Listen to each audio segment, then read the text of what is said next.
Friend of the Devil. The Bill Walton Mysteries. Written by James Kirkland. Read by the author.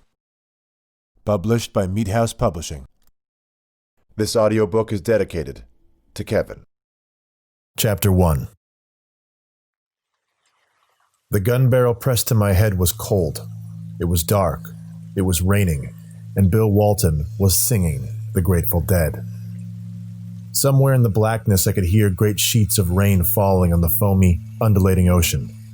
The cragged cliff face behind me dropped 50 feet to the beach below, although beach makes it sound like it was filled with pleasant golden sand and palm trees. But this was a Puget Sound beach.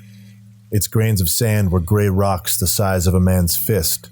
Its palm trees were knotted and gnarled pieces of driftwood. And soon the rocks and driftwood would have company, our cold, lifeless bodies.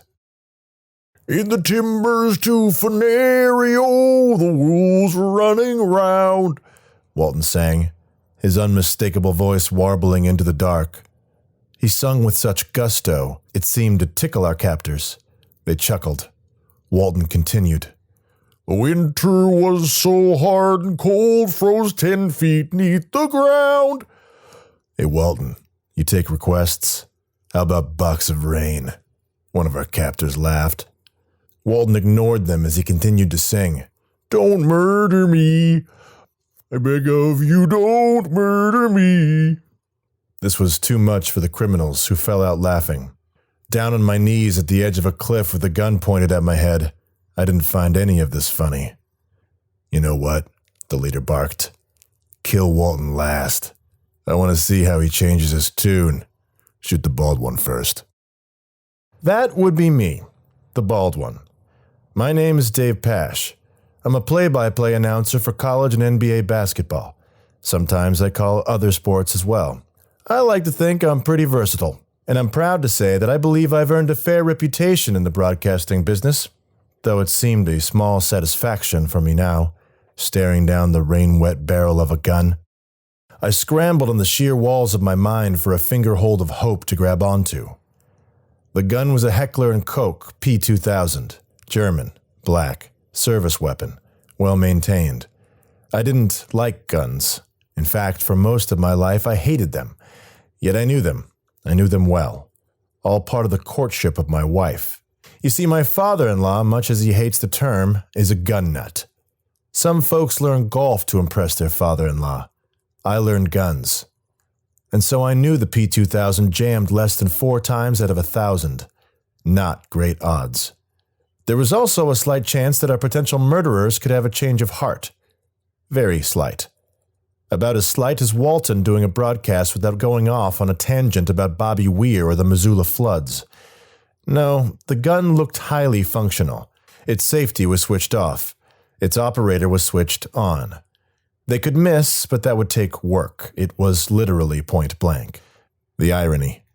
All those years calling sports, and now I get shot to death. Then I realized that wasn't ironic. Irony was always hard for me to define, ironically. Thoughts rushed through my brain as fast as the bullet was about to. My lifespan could be counted in seconds. How many more breaths did I have left to breathe? 10? 9? I took a breath. Tried to make it deep. One less now. 8? It would be soon. That much was for sure. I felt the wind pick up. I was terrified. Bill Walton was smiling. He appeared to be enjoying the night air. He turned his head to the sky and smiled in his huge toothy grin as the rain rolled down his face. He didn't seem afraid of death at all. In fact, he seemed to welcome it. This bothered me. It's one thing to die. It's another thing to die in the presence of Bill Walton, who was having the time of his life. I thought back on all the years I'd known Walton, all the times he pissed me off, all those times he ignored me, belittled me, cut me off, wouldn't talk about the damn game. Now this? Shot to death on a cliff on a tiny island in the middle of Puget Sound in the cold, dark rain? Fucking Walton. Don't murder me, he belted. I beg of you, don't murder me. Please don't murder me. Our captors roared. It figures. Even on our knees about to be shot execution style, Walton was more popular than me.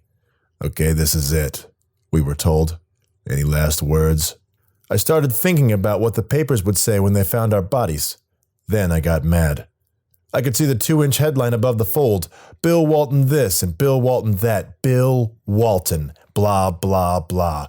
While I, Dave Pash, play-by-play man of some renown and versatility, held in regard by his peers, reduced to a footnote below the fold. And the body of play-by-play man Dave Pash was also found. My life, my memories, my loves, my triumphs, my entire existence will be reduced to a brief offhand mention somewhere in the 5th paragraph of Walton's long obituary. That was if they ever found our bodies. We were about to be dumped in the icy waters of the Puget Sound. A quick snack for orcas or a slow meal for crabs and other nightmarish bottom feeders. This was how I was gonna die. No. Unacceptable. I cleared my throat. I have some last words, I said. All eyes turned towards me. This was it. It's a request, actually. What is it, bald guy? The leader growled. As the final request of a dying man, please, for the love of God, kill Bill Walton first. 2 days earlier. Chapter 2. And it's a 1-point game. Washington State with a furious comeback that has Washington stunned. The Huskies were up 20 points just minutes ago and now cling to a 1-point lead as they inbound the ball. Pressing full court now, the crowd is on their feet. Hitchcock dribbles up. He's at the top of the key looking to initiate the offense. What offense? This is sad, Walton scoffed. Hitchcock looking for the angle to the entry pass. He finally gets into the Huskies' big man Ron Barth. Barth 1 dribble, 2 dribbles, 3 dribbles, and Barth takes a contested fadeaway that's blocked. Washington State center Al Snyder sent that packing. Get that weak stuff out of here, Barth. My goodness, that was soft. You could swaddle a baby with that move. That shot should be used as nesting material for the once endangered California condor. What a great story that is. Back from the brink. What great work they do in California Condor Center in San Diego. Barth is having a tough game, but he's young. He's got a great frame on him, and he's got a lot of potential. Ron Barth, please, Walton said. That soft hook garbage is not going to get it done. This is the big time. This is the Conference of Champions. This is the Pac-12 Championship Tournament. This is the tournament to determine the champion of the Conference of Champions. And during that rant, Bill, Washington State scored a very exciting basket to go up 1 with 12 seconds left, I said as the horn sounded. And Washington calls their final timeout to set up what they hope will be the game-winning shot. We heard the voice of our new producer, Stephanie Walker, crackle in our headphones. Hey guys, we're cutting to commercial. Talk us through the timeout. I was still getting used to having a different voice in my ear. Stephanie started as our producer just a couple weeks ago. I don't think Bill had even started to process it. For all I know, he might not have even noticed that we had a new producer. This was our 3rd game with Stephanie and things have gone relatively smoothly. But our first 2 games were not close in the final minutes. Broadcasters and their producers are not immune to the tension and pressure of big games and big moments. 12 seconds left. Washington has the ball. Who takes the shot, Bill? Stephanie's voice came back into our ears. Dante Hitchcock has an effective field goal percentage of .552, which is 17.3% better than anyone else on the team. Somebody's telling me some numbers in my ear and I don't know what they're talking about, Walton said obtusely. I think, Bill, that we just hear our producer giving us some data. Hitchcock has an effective field goal percentage of .552, which is 17% better than anyone else on the roster. I don't know what you just said. Sounds like poetry written by a calculator. I winced. As a broadcasting team, we just committed a costly turnover. And Stephanie and Walton were both to blame. Stephanie hadn't yet learned that Walton couldn't handle a bunch of numbers being poured into his ear. Stats and modern analytics did nothing but confuse and anger Walton. It was like putting a mirror in front of a snake. Maybe he understood the numbers very well, and he just didn't care for them. Maybe he pretended not to understand. That seemed just as likely. Walton compounded the situation, of course, by calling it out. That made it several times worse. Mistakes are made in live broadcast television. They happen. The role of the professional broadcaster is to absorb them, digest them, and make sure the audience sitting at home or at a sports bar never catches a whiff that anything but a perfect broadcast ever happened. I tried my best to absorb the clumsy jab at an unseen producer who the audience had never heard of.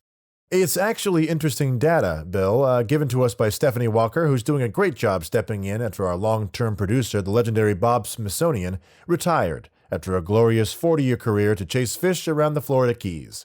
Good luck, Bob, and of course, welcome, Stephanie. Bob, what a producer. Come back, Bob. Unretire. We miss you. Walton must have sensed the daggers I was staring into him because he finally shut up. The ref whistled. The crowd yelled. The inbounder slapped the ball. Here we go. Wallace inbounds to Hitchcock. It looks like Hitchcock is trying to get it to Barth in the post. Of course.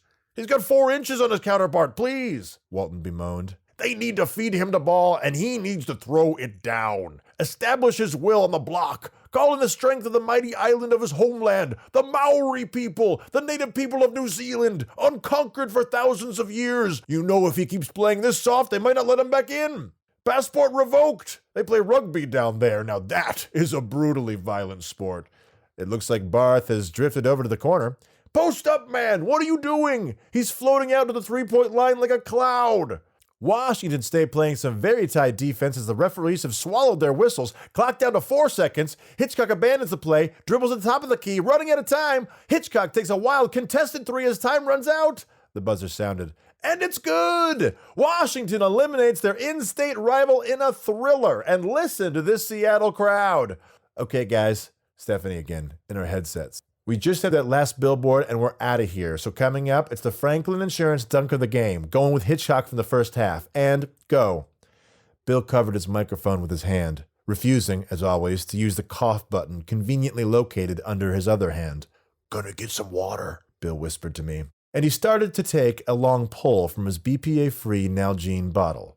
I gritted my teeth and begged God for patience. Who do you think is going to be the Franklin Insurance dunk of the game, Bill? Now it was Bill's turn to look annoyed. Gee, Dave, I really don't know. Did anyone dunk in this game? Yes, they did, Bill. There were several dunks. When I was learning the game in high school and college, the dunk shot was illegal, and it made me a better basketball player. Sometimes I think we should go back to those days to help young players develop the skills they desperately need. So you're saying you don't have a choice for the Franklin Insurance dunk of the game? All I saw is the dunks that could have been. The dunks that never were. Barth! Dunk now or forever hold your peace. Well, Dante Hitchcock with this nasty tomahawk slam in the first half is our Franklin Insurance dunk of the game. And that's it for us here in Seattle. The Washington Huskies get the win and thrill half of the hometown crowd by moving on in the Pac-12 tournament. For Bill Walton, I'm Dave Pash. Back to you in the studio. I took my headset off and rubbed my temples. I think that went great, Walton said, smiling. Nice work, Dave. I honestly couldn't tell if he was being sarcastic or not. He offered a fist bump I pretended not to notice. Walton checked his phone. On the back was a sticker of the scraggly visage of Jerry Garcia. To me, he always looked like a Muppet grandfather. I didn't get it. The band, the music, it just wasn't for me. I stood and stretched. The Pac-12 tournament this year was at Key Arena in Seattle. A nice place, but the former home of the Supersonics was a shadow of its former glory. The NBA had moved on. Now, in the rainy winters of the Northwest, after the Seahawks season is over, with the Mariners not making the playoffs for the 20th straight year, the basketball-starved hoop fans from the 206 area code had turned their longing gaze to the college game. The Dogs of Washington had a good team this year, putting together a late-season run after a rocky start, positioning themselves firmly on the bubble. A strong showing here could punch their ticket to the big tournament, the dance. It was a great game, but as a broadcast team, we had an awful telecast. Fortunately, it was a late game, and the bosses back east were asleep. Stephanie, green as she was, probably didn't know that. I saw her come out of the tunnel and walk up the length of the hardwood floor. Stephanie was in her 30s, black and on the shorter side, but carried herself with the confidence and swagger of a much taller person. She was walking fast, her ponytail bouncing. She pulled her purple binder of show notes out of the well-worn tan backpack that was her constant companion. We had been on polite getting-to-know-you terms her first 2 weeks. I anticipated that to continue. She slammed her purple binder on her table. I guess not. Bill, with all due respect, what the hell was that? Stephanie, please. Walton started, folding his arms in his go-to posture of standoffishness. Stephanie mirrored him. No, please, nothing. First, you call me out on air, which I didn't like, but I can handle. But you cannot Stress on the word cannot. Cannot screw up the billboards. That is one thing you cannot do. You do get what the billboards are, don't you, Bill? Why we call them bills, Bill? Because they pay the bills. They pay for all of this. They pay your salary, they pay my salary, they pay Pash's salary. Couch cushions could pay Pash's salary. What an insanely cheap shot. Bill was in rare form tonight. You're messing with the money, Walton, and you're not listening to me, Stephanie said.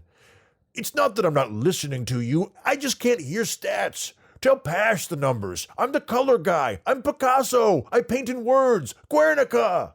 Okay, all right, cool. You're testing me. I get it. But I need to let you know right now, Bill, I do not accept these tests. Yes, I'm new, but I wasn't born yesterday. I won't be treated this way. Would you have treated Bob Smithsonian that way? Never, Walton said, because Bob left us alone. He was a great producer because he stayed out of my way and let me do my thing. Oh yeah, Bill?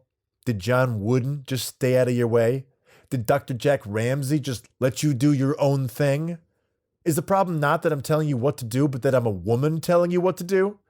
Lady, you are barking up the wrong tree. I'm a militant feminist. I rode the crest of the second wave with my dear friends Gloria Steinem and Betty Friedland. We laid down our bodies so that women would have the right to control their own. Bill, I wasn't asking for receipts on your woke credentials, she deadpanned. This is who I am and who I've always been. Check my bona fides. Ask Joan Baez. In fact, you can call her right. Let's get something straight, she cut Walton off. I was impressed. Took me years to learn how to do that. You can go on your rants, you can talk about your hippie nonsense, all that's fine, I get it. But there's gonna be numbers, there's gonna be narratives, and there's most definitely gonna be billboards, Bill. That's my job. She held eye contact with Bill until he looked away. I cleared my throat. Bill, Stephanie, it was a great game. Or a fine game. It was a game. Anyway, we got through it. It's gonna take a while to get used to each other, but we'll get there. Together, right? The tension hung in the air like a half-court shot at the buzzer. Finally, Stephanie nodded. All right, let's start again fresh tomorrow. Tonight doesn't matter. Bosses back east are asleep anyway. She walked away and I smirked. Maybe there was more to our new producer than I thought. Chapter 3. It's true in concerts, and true in theater, and true in basketball. When the show is good, people don't want to leave. They linger, basking in the afterglow, soaking in the vibes, as Walton would put it. A win for the Huskies against their in-state rivals in the conference tournament? That was some pretty good vibes. Fans were meandering, slowly making their way to the exits. I pulled out my phone. I wasn't in a hurry either. I scrolled the usual apps, waiting for the crowd to thin. My Twitter feed was abuzz with people talking about the game and, of course, talking about Walton. They were mostly positive, some confused, a few hated the unprofessionalism he displayed. Most laughed. No mentions of me, other than one random guy, at BearsCatsGuy77, speculating how much I must hate working with Walton. I laughed to myself. Thank you, at BearsCatsGuy77. My phone vibrated. My wife. I unspooled my earbuds and answered. Did you see the game? I asked. Oh my God. So you saw it. He's unhinged. I know. But that's why people tune in, right? Hey, people love you. Remember that? I know. But I didn't know. Did they love me, or did they just love him? Was he the lion at the circus everyone came to see, and I was just some stiff in a top hat holding a chair? My wife, somewhat of a mind reader, must have picked up on the pitch of my voice. Honey, I think you are a hero every time you don't punch him in the face. I laughed. She had a way of relaxing me. One of the reasons I loved her. One of the many. I miss you. Give the kids my love. I'll be home in a few days. Then my wife and I said how much we love each other, which we try to do as often as we can and every single day. I hung up the phone and glanced over and saw Walton. He was having an animated discussion with a tall, striking, salt-and-pepper-haired man who was well-dressed in a very Seattle way. REI pants, Arc'teryx jacket, Patagonia pullover with dress shirt underneath. It was to the Pacific Northwest what the bespoke three-piece Italian suit was to Wall Street. I could tell just by looking at him, this man was successful. I could also tell something was wrong. He was upset. All my life I've had a highly developed sense of curiosity, a strong pull to the unknown like gravity towards a black hole, a tractor beam towards the mysteries of life that, once activated, was very hard to turn off. I was much like the proverbial cat, only with significantly fewer proverbial lives. Curiosity is my defining trait, and I was curious to know who this rich guy was talking to Walton and what they were talking about. Looking back, maybe I should have minded my own business, but I didn't. Damned curiosity. Another cat bites the dust. I walked over. Walton introduced the man who turned out to be one of his old UCLA teammates, Phil Engels. An old friend and a great guy. He's a pharmacist. I'm in pharmaceuticals, Bill. That's what I said. I tried to shake hands with Phil, but he didn't notice. It was clear something was wrong. He said he couldn't talk with other people around, so we brought him into our dressing room. The linoleum floor and fluorescent ceiling lights made the innards of the arena feel surprisingly school-like. We walked past framed pictures documenting key arena's past glories. Pictures of Sean Kemp, Gary Payton, and other members of the legendary 90s Supersonics. Various musical luminaries that performed here. Lucky for me, they were labeled. Prince, Bruce Springsteen, Nirvana, Macklemore, and Pearl Jam. Eddie Vedder sweating like a pig, screaming into a microphone. Disgusting. We turned a corner and ran into the referees from tonight's game, looking very different from their in-game personas. Their black and white vertical striped shirts were untucked. One was drinking something out of a brown paper bag. Another had an unlit cigarette in his mouth. No matter how well or poorly they had performed, Walton always took a moment to insult the referees after a game. It was a little tradition of his, I assume carried over from his playing days, that I never agreed with. The referees worked hard, traveled constantly, didn't get paid nearly as much as they deserved, and got nothing but abuse from players, coaches, and fans. Yet Walton never passed up an opportunity to put them down.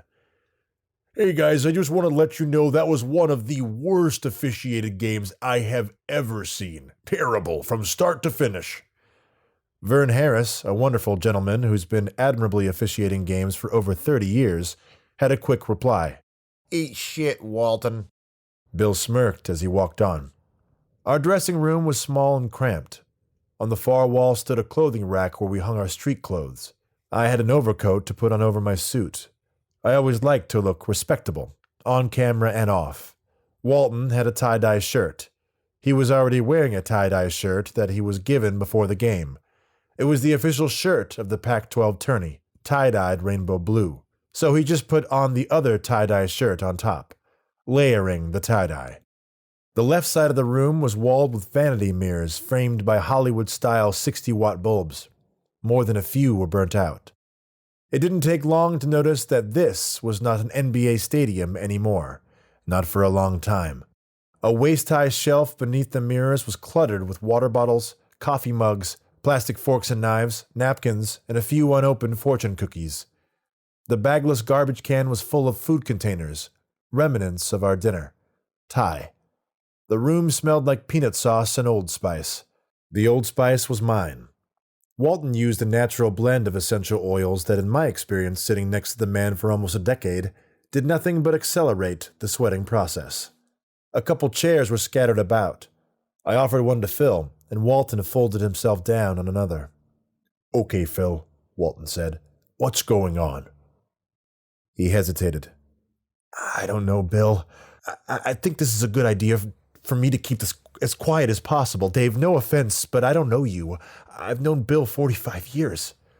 Phil, please, Walton said. Anything you can tell me, you can say to Dave. I trust him. Walton caught my eye and winked. I wasn't sure what to make of this. I had never heard Walton speak like this before, and I couldn't remember him ever winking at me. He wanted me to stay, and I wasn't sure why. The situation seemed serious. My heart started to beat faster. Walton beckoned Phil to continue. Well, thing is, my daughter, Abigail. He paused, took a breath. Abigail is my goddaughter, Walton explained. Phil and his wife Helen's only child, freshman right here at UW. Phil nodded. He was searching his pockets for something, like a drunk man looking for his keys. He sniffed, and I realized he was looking for a tissue. The poor guy could barely speak.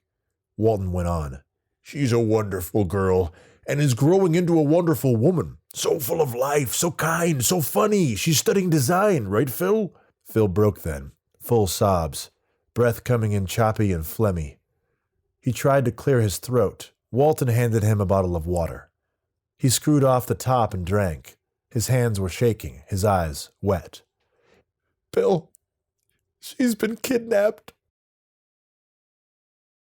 Chapter 4. What? Walton exclaimed. You're kidding. Who took her?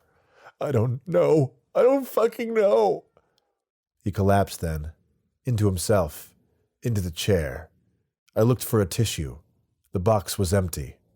Walton reached out his long arm and held his friend's hand. I found some unused napkins in a drawer and handed them to him. He took a moment to blow his nose and regain his composure. Phil, just breathe. Tell us what happened. This morning, she texted me a video. Well, it was from her phone. I assumed it was from her. I don't want to watch this again, but you have to see this. Phil then played us the video. It was a close-up of Abigail's face in a dark room, with 2 machine guns pointed at her head. She was screaming. Pay them, Daddy! Pay them! Phil winced at the words he must have already heard many times that day. Then a creepy robot voice came on. It sounded like Siri, and said, Mr. Ingalls, you have 3 days to put together $10 million in untraceable, unmarked, non-sequential cash. $10 million is the price for your daughter's life. My God, I said. As Abigail continued to cry, the creepy robot voice told Phil they would kill his daughter if he went to the police or FBI. The video ended with one last horrific scream from Abigail, and the screen went black. The sound of the fluorescent lights buzzing over our heads was as loud as a passing airplane.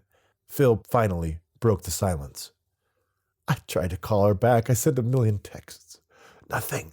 No response. Did you try using Find My Phone? Yes, I tried.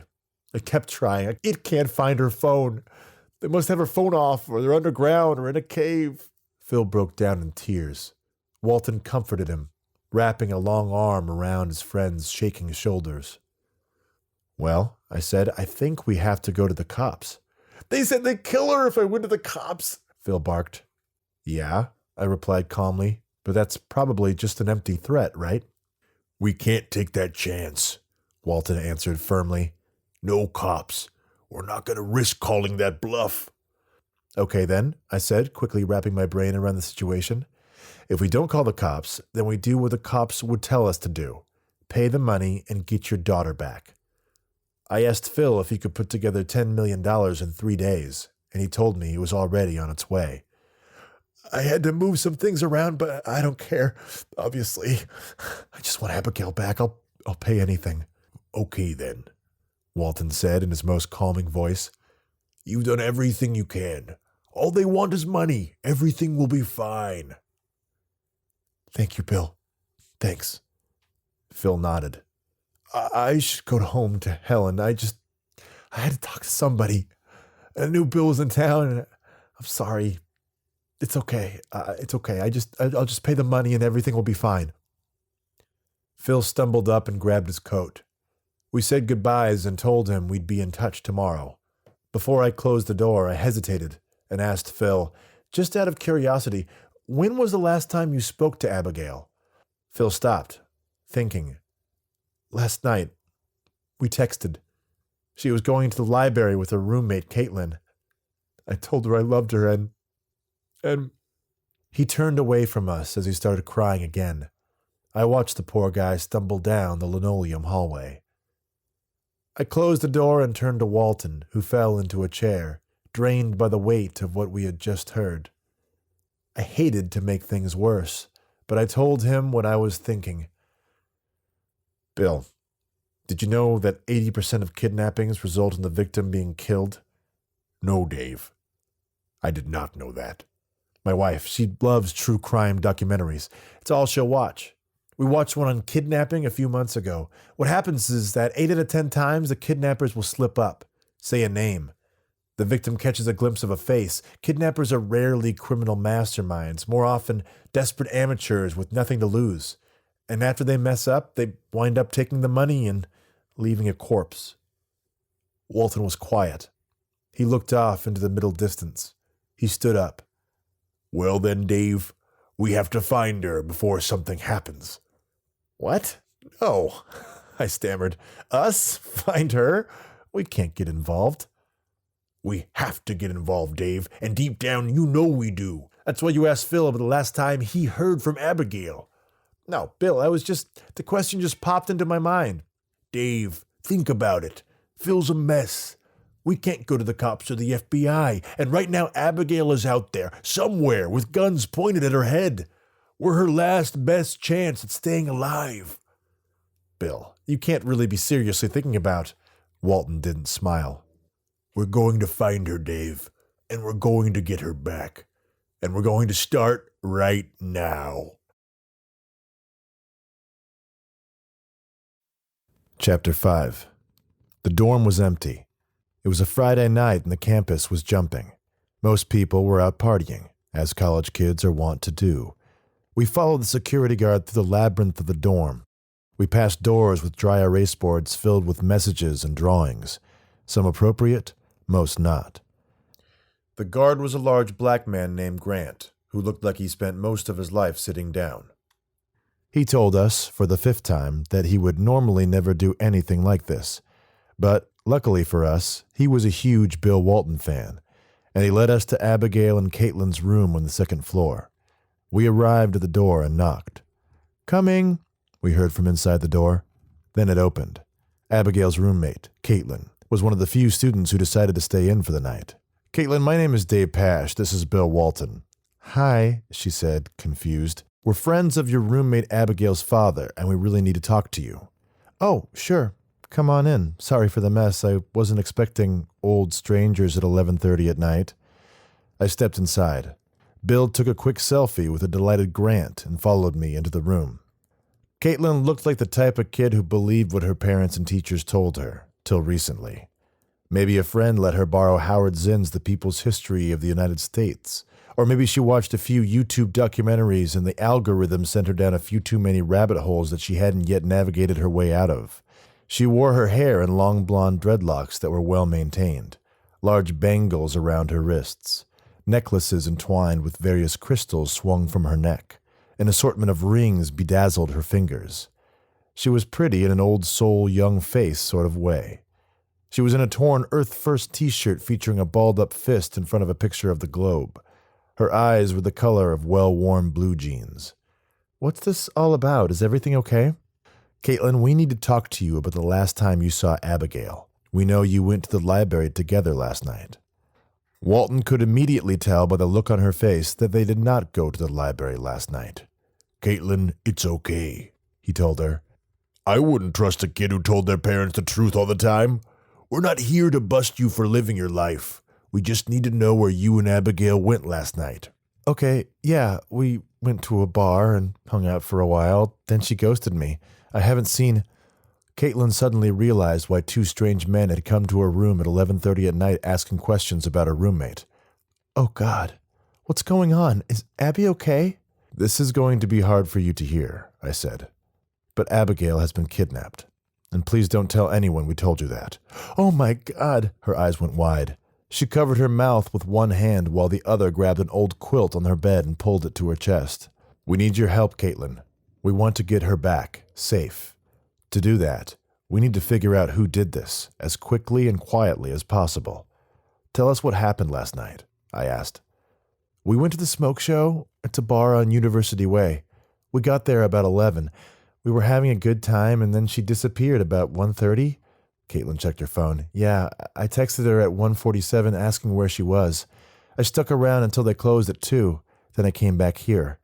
"Oh, God, I thought she just met some guy and took off. She does it all the time. I mean, don't tell her dad that, but I didn't see her leave. She was just there 1 second and gone the next." "Okay, back up. How did you get into a bar? You're freshmen. Underage." "Come on, Pash, they have fake IDs," Walton boomed. "She's old enough to vote, die for her country, but not have a beer? It's ridiculous. And what does that have to do with anything, please? I was furious. Walton never missed an opportunity to berate me, on and off camera. I was just asking questions that came to my mind. I'm not a detective. Actually, we don't have fake IDs. Then how did you get in? I asked. The smoke show has this one bouncer who, when he's working, he does this thing where... She shifted, nervous. Caitlin, every bit of information we can get can be important. She took a breath and continued. Okay, yeah. He has this thing where if you show your, flash, he'll let you in. Bill curled his long fingers into a huge, pale fist, his extraordinary thumb wrapping around the 4 fingers like a halter around 4 horses, his bony wrist a chariot. What is this man's name? Walton asked slowly. Cal. And what does Cal look like? He's kinda really stocky, not that tall, white guy, short and wide. Walton headed for the door. Come on, Dave. Let's go have a conversation with this Cal. Be careful, Mr. Walton. Cal can be pretty rough. He used to play football. Football player, huh? Let's go see how tough he is without the helmet and pads. And Caitlin, next time you want to go to a bar, use a fake ID. Chapter 6. Walton was walking faster than usual. His lanky gait held a limp that varied from slight to severe depending on the weather conditions, derived from the numerous lower leg and foot injuries he suffered during his playing days. As Walton said, his body was like a VW bus with 1,000,000 miles on it and not a lot of original parts. Sometimes it took a while to start, but it always did, always ran. We hurried to my rental car parked in the red zone next to the dorm. It had a parking ticket from the campus police, which, I learned long ago, I could completely ignore. Walton had his own rental, which he never used. There were times I did feel like somewhere along the way I had become Bill's play-by-play man and personal chauffeur. The funny thing was, I didn't mind. I'd never admit this to Walton, but I liked driving. No, that's not true. I loved driving. How are you doing, Bill? I asked. You good?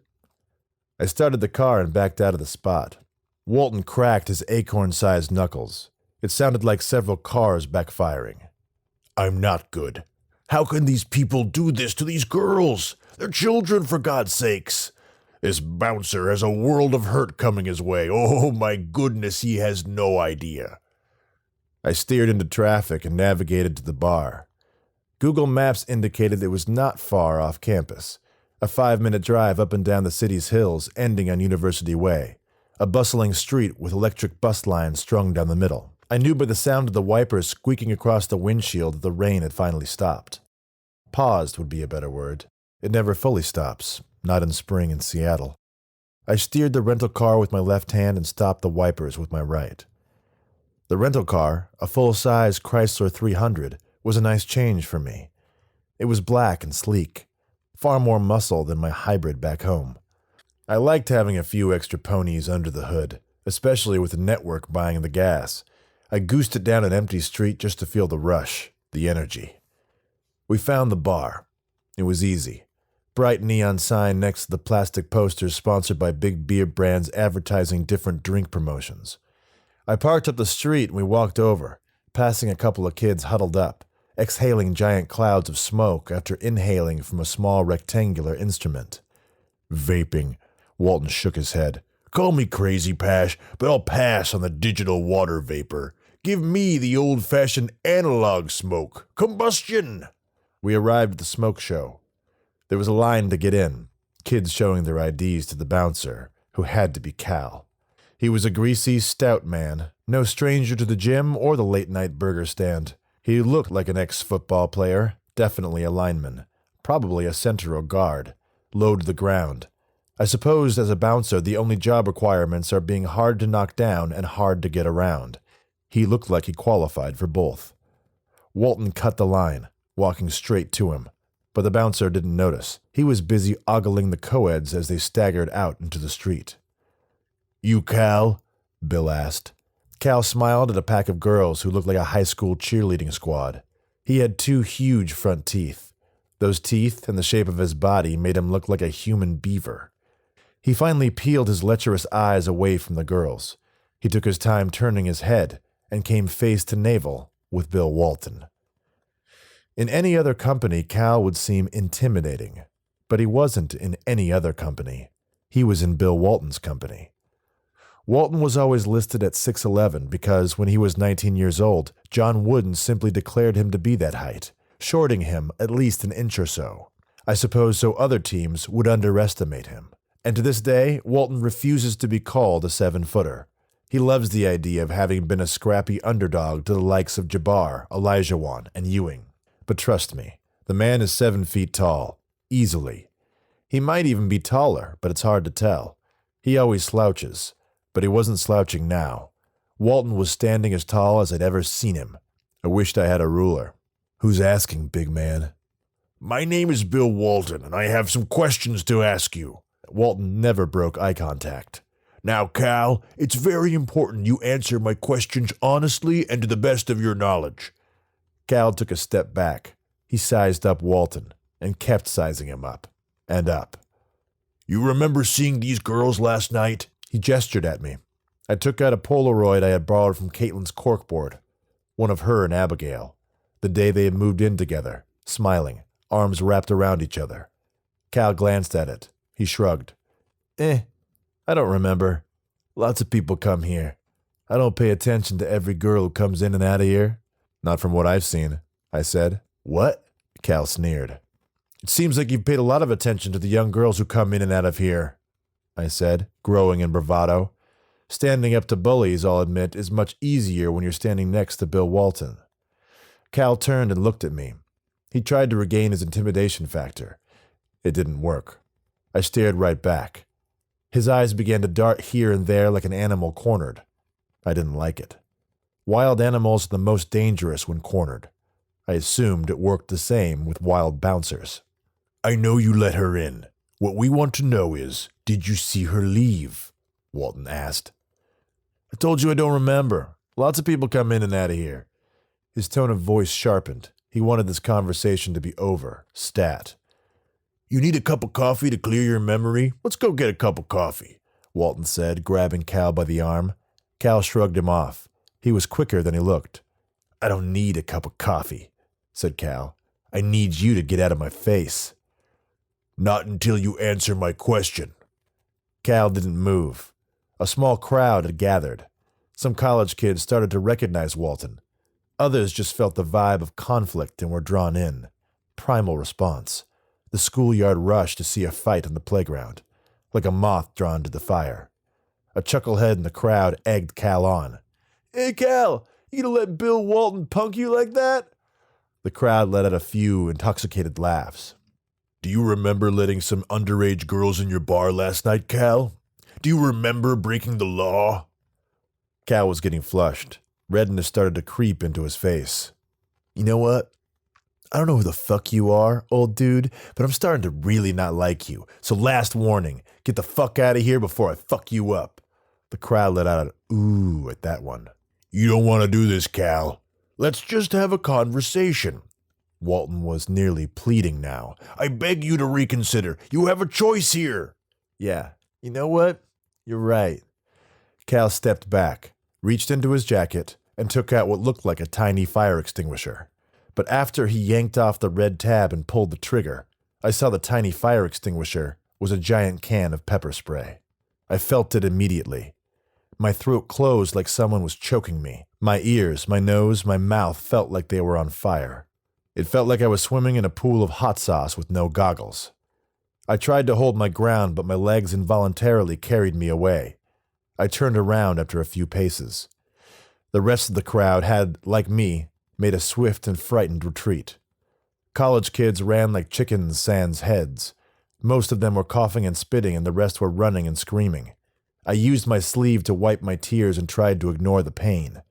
Through my tears, I saw him, Walton, as calm as you'd like, in a cloud of pepper spray. Cal aimed for his head, and Walton blocked the stream of pepper spray with the palm of his right hand. Then he stepped forward, using all 7 feet of his reach to swipe at the can with his left. Cal parried and kept spraying, They wrestled for control. The can hissed.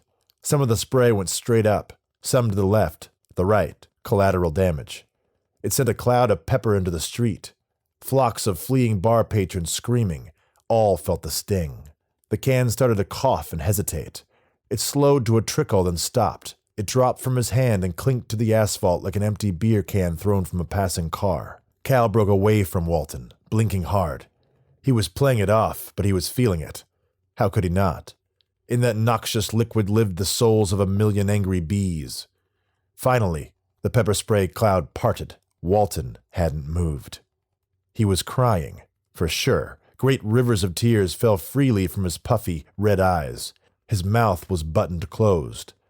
When the spray cleared, he inhaled mightily. Was he holding his breath the whole time? He cleared his throat. Please, Cal. It doesn't have to be this way. But apparently, it did. Desperate, Cal threw a wild haymaker that Walton caught easily in midair. Walton's huge hand enveloped the bouncer's fist like a solar eclipse. Totality. Walton could have ended it then, but Cal stopped struggling. I saw a flash of buck teeth. He was smirking. That's when I saw the other bouncer.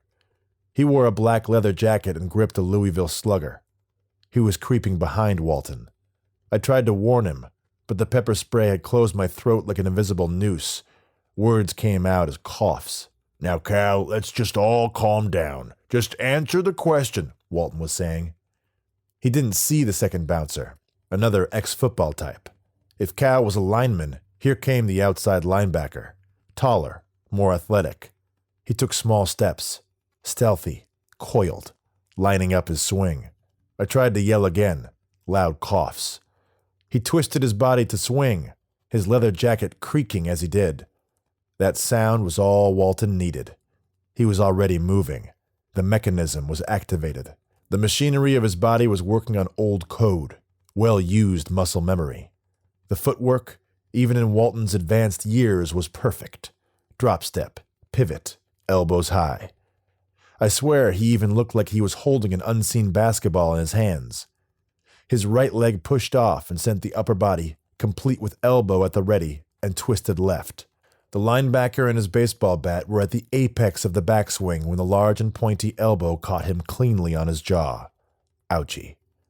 Walton kept his elbows high and watched as the linebacker crumbled to the street, out, cold. Cal stopped grinning.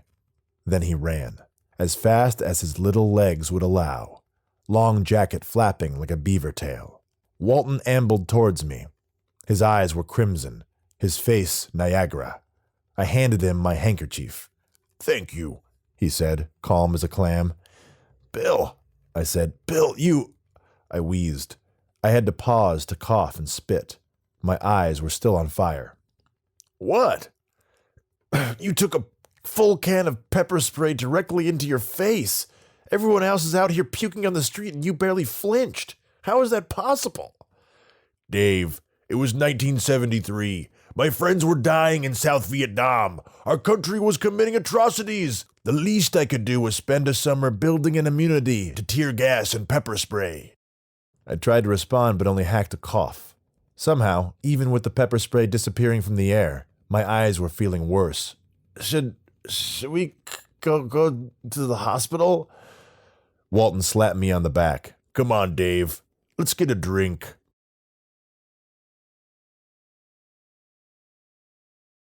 Chapter 7. The milk Walton ordered for us soothed my throat like aloe on a sunburn.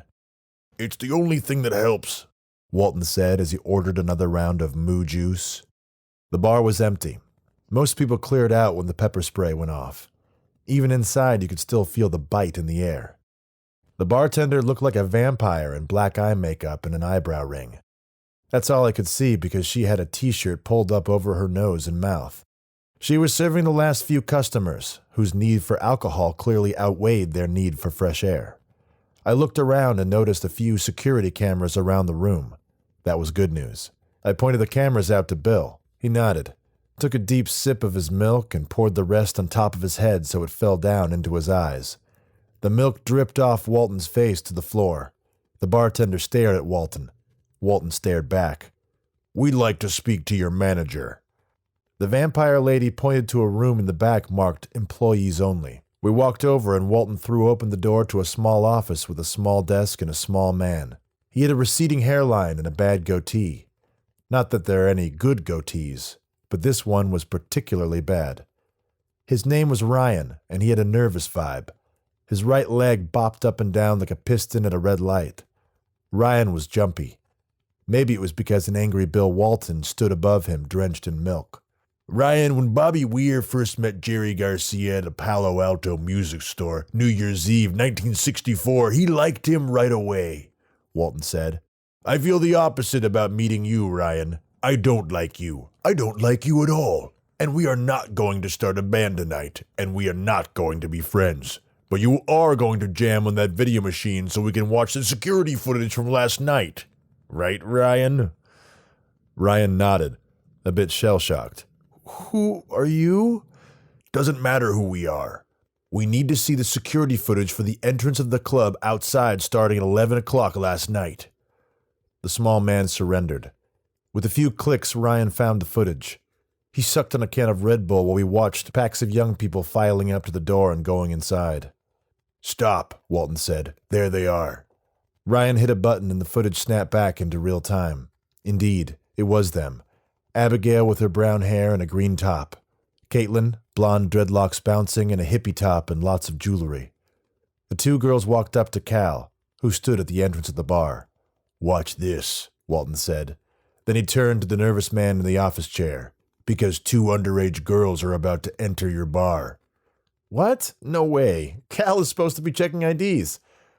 Well, that's not all he's checking, I explained. That creep is making underage girls lift their shirts to get in. Walton went to cover the screen with his hands, but the girls faced away from the camera. It was still clear what they were doing, and, by his reaction, it was also clear that Ryan didn't know. No. Oh no, Ryan stammered. I had no idea he was letting in minors. That's stupid. He can get us shut down. Yeah, I added. And it's also wrong. Right, totally wrong. I'm gonna fire his ass. Both of them, Walton said.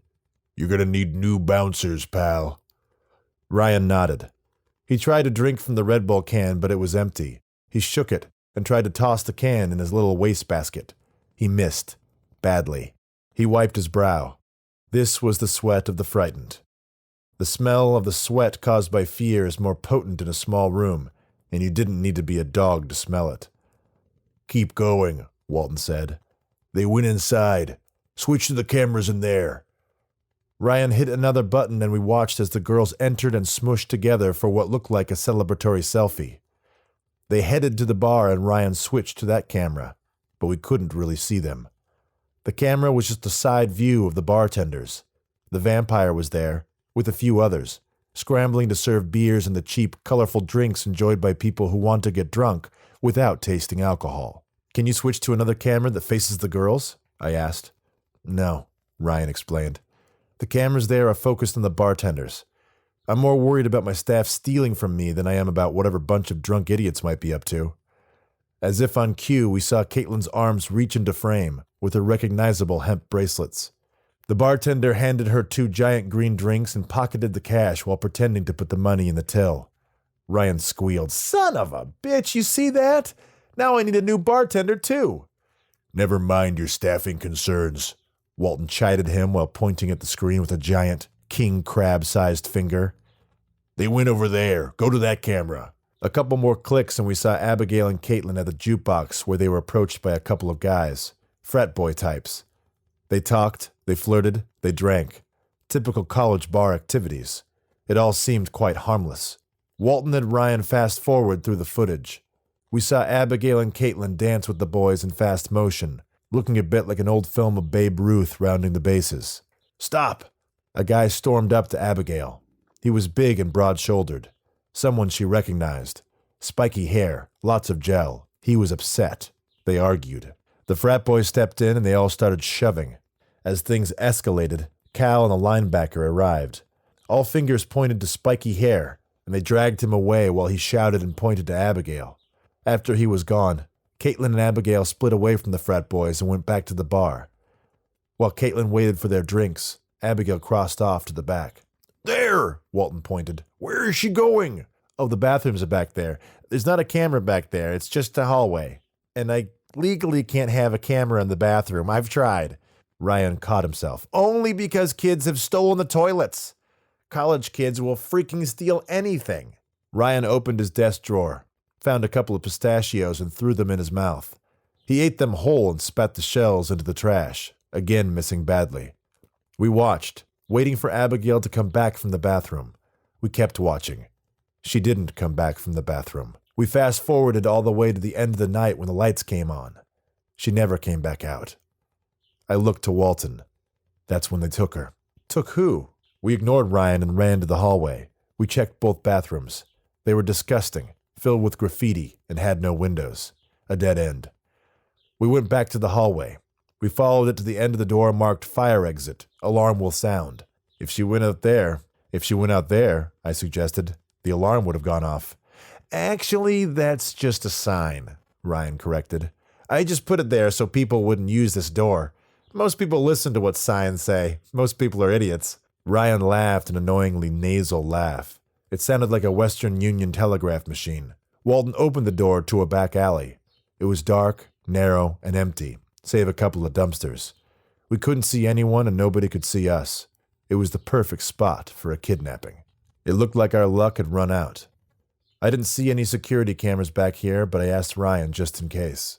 Actually, there is one. You can't see it, can you? Take a look at that floodlight. Looks like a normal floodlight, doesn't it? Camera. Installed it myself. Someone was stealing kegs of beer from my deliveries, and I wanted to see who it was. Haven't caught them yet, but I will. You have a camera back here and didn't tell us? Walton demanded. You holding out on us, Ryan?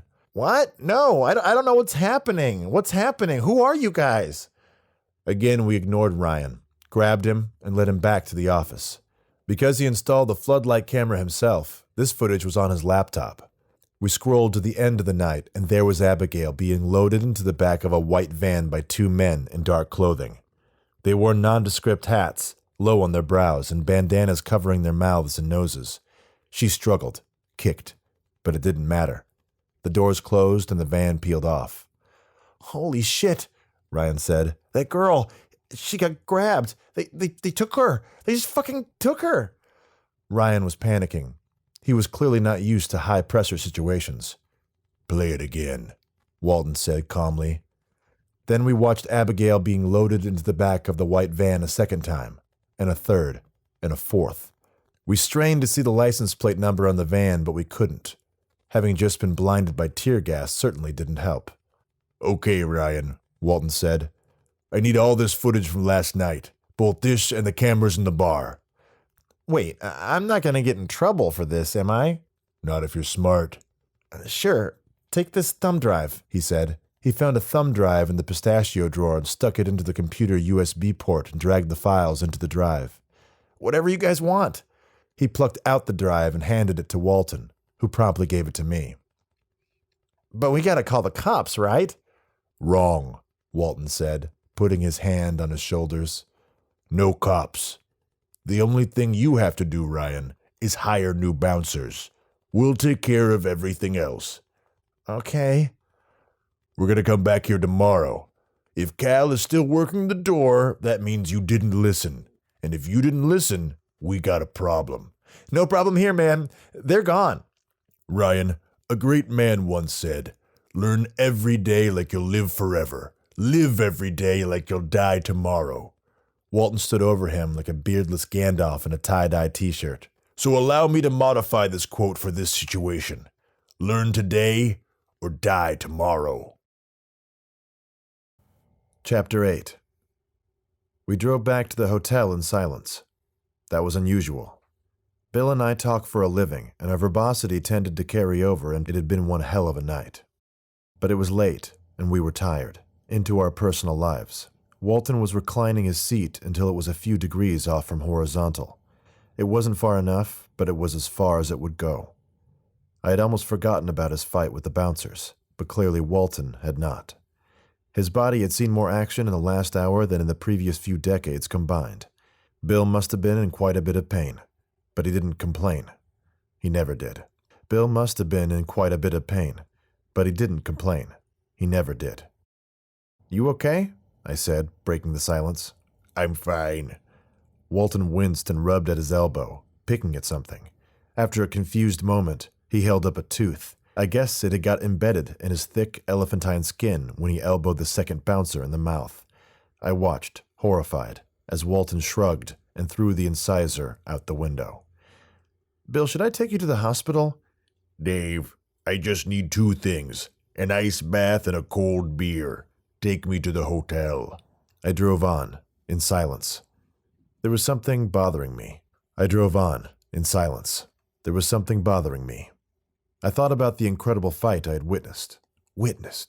Maybe that was the problem. "Bill, just so you know, outside the bar, I wanted to help, to fight. You know, to have your back, but I was a little blinded from the pepper spray." I know.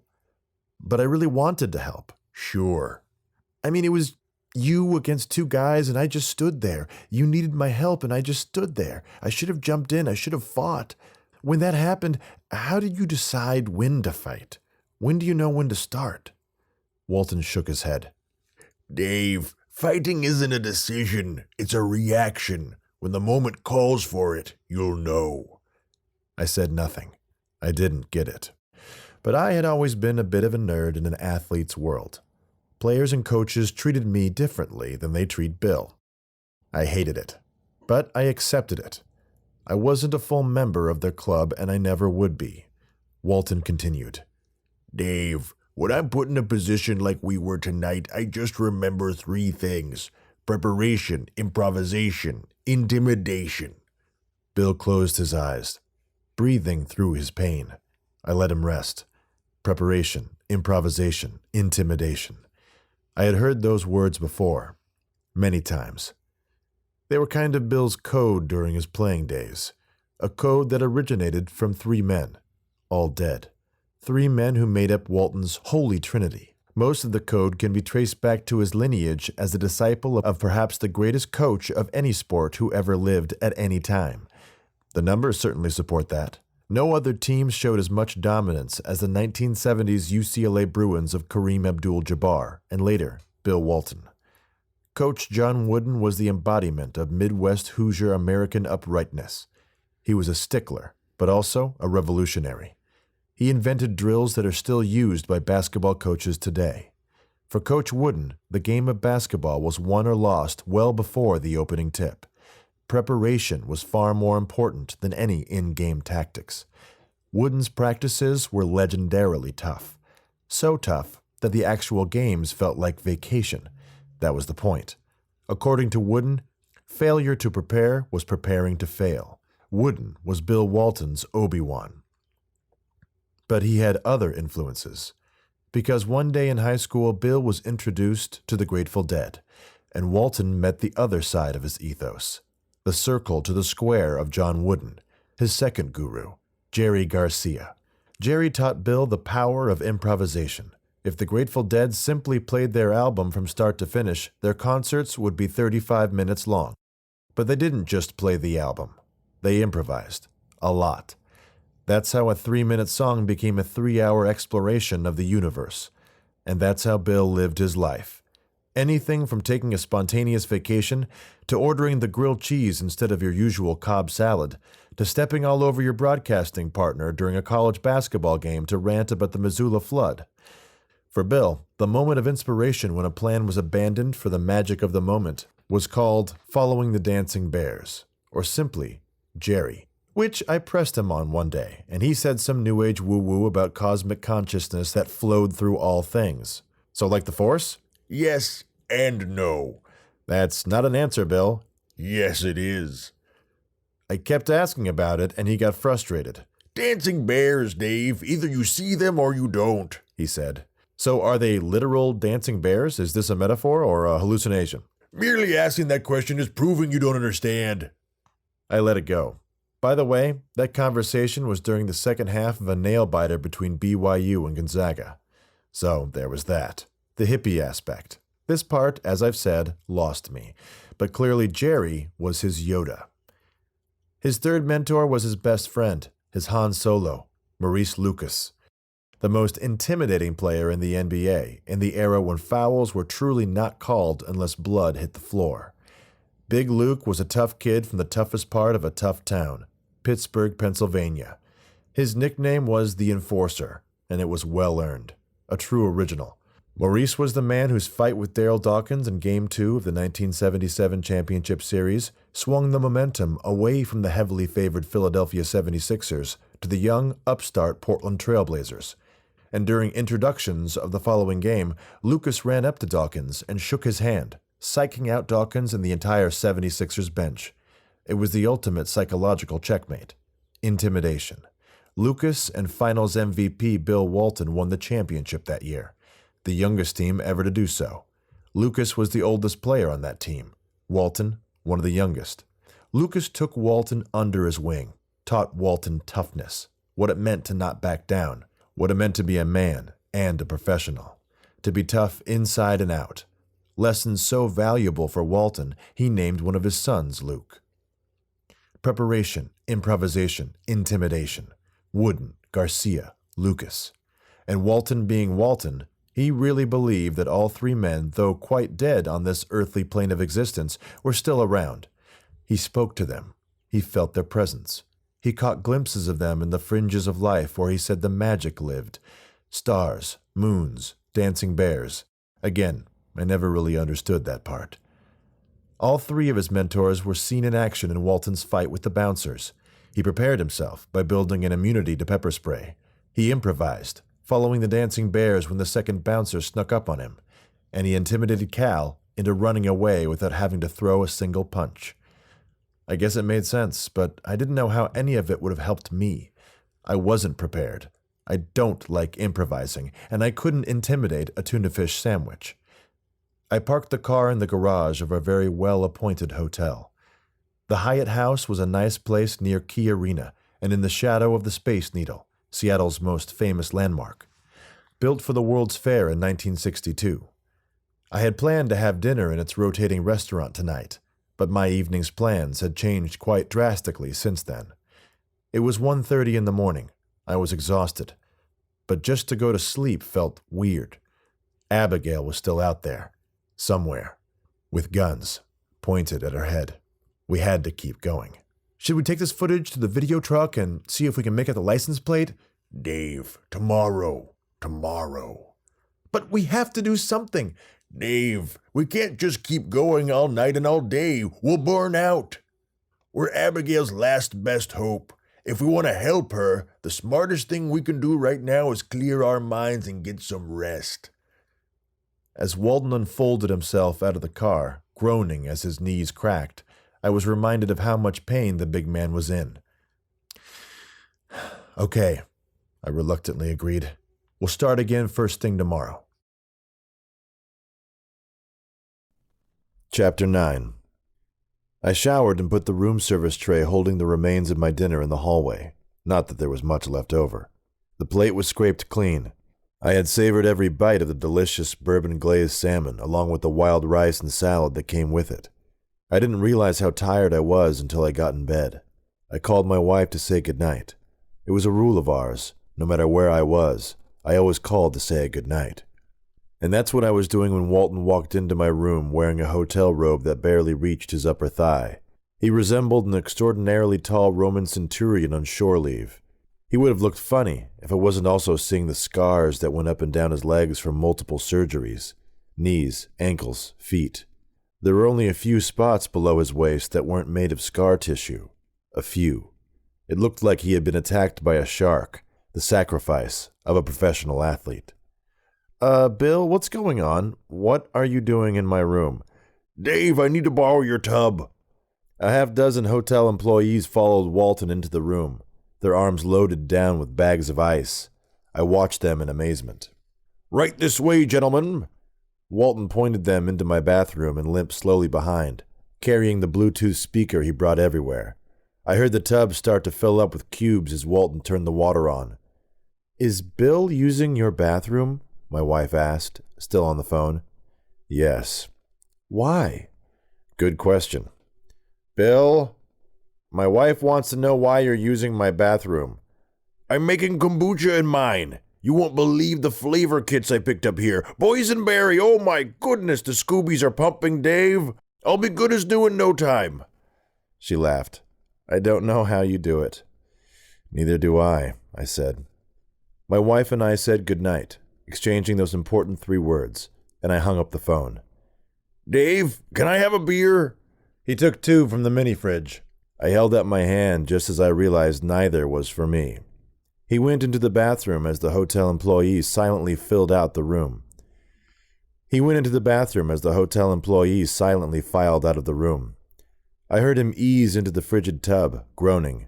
I tried not to imagine Walton naked in my bathtub, looking like a giant cat in a bird bath. Dave, I heard him say through the wall. What's up with that basketball player? Gonna need you to be more specific than that, Bill. The one from New Zealand, the big one. The one who's not throwing it down. Ron Barth? Yeah, what's his deal? I need some more info on him. This is good beer, Walton said of the Heineken he was nursing. Look Barth up on the internet, but don't use Google. They track your data. Use DuckDuckGo. Bill, I already know everything there is to know about Ron Barth, and you know why? Because I do my research, Bill. I am a professional broadcaster, and I do my research. Okay, Professor Research. Ron Barth, go! I sighed. Why doesn't he ever ask me this stuff during games? Ron Barth, 7 feet tall, 240 pounds, 19 years old, from Christchurch, New Zealand. Lost family home in an earthquake in 2010. Moved to Auckland, tough neighborhood. Comes from a large Maori family, large in both number and size. They're all huge, and there's 9 of them. Went to Kenny McFadden's basketball academy down there, prep school at Scots College. As a hobby, he paints. Painting houses? Good for him. Jimmy Carter and I once built a house together for Habitat for Humanity. Just the 2 of us in Georgia for a week. It was glorious. No, like painting, like Bob Ross. Rivers and trees and mountains. That kind of painting. Interesting. Can you DuckDuckGo some images of his work? Fine, but I'm using Google. They track your data. I don't care, I said. Google is more than welcome to my data. I found the website of Barth's paintings. It wasn't bad, but I'm more of a photography guy. I love Ansel Adams. It's pretty good. Describe it to me. How? You're the play-by-play man, Dave. Just call it as you see it. Abstract, lots of colors, spirals and faces, something that looks like a ferns. A bird? Kind of a weird bird. It's weird, but it's well done. He's pretty talented. Thanks, Dave. Then after a pause, he has the tools to be a great player. He just needs to realize how good he can be. Hey, what do you think of our new producer? She's great. You think? He asked. I hardly noticed her until today, and then it seemed like everything was going wrong. Bill, she's great. She's just new, and you don't like new things or change. Not true. Life is ever evolving, my friend. I love new things and change. You've been listening to the same Grateful Dead songs for 40 years. New remasters of classic shows are released all the time. Okay, Bill, whatever. Just please try, okay? She's smart. She cares. Give her a chance. I didn't hear anything but splashing in the tub for a while. Then the music started. The familiar sounds. The squeaky guitar. The walking to nowhere bass. The wah-wah of a stoned keyboard player. I listened. It was better than trying to not listen, which only seemed to make it louder. So I went to sleep, as I did most nights, to the sound of a rambling guitar solo that seamlessly evolved into an extended jam session that followed the Dancing Bears back into a guitar solo. This was Dallas, McFarland Auditorium, December 26, 1969. My God, I can even name them now. I hated that I knew that. Chapter 10. I met Walton in the lobby the next morning. He was holding 2 paper coffee cups, the kind you find in hotel rooms next to the Keurig machine. I made the mistake of getting my hopes up. I accepted one of the coffees and had a sip. It was cold, and it wasn't coffee. Greetings and blessings, David. How did you like the kombucha? Boysenberry, Walton said cheerfully. Thanks, Bill. I was hoping for some coffee in my coffee, actually. I handed him the cup back. He handed it back to me. We have a lot of work to do. You're going to need these enzymes. I tried another sip. suppressed a gag. "What do you think?" It tastes healthy? "Those are millions and millions of enzymes cleaning you from the inside." I smiled, pretended to take another sip, suppressed another gag, then surreptitiously dumped the cup into the first garbage can we passed.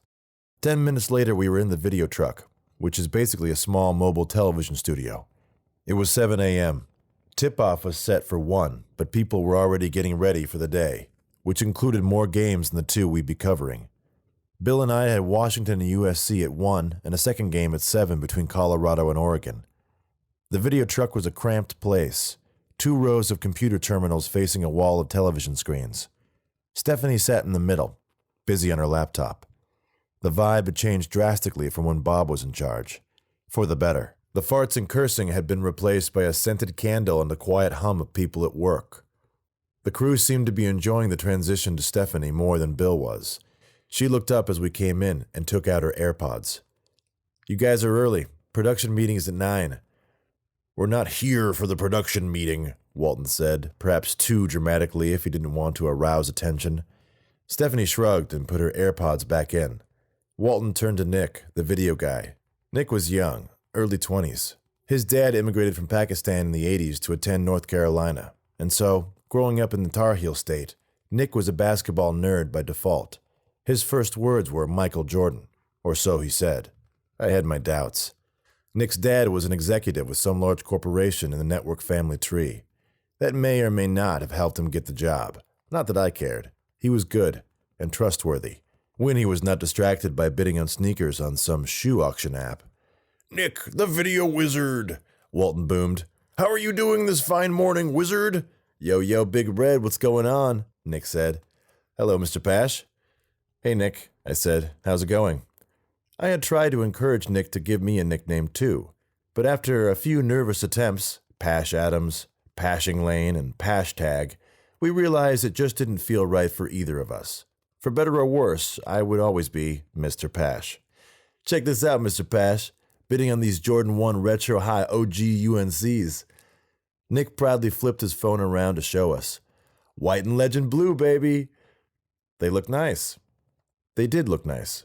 Not $1,000 nice, but Nick and I had vastly different ideas on how much money a shoe was worth. "Just remember to put your socks on exactly how I showed you, video wizard. No wrinkles. Now put that away, we need your help." Walton handed him a thumb drive. What's going on? "Just a favor for a friend." Nick inserted the thumb drive and I had him open the file I made earlier that morning, an edited version of the footage that started after Abigail was loaded inside the van. The less Nick knew, the better. We only saw the van pull away. "Right there." Walton pointed at the screen. "We need to know the license plate of that van. We need you to enhance this image. Zoom in." No. "Zoom in. Enhance." Nick sighed. Then he took his hand away from the mouse. Look, guys, I can make the score appear in the bottom of the screen. That's kind of the extent of my skill set. Come on, Nick, just enhance it a little bit, I said. Mr. Pash, that's not a thing. It's kind of like bullshit tech gibberish. What do you mean? I mean, there is no such technology. There's actually a really funny YouTube video about it, about how that's a trope that's used in all these movies and actually doesn't work because that's not how pixels work. Here, I'll find it. It's hilarious. No, don't, I said. We don't have time. Well, I'm sorry, guys. I can't do it. "Come on, you're the video wizard," Walton pleaded. Yeah, you're the only guy who calls me that, Nick said. All I do is update the score. I have 3 buttons. 1 point, 2 points, 3 points. My only job is to make sure the score is right. Like, remember the time in Tucson when I marked a layup as a 3-pointer and the score was off for the entire second half and Bob yelled at me in front of everybody? That's all I do. Scores. I'm not the video wizard, Nick said, exasperated. I just never wanted to correct you. Maybe I can help. We turned around. Stephanie was right behind us. I didn't realize she was that close, and by the pause, neither did Walton. "Stephanie, eavesdropping is not only rude, it's a breach of privacy. In fact, the Supreme Court has consistently—" It's a small room, Bill, and your voice literally bounces off the walls. And since I couldn't possibly help but overhear, you need the license plate of that van, yes? Yes, I said. Walton blinked. Okay, let me give it a go. I can probably do it. Walton was still for a long time. Then he shrugged. "Okay, let's see what you can do." Walton signaled for Nick to give her the thumb drive. By the way, Stephanie said, what's this for? It's a personal matter. She looked at both of us in the eye and took a deep breath. All right, she said with a sigh. Okay, that's cool. And we need to stress that this needs to be done in a sensitive manner, I said. I can keep a secret, Stephanie smiled. Great. Okay. I'll have it to you by the end of the game. See you at the meeting, 9 o'clock. She started to walk off, then stopped, turned around. You know, it's funny. I really thought you two didn't hang out together outside work. I kind of thought you hated each other. Stephanie chuckled, grabbed her tan bag, and left the truck. Do you think she can actually do it? I asked. Nick laughed. What's so funny? You guys really don't know the deal with her, do you? No, Nick, I do not know the deal with her. I don't know the deal with her at all, Walton said. Nick smirked. Dude, Stephanie is insane. Her LinkedIn reads like a thriller. I bookmarked it. She was a war correspondent producer. Hot zones, boots on the ground, embedded, Christine Amamamapur kind of shit. I was shocked. This was the first I was hearing about any of this. How'd she end up here? She got married, had a kid, came back stateside, wanted to raise her daughter in a more secure environment than, Syria. And she chose college basketball? Walton asked. Nick shrugged. Absurd! She's a little overqualified for this job, to be honest, I thought out loud. You think? Nick scoffed. We do college basketball. She was over there covering revolutions, coups, drug cartels, wars. How cool is that? I don't think war is cool, Nick, Walton said. I don't think war is very cool at all. I don't think it's cool the network saddled us with a producer who has zero basketball experience. Nick kept scrolling down her LinkedIn. Oh, Big Red, you really don't know anything about Stephanie, do you? I know she loves interrupting my train of thought with meaningless statistics. Nick clicked on a picture. It was Stephanie, in the 90s, hair pulled back with the green headband across her forehead, basketball in her hands. She played point guard for Notre Dame in 2002. Really? How come I never heard of her? Bill, you don't know the names of players in the games we call, I reminded him. She got a full ride after a stand-up career at Camden High School in New Jersey, but blew her knee out 2 months into her freshman season. She spent the rest of her career on the bench as an assistant to the assistant coaches and, getting a communications degree from freaking Notre Dame. I wonder why she didn't mention this before. Maybe, I suggested, because you haven't spoken to her other than to tell her to talk less. Walton paused, unsure. Maybe. I might be wrong about her. Walton seemed reflective. I was slightly surprised.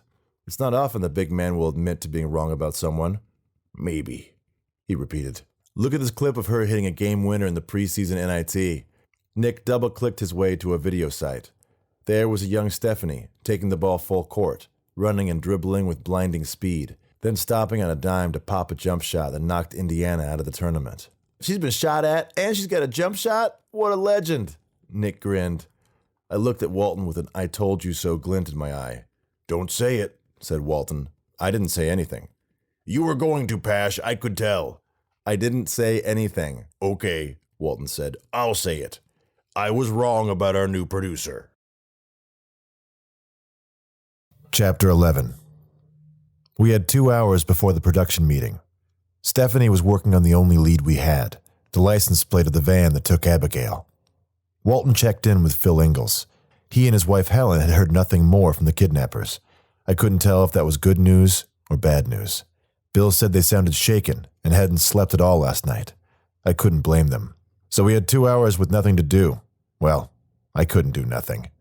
Bill took another ice bath, thankfully, in his own tub this time. His body was still recovering from last night's action. I sat at the tiny desk in my room, opened my laptop, and took another look at the security footage from the smoke show. I watched every frame from every camera in the bar, noticing stuff I hadn't seen before. Most of it useless. I watched the vampire lady steal a small fortune from Ryan. Apparently, if you paid in cash, that money was all hers.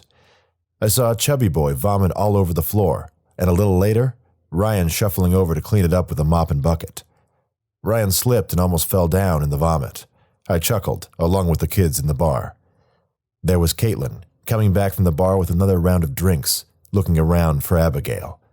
But Abigail was already in the back of a van, headed God knows where. I watched Caitlin circle the bar, looking in every nook and corner for her roommate. There was Cal and the other bouncer running in to break up another fight. Wait a second. The fight. I forgot about the altercation between Abigail and that spiky-haired boy. I rewound the footage and switched cameras to find when he had entered the bar. He was alone, clearly looking for Abigail. He spotted her dancing with the frat boys and headed right over. Then the argument. He towered over the two frat boys, tall, broad-shouldered. Wait a second. I switched over to the other file that had the footage of Ryan's secret floodlight camera in the back alley, to the two men throwing Abigail into the van. You couldn't see hair under the hats and bandanas, but one of the men was tall and broad-shouldered, just like the spiky-haired boy. I paused the two videos and shrank them so I could see them side by side on my screen. Felt a tingle run up and down my spine. It was a match. I shouted for Walton to come over. Moments later, he was out of his bath and back in his centurion robe, dripping water all over my floor. I showed him the two videos and he agreed with me. One of the kidnappers could easily have been the spiky-haired boy. We called Abigail's roommate, Caitlin. She didn't answer. It was a little past 8:30 in the morning, still pretty early for a college kid, so I texted her to call me. 20 minutes later, Walton and I had her on a speakerphone in my hotel room. Caitlin, I asked, who was the guy Abigail got into a fight with at the smoke show? Oh God, I forgot. Wait, how did you know about that? We saw some security footage the night she disappeared. Oh, did you see who grabbed her? Yes and no. We can't see much, just that one of the kidnappers looks a lot like the boy with the spiky hair. Who was that? That would be Kern, her ex. Total tool. Oh man, you think Kern did this? That's crazy, but actually not that crazy because he is the worst. I mean, you saw what happened. He was always doing that kind of shit.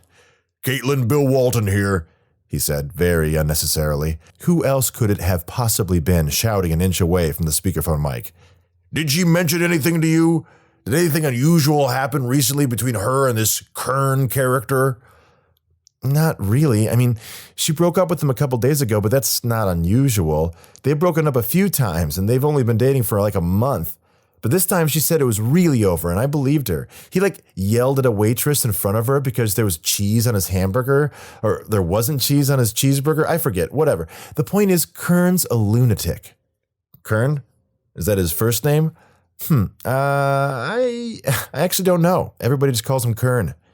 Do you think he's capable of something like this? Yeah. He's a fucking asshole. I mean, he's an NRA, men's rights, red pill, right-wing douchebag. He grew up hunting. It's fucking disgusting. Caitlin, that night at the smoke show, I said, trying to steer the conversation back on track, what did Abigail and Kern fight about? What else? Kern saw her dancing with another guy and freaked out. Abigail told him they weren't dating anymore and that she wasn't his fucking property, and he went nuts. I asked her if she had Kern's phone number. No, gross, she said, before adding, I don't even follow him on Instagram. It's all pictures of steak and guns. Disgusting. We looked up Kern on Instagram, and there he was, at a gun range firing an Uzi. This was one intense kid. Walton, no stranger to the gram, as he called it, pointed to the screen. That's a live video. Kern's there right now.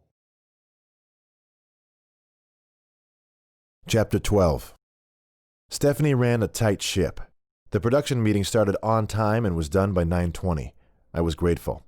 Meetings with Bob tended to run long, often sidetracked by his screaming at an underling or regaling us with tales from the good old days, which would easily get Walton going as well.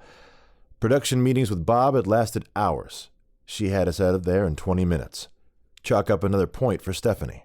Walton and I raced over to the shooting range, hoping Kern hadn't run out of bullets. Tactical Seattle was a gun range in a converted warehouse not far from downtown. I knew from trips like these with my father-in-law we couldn't just waltz into a room full of people shooting guns. There were forms to be filled out, guns to be rented, bullets to be bought. We walked inside and were greeted by a bored, attractive brunette with a difficult-to-place European accent. She flipped through an old copy of Guns and Ammo as we filled out our forms. If I had to guess, I'd say she was depressed or stoned. This being Seattle, the odds were likely it was both. We headed to the back and opened a soundproof door that led into a small vestibule. Once that door closed, we were buzzed through a second soundproof door that led into the shooting range. Even with our earmuffs on, the constant barrage of gunshots was overpowering. There were about 20 shooting booths, and about half of them were filled. We saw Kern's spiky hair and broad shoulders at the end of the row.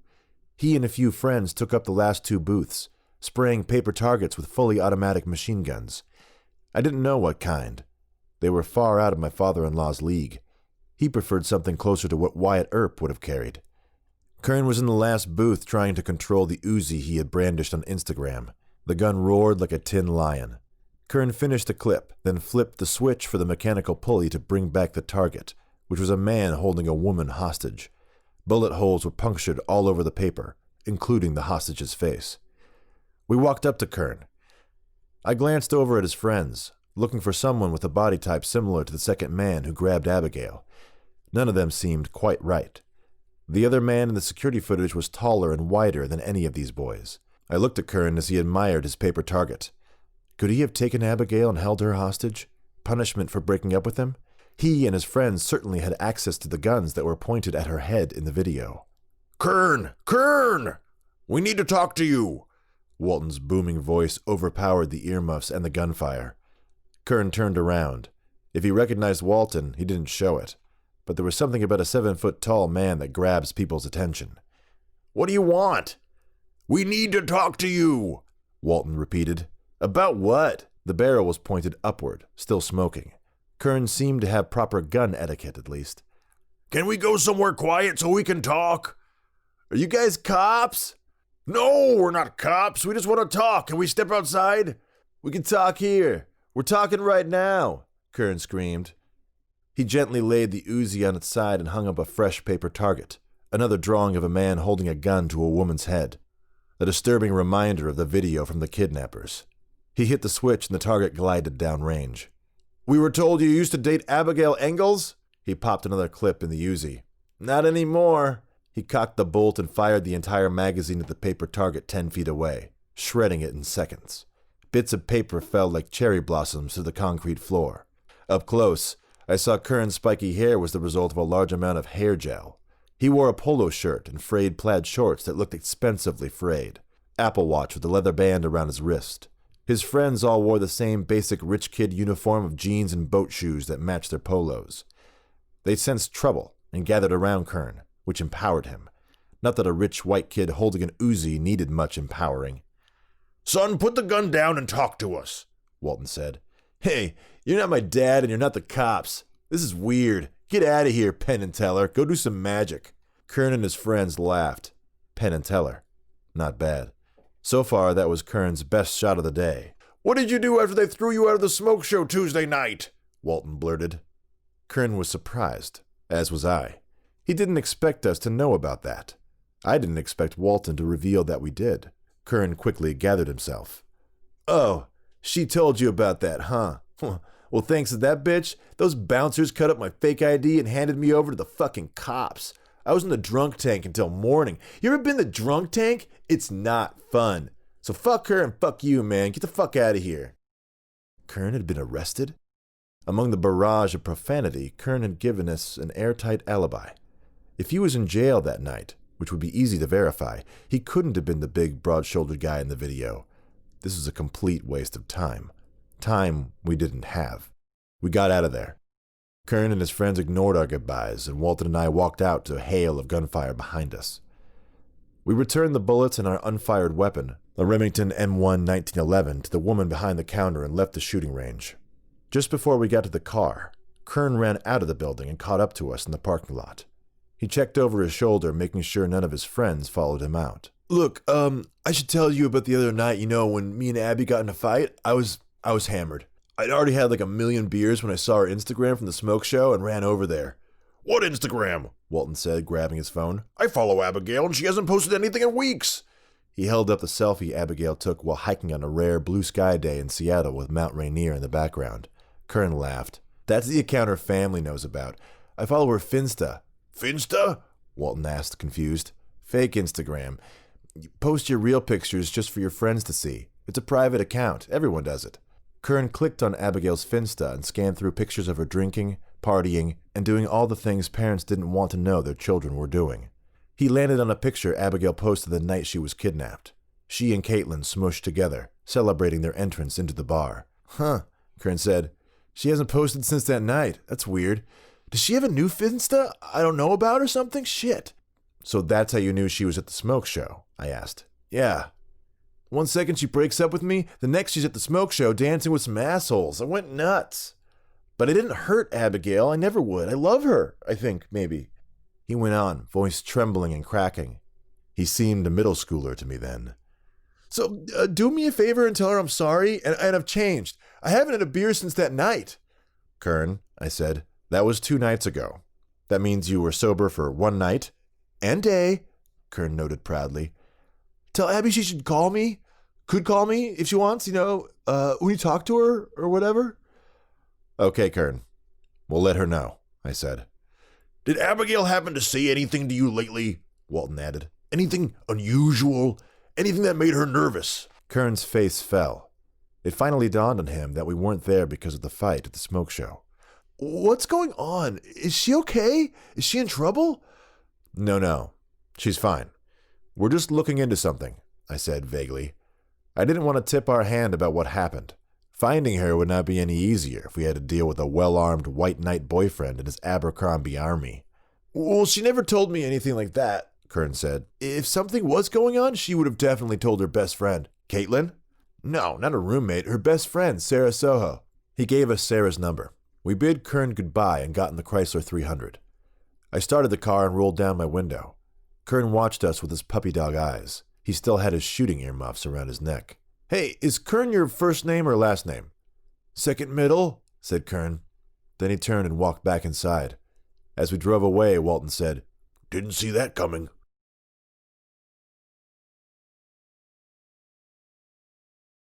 Chapter 13. We met Sarah Soho in the parking lot of a Dairy Queen a few miles from campus. She was wearing cowboy boots, tight jeans, and a puffy coat, while sitting on a bed of a brand-new pickup truck that was clearly never used to haul anything. It was 10:30 in the morning, and she was eating a Blizzard and smoking a cigarette. Not exactly the breakfast of champions. "Where the fuck is Abigail?" Sarah asked. Her phone had some kind of case on it that made it look like a rabbit. "She's not returning my texts. She's not watching my Insta stories.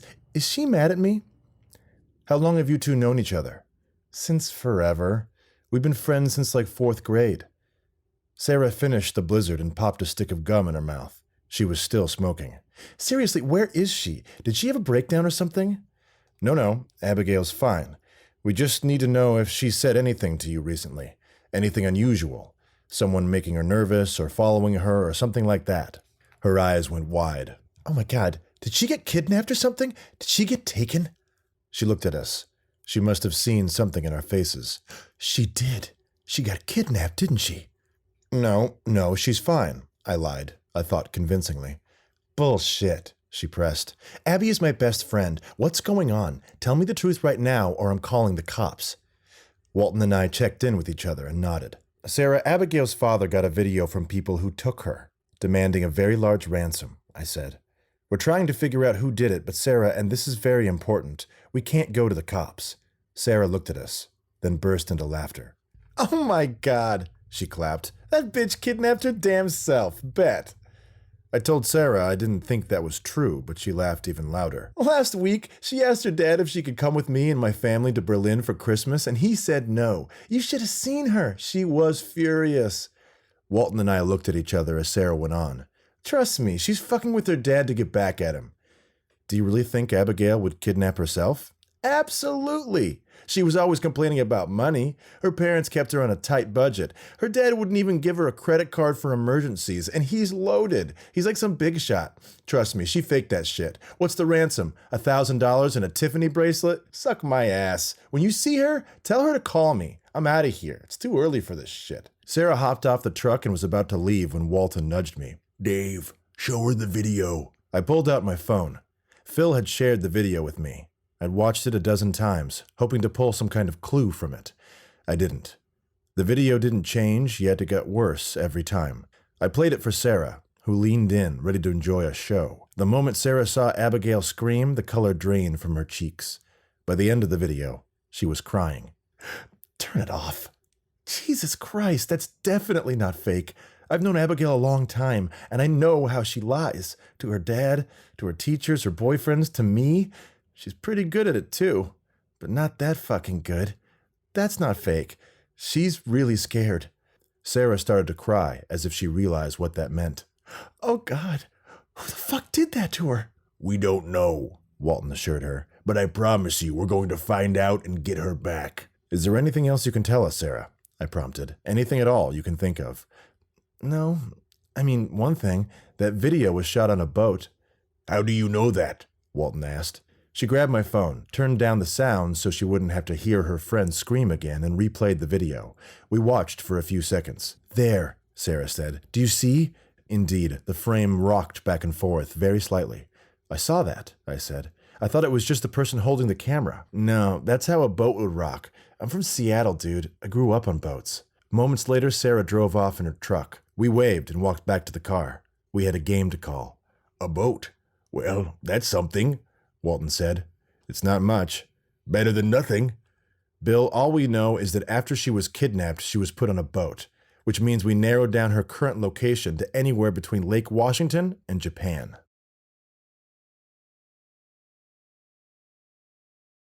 Chapter 14.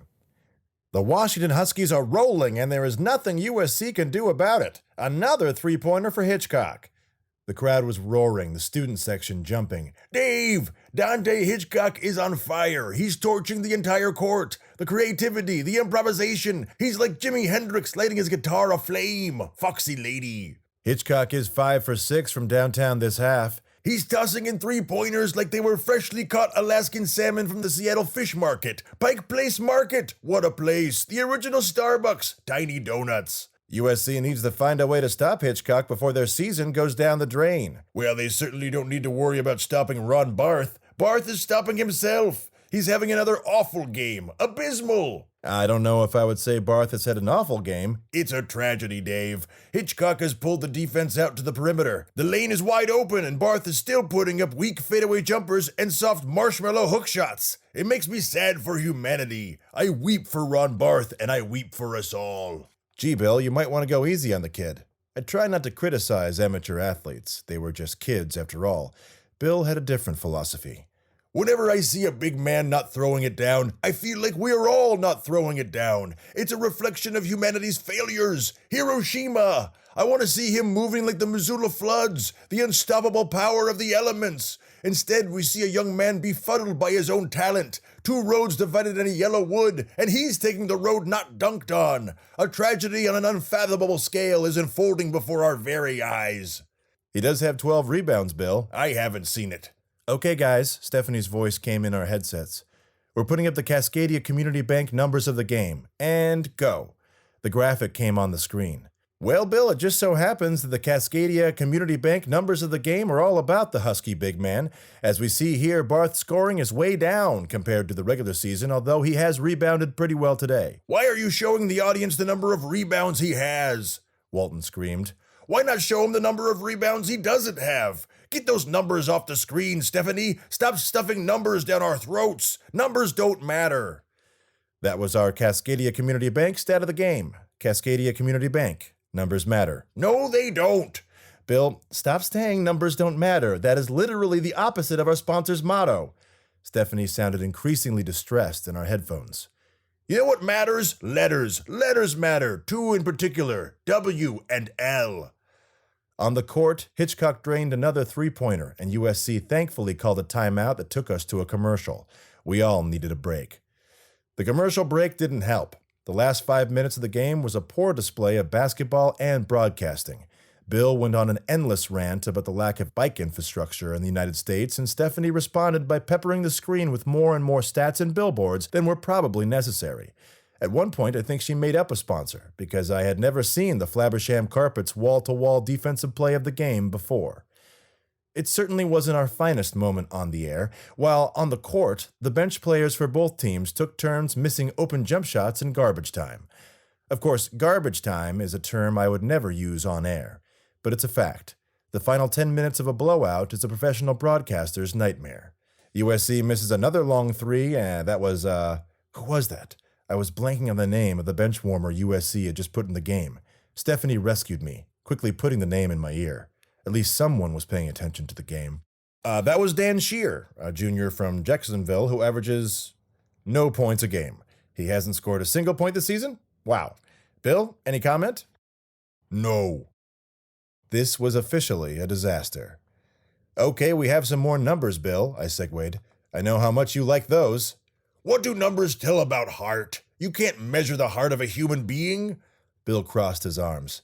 Well, you can measure the beats per minute, I pointed out. So what? What does that tell you? It literally measures the strength of the human heart. No, it doesn't, Walton said. The most factual book in America is the census. But what does that tell you about the truth of America? Nothing. Less than nothing. Men lie. Women lie. Numbers lie. The ball doesn't. You know who said that? Rasheed Wallace, a great basketball mind and a good friend. This will likely be the third time in 5 years that USC has been knocked out of this stage of the tournament. Stephanie, our producer, has provided us with some pretty informative stats. Bill, care to comment on those? Dave, please, let's get back to the game. Bill, I do believe that's the first time you've ever said that to me. The crowd cleared out pretty quickly after the game. Following a blowout, nobody lingers. Walton signed a few autographs. Normally, he'd spend hours happily signing every autograph that was asked of him, which was just fantastic when we had dinner reservations. Walton would sign anything, literally anything. If you handed Bill Walton a CVS receipt and a crayon, he'd sign it. Fortunately, there were only a few autograph seekers tonight. Nobody ever asked for my autograph except for the real college basketball broadcasting nerds, and there were very, very few of them. We hurried back to the dressing room. Walton slowed down just long enough to insult the referees for the afternoon's game. Gentlemen, that was a horribly officiated game.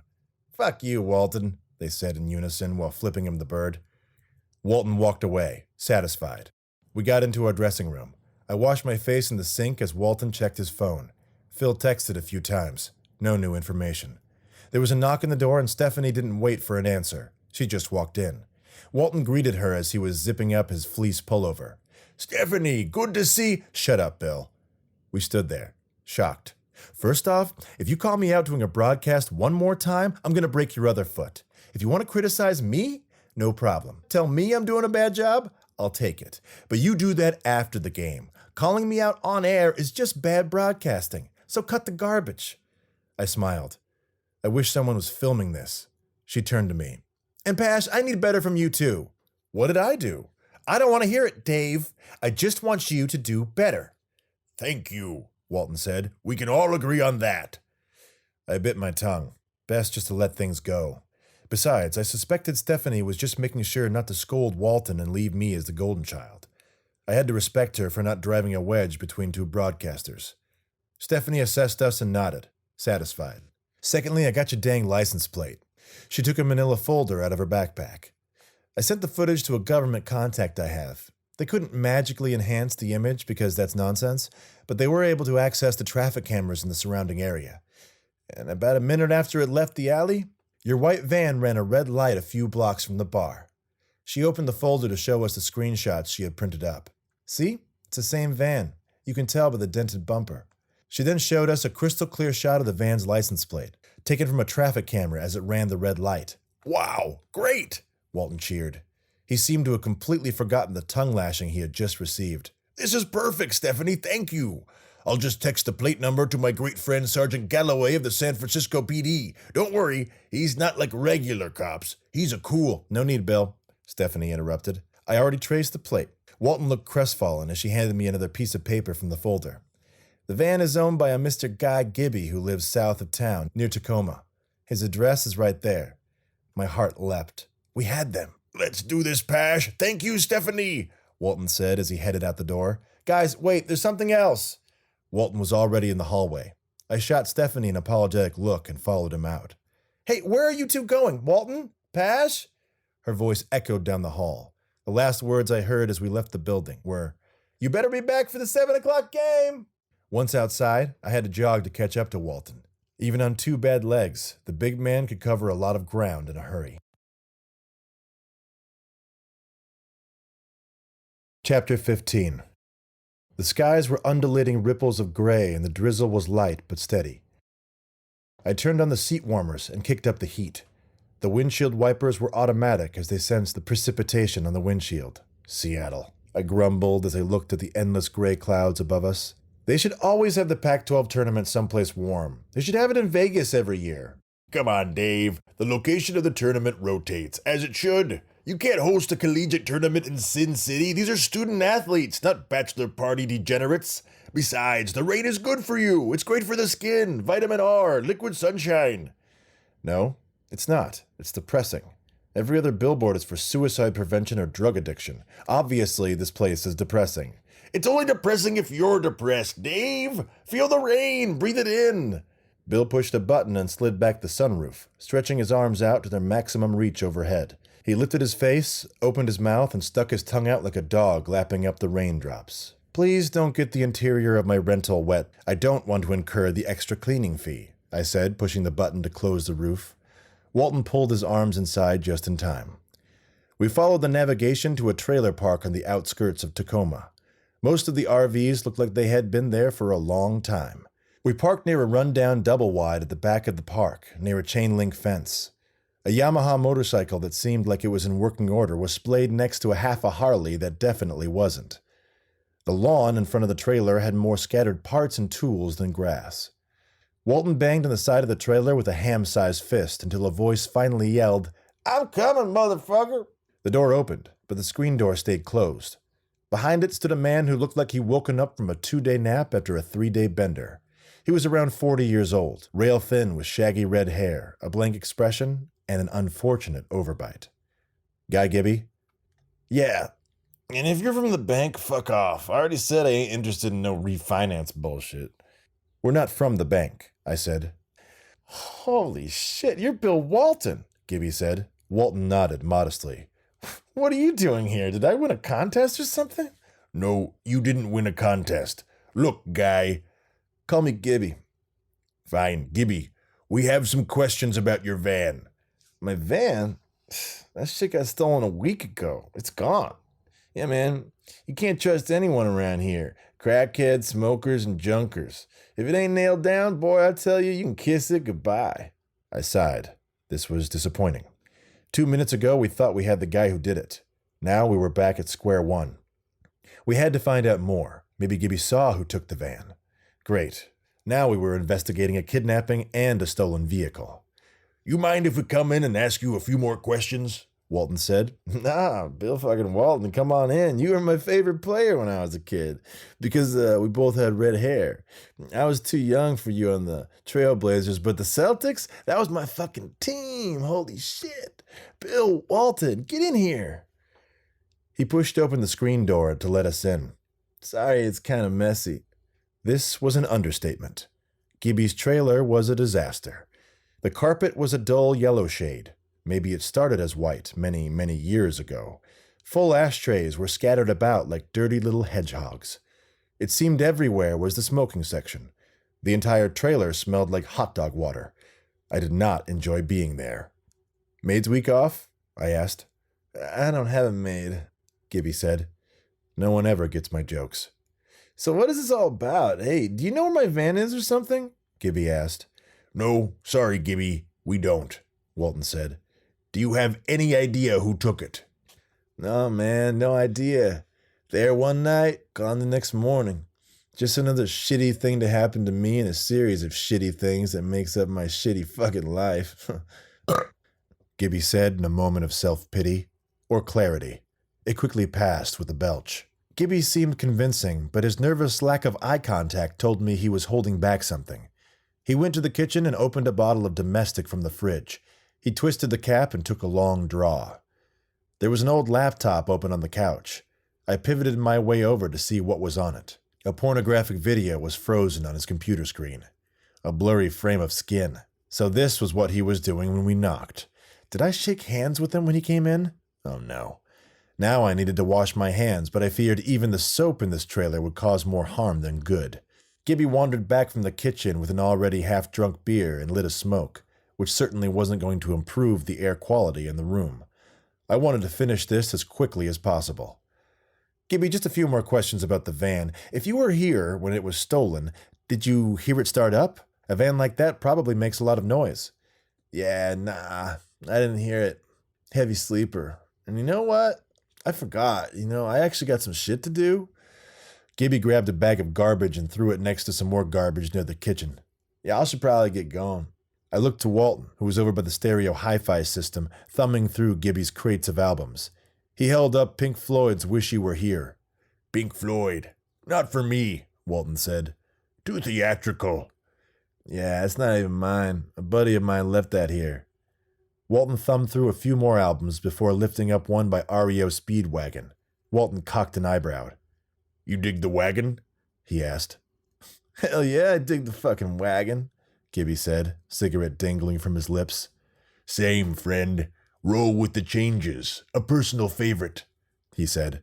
Then Walton closed his eyes and began to recite the lyrics, slowly, like he was reading from an ancient scroll of poetry. As soon as you are able, woman, I am willing to make the break that we are both on the brink of. My cup is on the table, my love is spilling, waiting here for you to take and drink of. So if you are tired of the same old story, oh, turn some pages. I will be here when you are ready. To roll with the changes. Gibby nodded. Roll with the changes, Walton said, reverently. I didn't know Walton was a big REO Speedwagon fan, but the breadth and depth of his musical knowledge always impressed me. Did you ever get a chance to see them live? Walton asked. Gibby closed his eyes and took a sharp drag. Yeah, my dad took me to go see them at the Tacoma Dome when I was a kid. He sounds like a good dad, Walton said.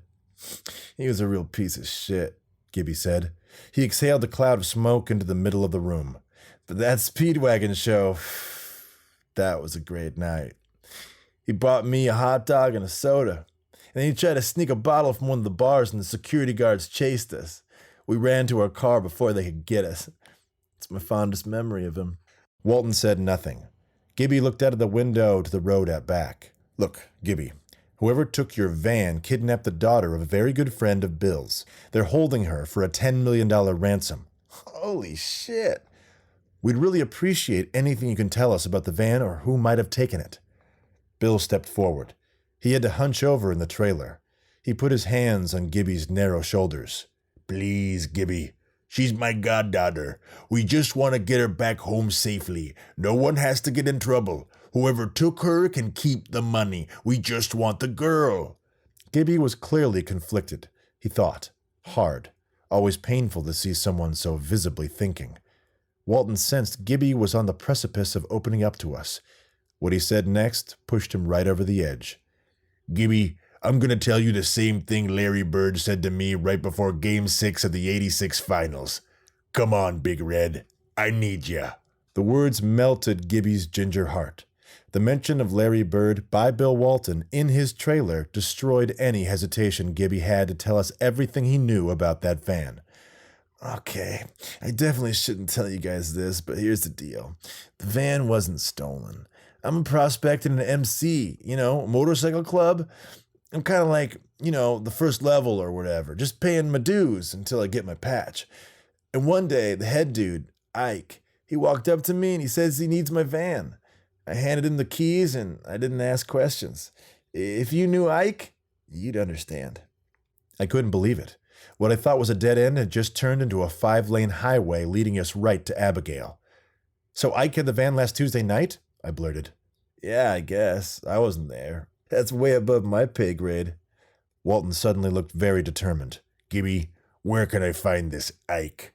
Find Ike? Shit, why would you want to find Ike? Stay away from him. Trust me. He's a bad dude, man. I mean, he's super cool, but you don't want to fuck with Ike. You don't want to talk to Ike. You don't want to look Ike in the eye. Just steer clear of that dude. Gibby, I was at Altamont. Trust me, I'm not afraid of any biker. Oh, he's way more than a biker. Hates that term, actually. Ike's a big deal around here, man. He's got his hands in all the cookie jars. If you snort, shoot, smoke, or fuck in King County, he's getting a taste. And nobody fucks with Ike. Gibby, don't worry about us. We'll be fine. Just tell us where to find this Ike. Walton insisted. I was starting to have doubts this was a good idea. Gibby shrugged. He owns a bar called The Levee. He's there all the time. I'm sure he's there right now. Panic gripped Gibby's eyes. But, hey man, don't tell him I told you anything. In fact, don't mention me at all. He cleared his throat. Please? Walton nodded. Of course, Gibby. Just one more thing. What does Ike look like? Gibby gave a dark chuckle. Just look for the big motherfucker with 2 grenades on his belt. Grenades? Come on, Gibby, said Walton. If I'm lying, I'm dying, Gibby said. 2 live grenades. And let me tell you something, brother. There used to be 3.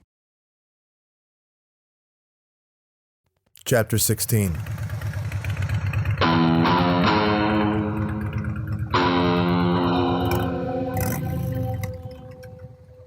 We headed south following the navigational directions to Renton, a town close to the SeaTac airport. We got to an industrial area near the freeway where the streets looked like they haven't been cleaned for a while. Broken bottles sparkled like diamonds in the gutter. The clouds parted for a few hours, but the trees sagged from the rain. We parked in front of the levee, the kind of bar that didn't have any Yelp reviews and most likely would not turn up in any tourist guides. A row of Harleys lined the street in front of the bar, dripping with rain. They even looked loud. We entered the bar.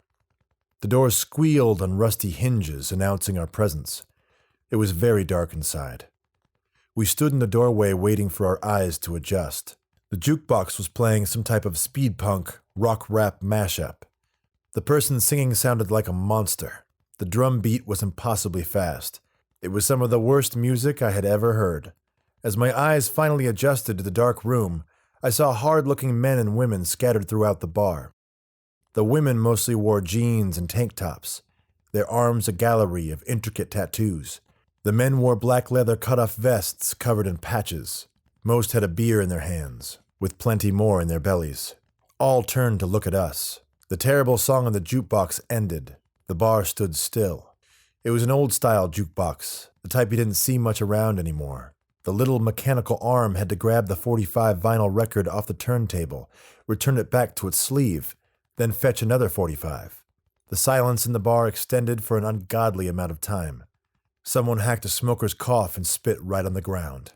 "Bill, maybe we should get out of here," I whispered out of the side of my mouth. Walton smiled. Good afternoon, brothers and sisters. He ambled towards the bar, and I quickly followed in his wake.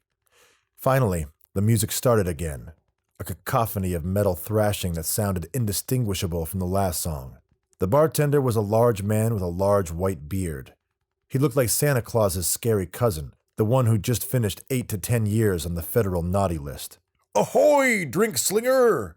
I'll have a high-alcohol kombucha, please. A bottle of Boochcraft, if you have it, Walton roared. Mister, we got brown, we got clear, we got beer, no ice, cash only. Scary Claus leaned his hairy hands on the bar and leered at us. Fine, I'll take a glass of your finest IPA. He looked at me. And a light domestic for my friend here. The bartender reached into a cooler for the 2 beers. When I grabbed my beer, I got the impression the cooler wasn't plugged in.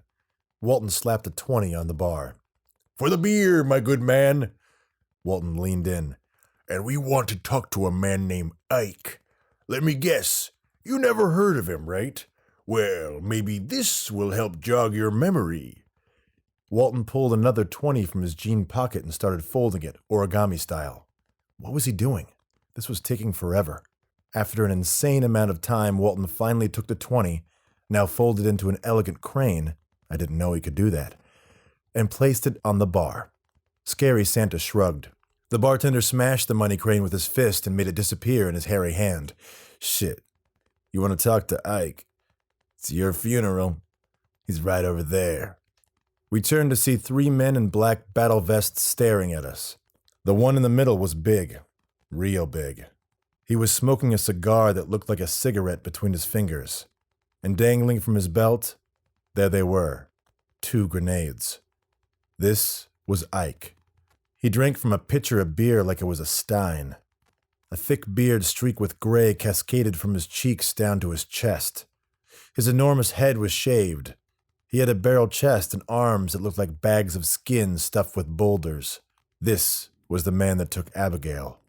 I knew it in my guts, which were currently dancing in my belly. But looking at him, I didn't have a clue how we were going to get her back. One wrong move and Ike would certainly kill her. not to mention us. We weren't safe here. I looked to Walton, hoping the dancing bears would lead us out of the bar. They didn't. Apparently the dancing bears were leading us directly to the scariest man I'd ever seen. Ike! Walton called out like he was running into an old friend at the farmer's market. We ambled over. I tried to look nonchalant while holding my beer. I knew I wasn't pulling it off. I felt every leathery eye in the room following us. Ike, let me buy you a drink, Walton said. Ike laughed. This is my place. I don't pay for drinks. He turned, smiling to the two cronies standing behind him. One was strikingly good-looking. The other was strikingly not. The first had a strong, movie star jawline and piercing blue eyes. He was tall and broad-shouldered. We had found the man I had mistaken for Kern in the security footage. And standing next to him, I was pretty sure, was the other man who grabbed Abigail. Shorter, wider. In fact, he looked like a thumb with beady eyes and a large Roman nose that looked like it had been broken at least a dozen times. "You want us to get rid of these guys?" said the thumb. Ike shook him off. "Nah, Toucan," Ike said. "You and Handsome Billy just chill out." Handsome Billy. Made sense. I wonder how the thumb became Toucan. Maybe he liked Fruit Loops. Ike went on. "If NBA MVP, two-time champ, and former Sixth Man of the Year Bill Walton has something to say to me, I'm listening." Ike smirked. Walton smirked back. "So, you're a Hoops fan?" Walton asked. "Nah, not anymore. But I played a little ball back in the day." Ike shrugged. "In fact, in my prime, not even you could have stopped me." The bar laughed. They all knew who Walton was. "Is that a fact?" Walton asked. "That's a big fact. I would have schooled you, Walton." I relaxed a little. If we kept the mood light, maybe we could get out of there without losing any teeth. "I doubt that, Ike. I doubt that very much indeed," Walton replied, a little too forcefully. I wanted to kick him. I couldn't believe he was antagonizing this guy. Please just agree with the giant biker, Walton. "I had a skyhook, the most unguardable shot in basketball. I mastered it. Had it down cold." "There is only one man in the world who mastered that shot. His name is Kareem Abdul-Jabbar, and I'm proud to call him a friend." Ike shook his head. "Shit, mine was better than Kareem's." The bar cheered, egging Ike on. This was definitely his home court, and we were the visiting team. "How dare you! If you took that shot anywhere near me, I'd block it right into the stands." Ike roared, laughing. "Oh, that's rich," Ike said. "You having an acid flashback, Walton? You losing touch with reality? You can barely walk." Ike grabbed a handful of pills that were spilled all over the table. Oxycontin. While covering professional football, I had seen the highly addictive painkiller used in many locker rooms, but I had never seen them gulped like M&Ms by the fistful. Ike washed the pills down with some beer, a combination that certainly wasn't recommended by his physician. "Enough, Ike. I have to talk to you about something very important. Is there someplace private we can talk?"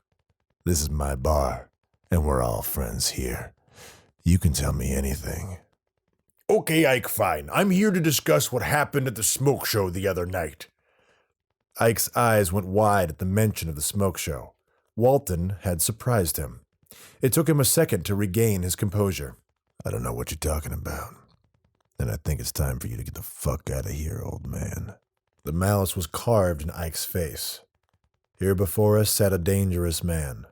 I felt it in my body. It's one thing to know it in your head, intellectually, to acknowledge that you were in a slightly iffy situation and there was a non-zero chance that you might be seriously hurt.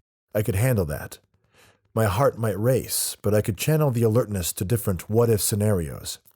I could occupy myself by calculating escape routes. But once the fear becomes so tangible and real that the brain is able to shoot its signal of panic down the spine and into the adrenal glands, those glands start to pump adrenaline in the body.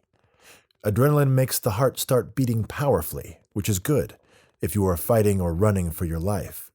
It gives that extra oomph that might be the difference between life and death. But if one feels that adrenaline spike while trying to stay calm, the shaking starts. I started to feel the rumble, my heart pounding. My hands shook, and I spilled beer on my pants. I can't just walk away, Ike. You see, you took something that belongs to a very good friend of mine. If you give me what you took and give it to me safe, I can get you that money. Everyone can walk away happy. I don't care about the money, and neither does my friend. We just want... Walton stopped playing games. We just want her back safe. Ike turned around to his two cronies. They were as shocked as he was that Bill Walton knew what they had done. Sorry, I don't know what you're talking about, Walton. Wish I could help you, Ike said sarcastically. He couldn't admit he took Abigail, but he wanted us to know he did. He was proud of it. Besides, if I had done what you're talking about, hypothetically, there's no fucking way you get back shit until I got paid all this money you're talking about. Come on, Ike. You want the money? I want the girl safe. Let's work this out. For the love of everything good on this earth. He finally said. Fuck you. Get out of here. Just give us the girl, you dirty grease monkeys, I heard myself say. I meant to think it, but I said it. Must have been the adrenaline surge. The thought gained verbosity and came tumbling out of my mouth. It did not go over well. Ike pulled a huge knife and stabbed it deep into the wood of the table. The knife swayed like an arrow that had just hit its target. Handsome Billy and Toucan leaned in, recognizing the provocation, the escalation. Who the fuck are you, little bald man? Me? I'm Dave Pash. I do play-by-play, I said. No reaction. I've been nominated for a few regional Emmys. Forget about Dave, said Walton, which was the first time I appreciated hearing him say that. We're talking about the girl. And I'm telling you, you better stop asking questions and get the fuck out of here. Ike chugged the last of his pitcher stein. There was a giant red eyeball tattooed in the back of his hand. It stared at me as he drank. He wiped the beer from his chin and stood up. And, for the first time since we had ran into Yao Ming in Houston, I saw Bill Walton look up at someone. Ike stood about 7'3" and ran a good 350 pounds. Walton sized him up. You got a nice frame on you. Where'd you play ball? I averaged 20 and 10 from Montana State back in '96, Ike said with a half smile. Then I wisened up and realized I didn't like working without getting paid. Walton shook his head. Ike, it's called playing basketball, not working basketball. If you don't appreciate the joys of competition and the fierce ecstasy of engaging in battle with the best, then you would have made a pretty bad teammate and a very easy opponent. College basketball's a racket, man, Ike sneered. Look at you. You're making money off of it. Schools are making money. Coaches are making money. Shoe companies are making money, but nothing for the athletes. That's un-American, man. And they call me a criminal. The bar laughed. They were an easy audience. We both got our rackets, Walton. You and me, we're actually a lot alike. You're nothing like me, Walton said. You're a disgrace. Ike's nostrils flared like an ox. His leather creaked. I could have wiped the floor with you, Walton, even in your short-ass prime. I guess we'll never know. I guess I'll just have to settle for beating your ass right now, hippie. That got a few oohs from the crowd. I felt the electricity in the room rise. The adrenaline had slowed and turned into cortisol in my bloodstream. My vision was tunneling. That's why I didn't notice we had been encircled by Handsome Billy, Toucan, and a dozen other bikers. Ike, we don't want to do this. Walton held up his hands. Where's the girl? Fuck you, Walton. I don't like your questions. I don't like your tone. I don't like your voice. I don't like your face. I don't like your hippie fucking attitude. I don't like you coming into my bar and asking me questions about some shit I don't want to talk about. I'm done talking. I want to throw it down on the hippie. Ike smiled, revealing gold teeth gleaming in his bearded mouth. Walton, the lunatic, smiled back. I, on the other hand, was not smiling. Looked like I was going to get my chance to fight after all. Only this fight didn't seem fair. I remembered Walton's mantra. Preparation, improvisation, intimidation. Okay. Preparation. Prepare for the fight. Over the years, I learned that the difference between winning and losing is not always playing by the rules. The best example that comes to mind is Michael Jordan's push-off on Brian Russell in the 1998 NBA Finals. That led to the jump shot that won Jordan his sixth and final championship. No one noticed in the moment.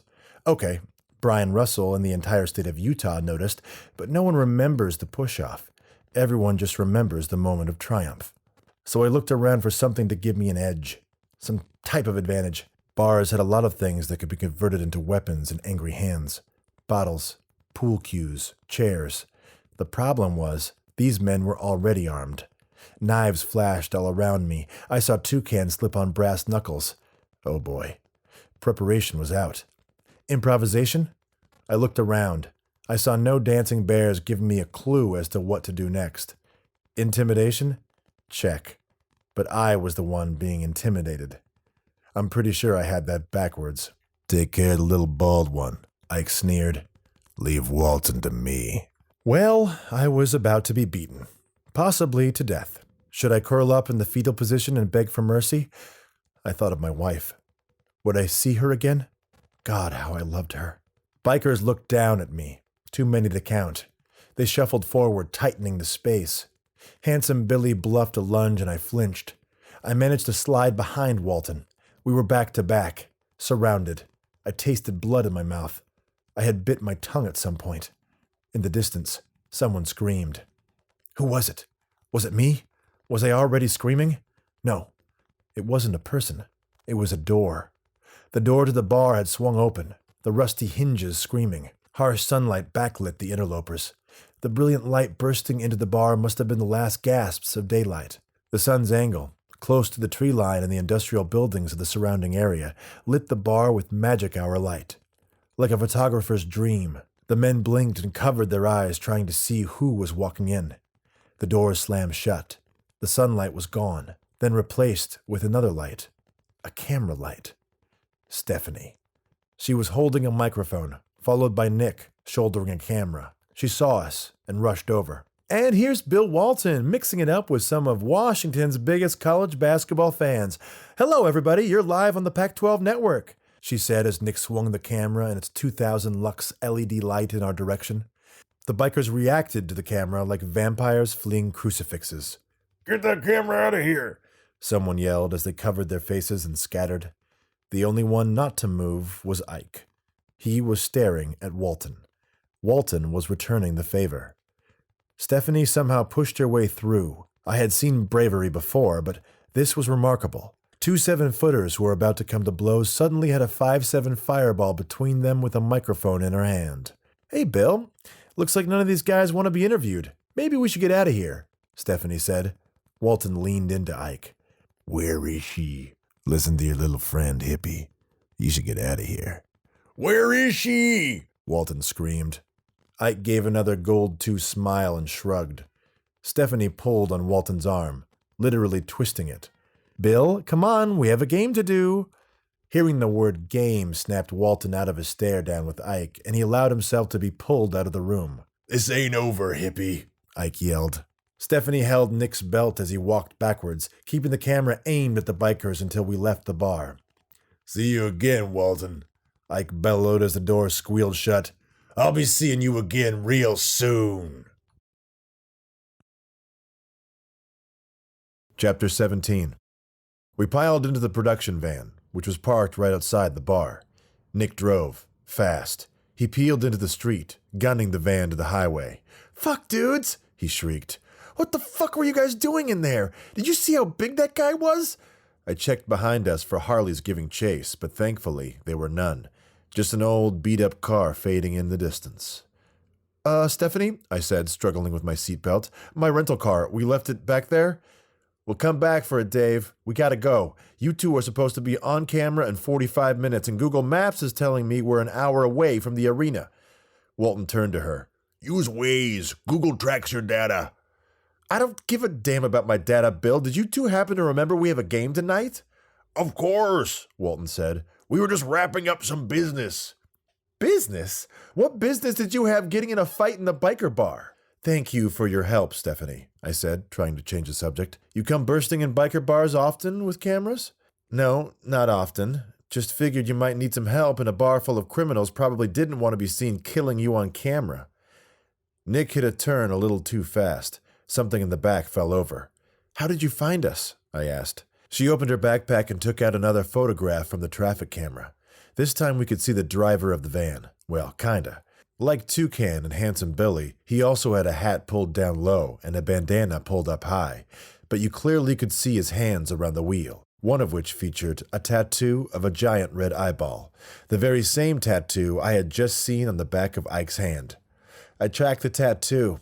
If you had let me finish before you two ran off, I would have told you that, in addition to the license plate, I found that the driver of the van was the leader of a criminal organization based out of your favorite drinking hole, the Levee. That place has warm beer. Your big bearded friend in there has been investigated for just about every crime there is. Drugs, prostitution, human trafficking, kidnapping. Walton and I exchanged a look. The list goes on. Am I crazy? Nick asked. Or did that guy have 2 grenades on his belt? Relax, Nick. That's how you know he's not tough. Maurice Lucas never had to wear grenades on his belt to intimidate anyone. Maurice Lucas in Bermuda shorts and a pair of flip-flops was more intimidating than that Ike guy could ever be with a dozen grenades around his belt. Walton crossed his arms and looked up. I miss you, Luke. For the next half hour, Nick drove like a bootlegger with a trunk full of moonshine, pulling a few moves that were highly questionable in their legality.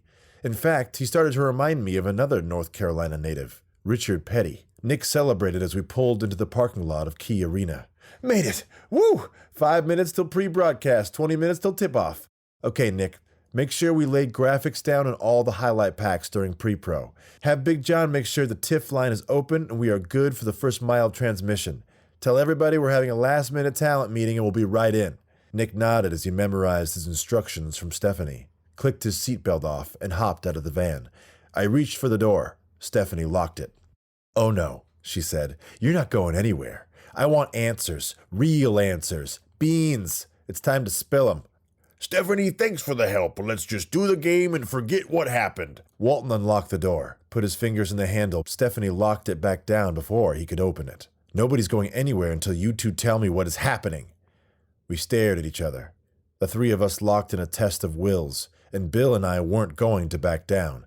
We couldn't tell Stephanie what we were up to. There were too many ramifications. Look, if we don't get there... She checked her watch. In 4 minutes, then who do you think is going to take the blame? The veteran broadcasters or the new producer? So please tell me what the hell is going on so I don't get fired, because I'm not leaving the van until you tell me what is happening. Walton said nothing. Out with it, Walton. All you ever do is talk, so start talking. Why do you care about that dirty old van? Why were you in that biker bar? Stephanie's eyes meant business. And why did you keep asking that giant biker where the girl was? What girl? Bill looked to me. I shrugged. We had a better chance of finding Abigail with Stephanie by our side than with her fighting against us. And I certainly didn't want to see her get fired because we missed the broadcast. Okay, he finally said. What I'm about to tell you stays between the 3 of us. Stephanie nodded, and Bill told her everything that had happened in the past 2 days in a concise, focused manner in which I didn't know he was capable of communicating. If Stephanie was shocked, she didn't show it. She processed every bit of information, interrupting only to ask a few pointed, pertinent questions. When Walton finished, Stephanie shook her head. Your goddaughter was kidnapped, and you 2 knuckleheads, while calling the Pac-12 tournament, managed to find the evil biker gang that did it? We shrugged. Okay. Stephanie nodded. I want to help. Walton scoffed. Absolutely not. Under no circumstances can you be involved in this. Dave and I have this under control. Guys, come on. I'm bored out of my mind. I can produce college hoops in my sleep. In fact, you get mad if I actually try to do anything. Walton said nothing. You're a stubborn old mule, aren't you? Walton wasn't budging. She smiled then. Stubbornness we depreciate, firmness we condone. The former is my neighbor's trait. The latter is my own. Walton finished. He smiled. John Wooden. Walton was looking at Stephanie with fresh eyes. He stretched his arms out wide. Stephanie, I was totally wrong about you. I offer my fullest apologies. We are now forever friends, teammates, amigos para siempre. There will be no more falsehoods between us. He hugged her. Eventually, she hugged back. I wasn't invited to the hug. I kind of patted Stephanie on the back. Okay, we're a team, Stephanie said, breaking the hug. And I promise, we'll figure out how to get your goddaughter back from Ike unharmed. She checked her watch again. But we got 90 seconds to get you on air. What do you say we start off this newfound friendship by not getting me fired? Chapter 18. There's a dribble drive handoff to Mason Thorogood, who turns to the basket and slams it down. Oh my. Colorado goes up 8 with 3 minutes to go. I wipe my brow. This game was good. Now there is a big man who knows how to throw it down, Walton thundered. Let it be known, Mason Thorogood. Shout it from the mountaintops. Remove the safety tag from the mattress. Turn on your hazard lights. The cows are coming home to roost. Oregon took the ball, desperate for some quick points. It's another stellar game for Mason Thorogood. The athletic 7-footer from Denver is a surefire top 5 pick in next year's draft. The Oregon Ducks have no chance to fly against the dominance of Mason Thorogood. Look at that rejection. Thorogood swatted a layup into the seats. I was surprised Oregon was still trying to score in the lane. Tonight, that was Mason Thorogood's domain. Stephanie threw a replay on the screen in perfect rhythm. Look at this. Mason Thorogood doesn't fall for the pump fake. He's too smart, too intelligent. He waits patiently and swats that weak shot out of there. Glorious, unbelievable. Thorogood is only 19 years old, and some say he's still growing. You never stop growing, Dave, please. Spiritually, emotionally, the growth never stops. All human beings, if healthy, should be growing every day with courage and conviction of our hearts to be better tomorrow than we were today. Yes, of course, but I was talking physically. I feel like I've grown today. I feel like you have too, Bill, but not physically. My word. Even on a good night, Bill made it tough to get through a broadcast. Mason Thorogood is a perfect example of what Ron Barth should aspire to be. Great.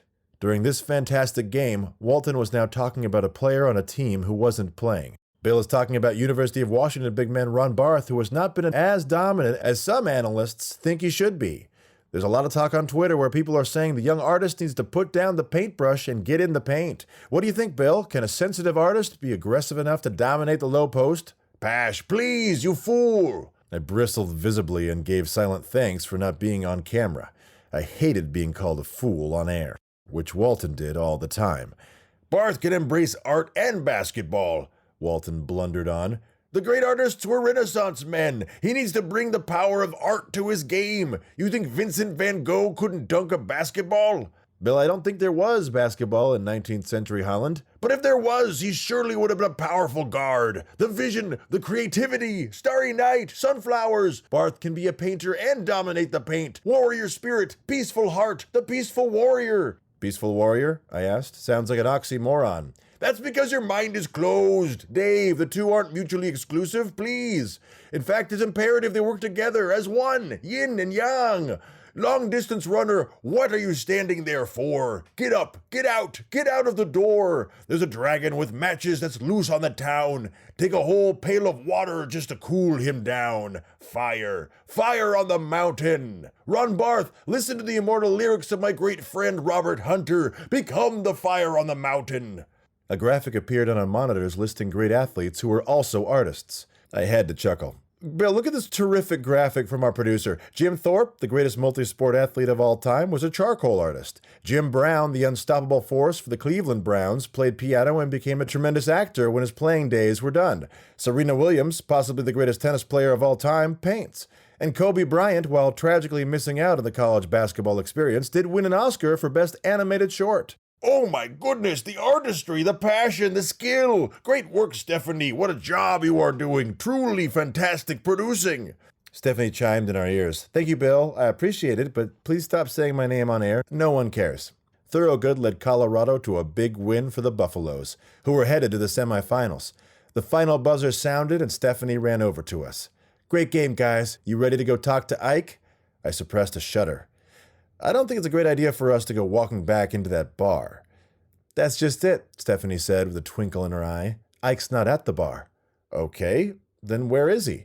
Stephanie smiled. Chapter 19.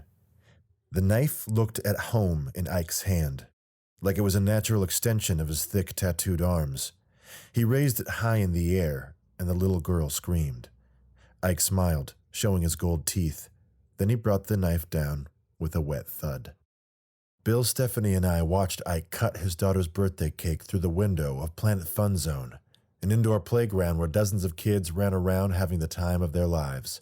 They climbed yellow ladders, went down red slides, and played in ball pits that looked like giant bowls of Skittles. And one particularly happy little girl dug into the first piece of her birthday cake.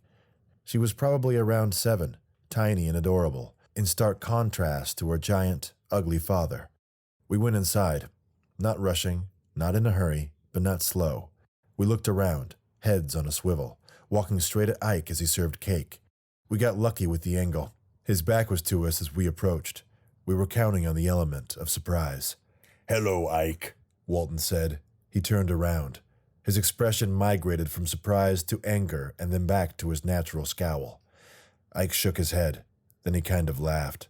He said quietly to Walton, "Oh, man, you just fucked up." "We just want to talk to you, Ike," Stephanie said. "That's it. Just talk." "What? No camera this time?" Ike snapped back to Stephanie. "Man, what is wrong with you people? Even the worst psychos know better than to talk business when a man's around his children." Ike handed the knife to another parent. "Hey, Peg, can you finish up for me? I gotta talk to these folks real quick." Ike led us to the far corner of the room, away from the kids. I noticed he wasn't wearing his grenades at his daughter's birthday party. It gave me hope.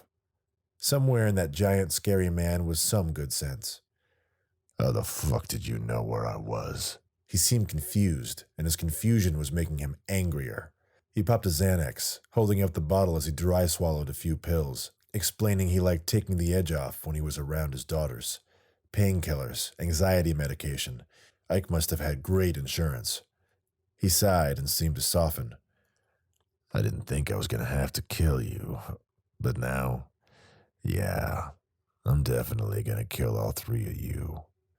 The calmness in which Ike said those words was chilling.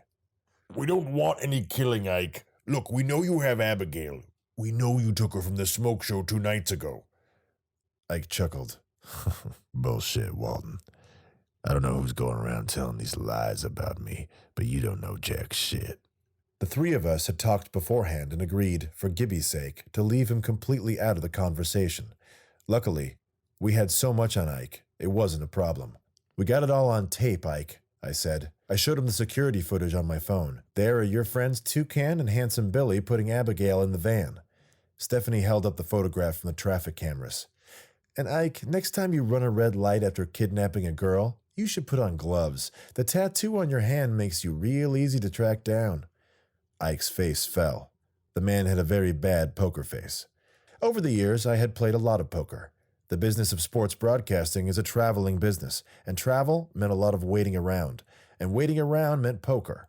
I had played cards with my broadcasting partners, the crew, referees, coaches, assistants, and the occasional professional athlete, and I won my fair share of pots over the years. In fact, I once took $1,000 off Jeff Van Gundy in a memorable game in the back of a cigar shop in New York City. I knew the game. I knew the faces people made when they had good cards and the faces they made when they didn't. We had a royal flush, and looking at Ike's face, he was busted. "Wasn't supposed to be a camera back there. I knew the guy that put in that whole security system. He puts cameras in half the homes and businesses in Seattle. Lucky for me, he's also a cokehead who can't afford his habit. Makes breaking into places a hell of a lot easier when you know where the cameras are. Fucker didn't tell me about the one in the back. Me and him are gonna have a little conversation about that." I was worried we may have just gotten someone killed. I quickly explained. "That's because the manager put it in himself. Nobody knew about that camera, Ike." Ike shook his head. He popped another Xanax. "Man, running the red light was dumb. I was jacked up that night, having fun. Stupid." "Here's the good news, Ike," Walton said reassuringly. "We're not going to go to the cops or the FBI. Just give Abigail back and I'll get you the money. That's a promise. No one has to get hurt. No one goes to jail. Let her go right now and end this. Tomorrow you'll get the money." Ike watched his daughter go down the huge slide in the middle of the room. She landed and waved to her father, giggling. Ike waved back with both hands. "Ike, we just want to get a little girl home to her father." Ike flinched. In that moment, Walton had turned Abigail from a thing to a person. Someone's little girl, just like his. He shook away the thought. "Fine, Walton, you want the girl? Yeah, I took her. But I don't have her anymore. It was a gig. We were paid $5,000 to grab her and hand her over. Hell, we were just a taxi service. I think the Xanax was making Ike say a little bit more than he normally would have. I tried to keep him talking. Who hired you? I don't fucking know, man. I never even saw his face. Hell, I only talked to him twice. Once on the phone, and again when we dropped off the girl, and he never said a damn word. Not really. He and his partner communicated with, like a robot voice. Like Siri? Yeah, right, Siri. Ike imitated the automated voice. Take the money, leave the girl. He laughed, enjoying his little imitation. Ike was loose as a goose. What do they look like, these two men? Stephanie asked. Strong fuckers. Short, but thick. I didn't see much else. They were wearing ski masks and pointing AKs at us. We made it quick. AK-47s. Those were the same two guns pointed at Abigail's head in the video. I remembered her screams. So disturbing. I tried to imagine her in a better place. I thought about the picture of her hiking in front of Mount Rainier on a beautiful, clear day. Her Finstagram, I realized. You knew she was at the smoke show because you followed her Finstagram. I was proud of myself for putting that together. You mean, her Finsta? Yeah, damn. Her Finsta, whatever. Yeah, that's right.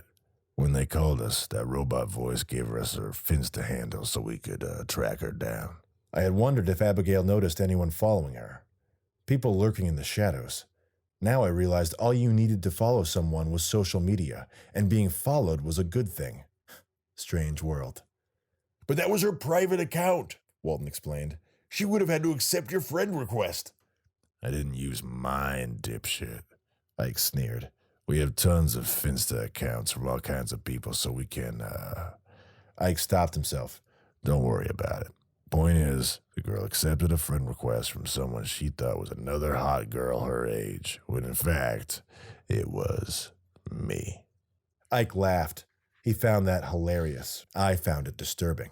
A woman marched up to Ike. She had to be the mother of Ike's daughters. They all had the same oval faces and light blonde hair. She was also clearly one of the few people on the planet Ike didn't intimidate. Hey, Ding Dong, we only have the place for 10 more minutes. Think you could spend 2 seconds with your daughters? You won't see them again for a month. It was fun seeing Ike put in his place. And give me some money to tip the waitress. Ike took out a roll of money the size of a grapefruit. He casually peeled off a few hundreds and handed them to the former Mrs. Ike. That was some tip. Okay, shitbirds. I answered all your questions. Now get the fuck out of here. Walton, a little piece of advice. If I see you again, I'm gonna beat your ass. That's a promise. Ike, I abhor violence in all forms. Fighting is a waste of precious energy. What will we gain by trading blows, fanning the flames of our primitive egos? I've won 2 NBA championships and 2 NCAA titles. Please, my ego is fine. You don't want to fight, hippie? That's fine with me. Just don't ever let me see you again. Ike turned his back on us. He walked over to the birthday girl, who leapt into his arms, laughing. He tossed her in the air with a look of pure joy that seemed out of place on the hard man's face. Chapter 20. I drove the production van south on the 405 as we headed back to the levee to pick up my rental car. The van handled like a cruise ship, but I couldn't help but appreciate the sheer size and weight of the vehicle. Bill and Stephanie stretched out in the back, each taking their own row of the bench seating. 30 minutes later, we came to a stop in front of the levee. I didn't see my rental car. Or, as I quickly came to realize, I just didn't recognize it. My Chrysler 300 was trashed. The driver's side window was punched out. All that remained of the windows were pieces of glass scattered like worthless jewels on the ground. The roof was concave, like someone had jumped on it. The back bumper was half bent, loose, and hanging off the back right side of the car. It looked like someone had tried to kick it off, and almost succeeded, then decided that half off was funnier, so they left it like that. We got out of the van and walked around the car as Stephanie apologized. "I'm sorry, Dave. I guess I should have let you drive it back." The car was covered in graffiti. Words like "Die hippie," "Walton sucks," and "fuck you, Walton" were written in dripping red spray paint. We circled around to the other side of the car. "Oh, Dave, they spray-painted male genitalia all over your car." "I think they are middle fingers," I said, hopefully. Okay, Walton said. you can think whatever you want. Whether they were genitalia or middle fingers, the point was the same. Walton put his hand on the relatively undamaged hood of the car and touched the other hand to his heart. Long may she run, Dave, Walton said. long may she run. Damn it. I love that car. Look on the bright side, Dave, Stephanie said. At least none of the graffiti is about you. To be honest, that was the part that bothered me the most. Sure, it sucked to have my rental car trashed, but once again I was completely ignored, and it was all about Walton. They couldn't have taken a moment to spray paint one thing about me? I would have been happy with a single "screw you, bald guy." That honestly would have made me feel better. But as always, next to Bill Walton, it was like I didn't exist. I got in the car and pushed the ignition. It started. At least it was still running. Stephanie got behind the wheel of the van. "Be safe in that thing. See you back at the hotel," she said as she took off, laughing. The inside of the car was just as wrecked, but the stereo was still there, unfortunately for me. Walton turned it on. Guess which station? Of course, it was the Sirius XM Grateful Dead channel. I'm not sure he listened to anything else. The driving, droning beat that could only be one of about 1,000,000 Grateful Dead songs assaulted my ears. Maybe a little Jerry will help you out, Bill said, smiling. I did not smile. "No, actually, it won't. Walton, please. I can't listen to the Dead right now." What are you talking about? You love the Dead. "No, you do, Bill. You do. You listen to them all day, every day, and I just can't stand it anymore. Not now. My God, it's just all so repetitive." Repetitive? No two songs are the same. No two notes are the same. Endless originality. Spontaneous creation. No, I can't. Not tonight. One night. We are not going to listen to the damn Grateful Dead. I smashed the radio off with my finger. I went to 854 Grateful Dead shows and no two were the same. Bill. I'm just saying they are not repetitive, he said quietly and pouted in the passenger seat as we drove in silence. The rare quiet was nice, but that meant I could clearly hear the glass rattling around in the back seat like 1,000 broken teacups. It seemed to get louder with every turn of the wheel. I looked over to Walton. He looked like a giant golden retriever who had lost his favorite tennis ball. Was he crying? Fine. Turn it back on, I groaned. Walton smiled as he turned the music back on. He took huge sniffs of the air like a giant red grizzly. You smell that? Walton asked. Nope, I lied. Smells like the scoundrels used the back seat for a toilet. 20 minutes and half a song later, we were back on University Way, passing the neon signs and sidewalks full of kids out and about on a Thursday night. We slowed down in front of the smoke show, and sure enough, Cal was gone. There were new bouncers working the front door, very professionally checking each and every ID. We drove on. At least we had done some good in the past 2 days. Chapter 21. I don't like to use the phrase, "I need a drink." I think it espouses a kind of casual alcoholism, a running away from our problems and escaping down a bottle of forget juice. I tended to think that it only makes problems worse and things don't really get better until you dry up and have a conversation between your heart and the man upstairs. But in this case, I needed a gosh darn drink. We found Stephanie at the hotel bar. She waved us over to a booth in the back, away from the crowd. An elderly waiter came over and I ordered a very tall Pinot Gris. Stephanie had a double Buffalo Trace, neat. Walton asked for high-alcohol kombucha, but reluctantly settled for an Elysian microbrew. "Okay," Stephanie said. "So Ike took her, but he doesn't have her. What now?" "I don't know," I said. "We're at a dead end." "All right. I came into this late," Stephanie said. "Tell me everything that happened. Start at the beginning." 2 nights ago, Walton's old teammate Phil Ingalls approaches us after the game. He tells us his daughter has been kidnapped. He got a video from people who took her. We showed Stephanie the video. Once again, it was horrible. And she agreed with Sarah Soho's opinion that it was taken on a boat. She also agreed that gave us very little to go on. "They said no cops, but that could clearly just be a bluff, right?" Stephanie asked. Agreed, but not worth the risk. Walton answered. The kidnappers gave Phil 3 days to put together $10 million. Wow, and he can do that? He's got that kind of money? Yes, he's a pharmacist. He's in pharmaceuticals, Bill. Same. Okay, so how did he get the video? Who sent it? It was a text from his daughter's phone, I explained.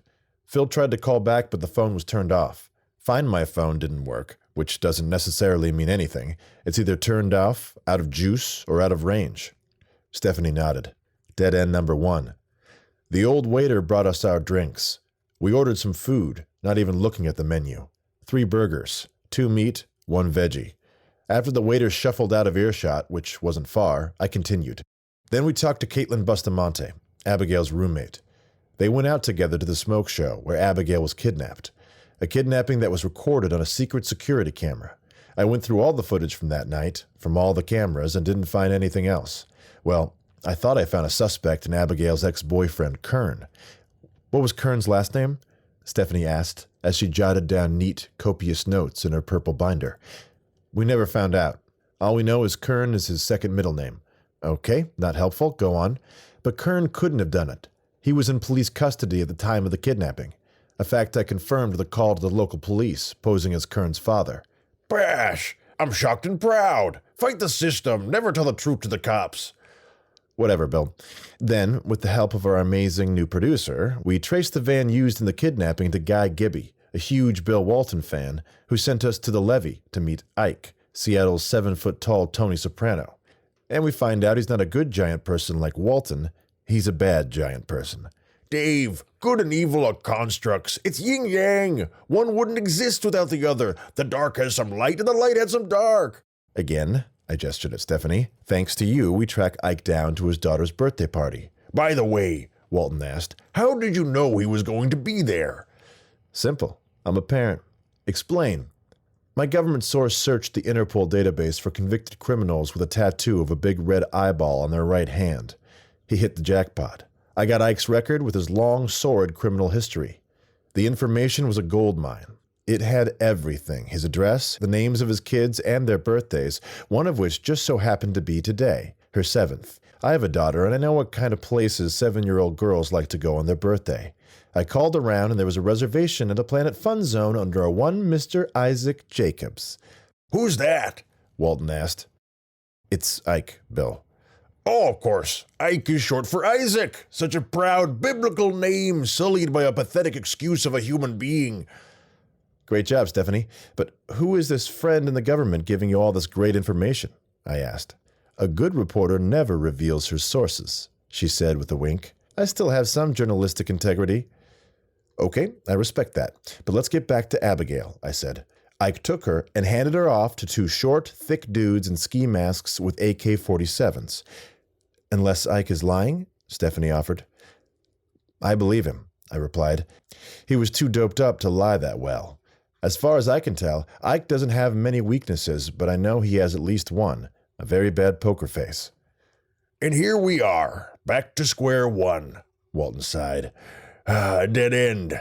A very ungrateful dead end. Another waiter, who I couldn't believe was even older than the first, brought over our food. The Hyatt House knew what they were doing.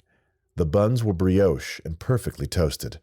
The burger was served open face, with a pile of fresh, carefully arranged onion, lettuce, and tomatoes skewered with a long bamboo pick. The fries were a masterpiece, steaming, thick-cut, perfectly seasoned, and piled next to ramekins of ketchup and mayonnaise. I removed my onion, added the ketchup, saving the mayonnaise for the fries, and attacked my burger. I didn't realize how hungry I was. It had been a very long day. After a few ravenous bites, I came up for air. Looking over, I noticed Stephanie was matching me bite for bite, but Bill hadn't touched his food. Something wrong with the veggie burger, Bill? Is there nothing else we can do? Something we missed? Is there not a single thread to be pulled? A rock to be turned over? We thought. We thought long and hard. The answer was no. We had nothing. Maybe it's time to go to the cops, I asked. Walton bristled. No, I know what I have to do. Something I was saving as a last resort. Walton stood up, pushing away his untouched veggie burger. Okay, where are we going? Stephanie asked, wiping her mouth and grabbing her backpack.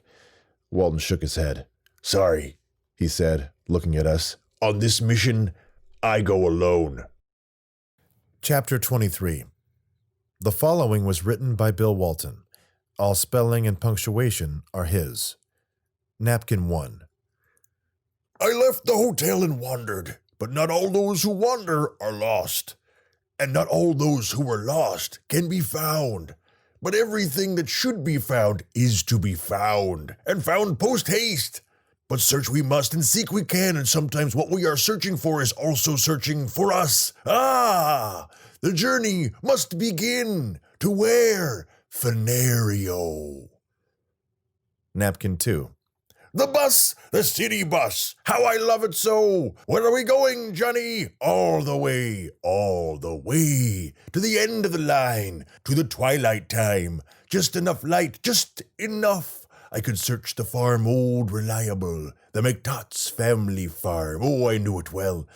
Had it changed? All things must. The only constant, change, my old friend. And yet I knew, Faith, that it must be. There must still be a little bit of magic in that old top hat I found. Napkin 3. I knew what I was looking for. The secret of the universe. I know what you want. Yes, imagine it. See it in your mind. Smell it with your mind nose. Old Farmer McTott's, he of early bedtimes, he didn't know. For here is the place where they grow. Water, sun, what's cooking in that field? Cow pies. In the groves near the pine, near the edge of the fence, was the dark growing place. It had been for years, decades, since I walked this farm, searching for the Grail, the holy psilocybin, my old friend. You trickster, brother coyote, on your footsteps I reach. Like a somnambulous truffle pig I wandered, or was guided. Jerry, till I found them. Oh yes, I found them. And the moon rose as I consumed, or was consumed. Napkin 4. My little fungi friends were not hard to find. The dancing bears took me there. I ate them slow. Earth! I ate them as the earth will one day eat me! Eat me! Fractal cycles in time. In the darkness of a grove of weeping willows, I ate. The number 8 sideways. The infinite! The show never ends. The tour must go on. O wide world, what secrets do you contain? What lies under your folds, your crevasses? What darknesses? Where are the cracks between the cracks? The places where the light becomes the dirt? Holes. The world is full of holes. Holes of the holy. Holes of the whole. The graves of the great, dancing like pyramids, not moving but moving. Chaotic stillness for 10,000 years. Yet the sun is not spinning, it's shining. Inner light. The sun, my heart, my head, the moon, unrequited love. In between heaven and earth I live, purgatory, ancient ills, how to mend, how to heal. Jerry, I need you now. Napkin 5. Bobby Weir, Mickey Hart, Phil Lesh, Pigpen. I use my phone for light. Thank you, Steve Jobs. True genius cannot be stifled. True genius rises with the power of dawn, the power of the Missoula flood. 1,000 glaciers vaporized in an instant. Fill your eyes with the shafts of light emerging from the holes where the shadows live.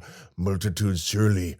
Rebounds! Make the misses into makes desire. The intangibles can never be tangible. Never. The painted area. The mud-like paint. The paint that covers my knees. I fell to my knees. I feel to my knees. On my knees the powers of the four corners. Brother wolf, sister crow. The canvas of the world. The art of living. Footsteps of the gods. And yet nothing. Always nothing. Chaos. A river I need to cross. I can make it. I can't make it. I need help. From the wellspring of my soul that I sing the cry of assistance. I turn to my bench and cry, who are you? Turn to my coach and say, put me in. But we need help and we are humbled.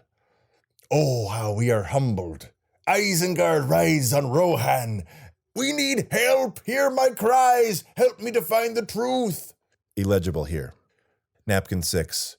We were up against the wall.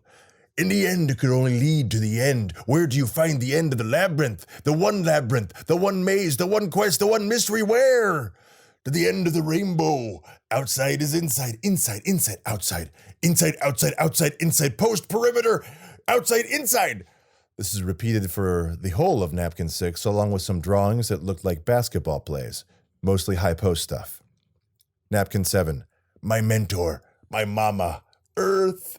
Hold my feet, O forest floor. I needed to run under the moon, to cry in your bosom, O whistling wind, O fiery sun, O Columbia, Mississippi of the West, rushing waters, running, hustling back on defense, always to the sea, and yet not separate from. We must defend her from the fast break of pollution, transitional times, transition D, banish effort, effortless effort, the flow always flows, water drop need not think, I need not either. It acts, it plays. Mickey Hart, Bobby Weir, Phil Lesh, Jerry!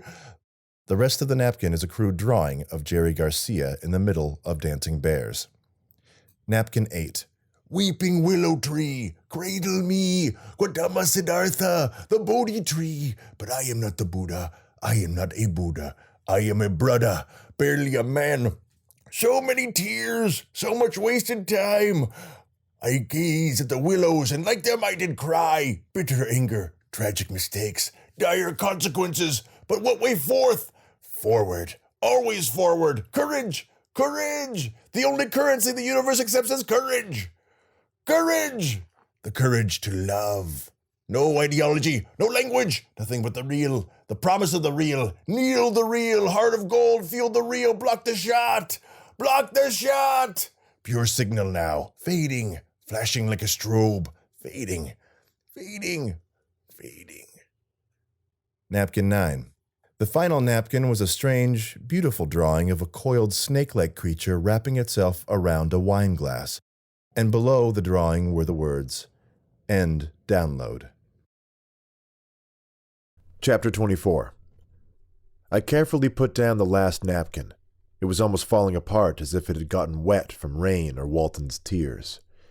"Bill, what does this mean?" Stephanie asked. "Where did you go last night?" Bill gently cleared his throat and finally spoke. Stephanie, where I went was nowhere, yet everywhere. A place I was able to meaningfully communicate with my ancestors. Not with words, mind you. This was a powerful alchemical connection. And when I say my ancestors, I don't mean my relatives. I mean the ancestors of the universe, the council of the great tribe called humanity. I rolled my eyes. This was classic Walton. Sometimes I think he said this stuff because it annoyed me so much. Stephanie picked up the last napkin. "What about the drawing, Bill? What is it?" "I know nothing of what's on those napkins," Bill explained. "I was in a trance-like state. I was channeling words from a higher realm, and that channel is now closed. What's on those napkins is as much a mystery to me as it is to you." I was furious. "Bill, last night you went to a farmer's field and took mushrooms?" "Yes." I rolled my eyes even further back in my head. Any more, and I'd be able to see the back of my skull. "I thought it would help." "Huh," Stephanie said. "So this all came from your subconscious. Interesting." I did a double take. "Stephanie, how in the world could that nonsense be interesting? It's the deluded rantings of a man on drugs." "Plants," said Walton. "I was on plants, Dave." "Plants that happen to be a Schedule 1 drug. Thanks a lot, Bill. This was incredibly helpful," I said sarcastically. "Now I agree with Stephanie. The only lead is the fact we know Abigail was taken away on a boat." "Wait," Stephanie interrupted. "Bill, your hallucination, experience, or journey, or whatever, I mean, I'm sorry, I don't want to dismiss it." "Stephanie, you can definitely dismiss it." "I wouldn't be so sure, Dave." Stephanie paused, gathering her thoughts. "Let me tell you a story about Captain Woody Pengelly. The F-18 he co-piloted crashed in Afghanistan during a sandstorm, and he and his pilot, Lieutenant Colonel Gerald Cho, were captured by Taliban forces. They were kept and tortured for over a year until our government was able to arrange a prisoner swap." Bill and I were silent. Stephanie had our full attention. "The only problem was Captain Pengelly came back alone. They kept Lieutenant Colonel Cho. Special forces wanted to go in and rescue him, but Woody couldn't remember anything about what happened or where they were kept. The doctors and psychologists tried everything they could to get him to remember something, any clue, but he had complete amnesia from the moment he ejected to the moment he woke up in the military hospital. Captain McGelly was honorably discharged and went home to Wisconsin. Stephanie took a sip of her coffee and continued. Months later, a few of his buddies took him camping, and they brought along some magic mushrooms. He ate a few, and in the middle of his trip, or experience, or whatever you want to call it, journey, Walton chimed.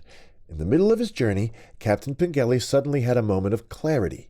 His deep subconsciousness, where his brain had locked up that experience, suddenly opened.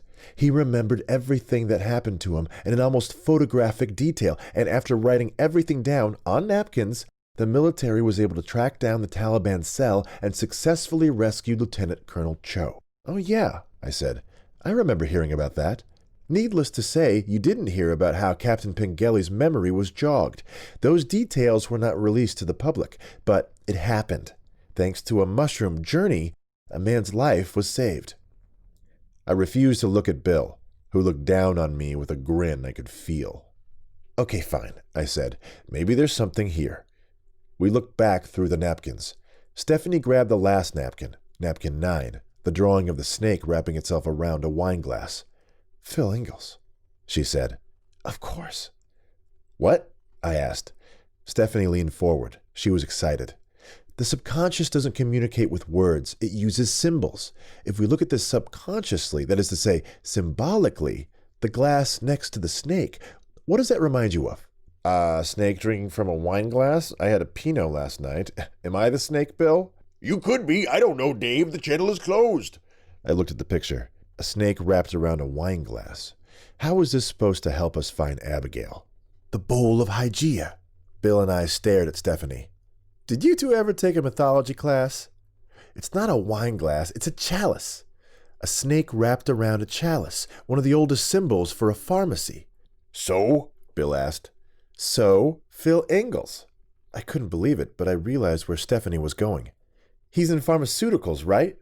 Bill, I think your subconscious might be suspicious of Phil Ingalls in the way your conscious mind refuses to be. That's absurd, Walton said. Phil Ingalls has been a dear friend since the day we met. He was a walk-on at UCLA. Didn't play much, but he was one of the most beloved guys on the team. And he helped me out tremendously. I'm not sure if you know this, Stephanie, but I struggled with a serious stuttering problem for most of my life. It was really bad in college. Everyone would always cut me off to finish what I was saying, thinking they were helping me. Phil, whose sister had a stutter, was the only one who didn't. Taught me tricks and relaxation techniques to help me conquer my stutter. I trust him. I love him. I wouldn't be a broadcaster today without the help of Phil Ingalls. Now you're telling me he kidnapped his own daughter? Preposterous! No, Bill, I'm not saying that, Stephanie said gently. All I know is deep in your subconscious, your brain wants us to take a closer look at Phil Ingalls, and I say that we do. You think that's what my subconsciousness was talking about in my journey? Walton asked. She shrugged. I put my arm on his shoulder. It's worth the shot, Bill. We got nothing else to go on. So be it. Stephanie nodded. Okay, we don't have much time. I'm going to have to skip this afternoon's game to work on this. Are you guys cool with doing the game kind of fast and loose without any support from the truck? I frowned. Bill smiled. Chapter 25. Hitchcock brings the ball up, looking to initiate the offense. Bounce pass to Barth in the low block. Barth turns, puts it on the floor, and dunks it hard. My goodness. Finally! Walton exclaimed. The big man throws it down. And he didn't throw it down on just anyone, Bill. Barth threw it down on Mason Thorogood, the best big man in the country. In Washington's first possession of the tournament semifinal, the big Kiwi shows he's not afraid of the one-and-done future lottery pick. This was a game Ron Barth would remember for the rest of his life. He was like a new man, unrecognizable from the player we had seen thus far. Colorado wilted under the constant, unrelenting barrage of dunks, rebounds, and block shots, courtesy of Ron Barth. In the middle of the second half, Thorogood fouled out of the game with 7 points, no rebounds, and may have dropped a few spots in the upcoming draft. The game was a blowout, but with a few minutes left to go, nobody could call this garbage time. A performance this dominating was a pleasure to behold. Hitchcock shot us off, but of course Barth collects the rebound, steps towards the basket, and wow, what a dunk! How is the basket still standing? From the hills of New Zealand, its coasts and volcanoes, across the mighty Pacific Ocean to the other side of the Ring of Fire. In here, the great Pacific Northwest, Ron Barth is bursting through with the force of Mount St. Helens, turning peaceful rivers to boiling tsunamis of hot mud. Oh, the humanity! Of course, we don't want to make light of the 1980 Mount St. Helens eruption, Bill. A lot of people died in that horrible tragedy. And we weep for them, as we weep in joy seeing what a journey this young man Ron Barth has completed. Oh my goodness, what a game! Barth now with 32 points, 20 rebounds, and 11 block shots. A mighty triple-double. Barth has painted a masterpiece. This performance should be hung in the Louvre. The power of Van Gogh, the grace of Da Vinci, Caravaggio. What a game, what a life. A terrified Nick, filling in for Stephanie, shouted in our ears, guys, we got, billboard coming up. Mr. Pash, do you want me to set you up? Or, here it is. I leaned in, but Walton shook me off. He was actually taking this billboard himself. The graphic came up, and Walton proudly made Ron Barth the Leonard's Lemonade player of the game. Congratulations, Ron Barth, Walton proudly shouted to the heavens, who's had a game as strong and powerful as that Leonard's Lemonade taste. Wow! Dave, this is some lemonade. I love this game. I love Ron Barth. I love my job. And I love Leonard's Lemonade. I couldn't believe it. Ron Barth, Bill Walton. That day, I saw two giant men change before my very eyes. Bill went on.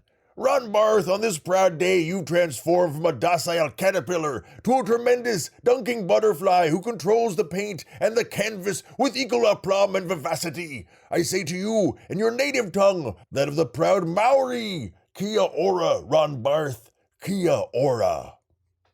And what does that mean, Bill? Kia ora means hello. So at the end of your long speech to Barth, you just said, hello? No, well, yes, but it also means so much more than just hello. Pass, please. It means have life, be well, be healthy. And this is what I wish for this young man. Kia ora, hello, have life, be healthy. The rest of the game went pretty smoothly as far as Walton was concerned, and Nick held it together more or less in the truck. But Bill and I missed having Stephanie in our ear, keeping us in line and headed in the right direction. We survived this game, but doing another one without her wasn't something we'd want to do again. She was one of us now. We were a team. The game was an unexpected blowout. Barth walloped one last thunderous dunk before his coach pulled him out of the game for his ovation, which he got. Barth walked by the announcer's table and Walton cried out to him, "Way to throw it down, big man!" Barth stopped, turned, met eyes with Walton. "Cheers, bruh. Just call me the Peaceful Warrior from now on. Yeah, I heard what you said about me. Thanks, bro. Helped heaps." Barth smiled gently. The peaceful artist combined perfectly with the warrior we had just seen dominate the game. "The Peaceful Warrior, Ron Barth, making his exit to deafening applause," Walton said as Barth was mobbed by his coaches and teammates. A few minutes later, the horn sounded, and Colorado was put out of its misery. This was definitely the type of game when people hung around afterwards. I'm not sure they'd ever peel Barth off the court. When we left, we saw him and Stanford grad Brooke Lopez chatting it up. We made a fast exit to our dressing room. Bill was focused. He didn't even stop to insult the refs, and honestly, it looked like it hurt their feelings.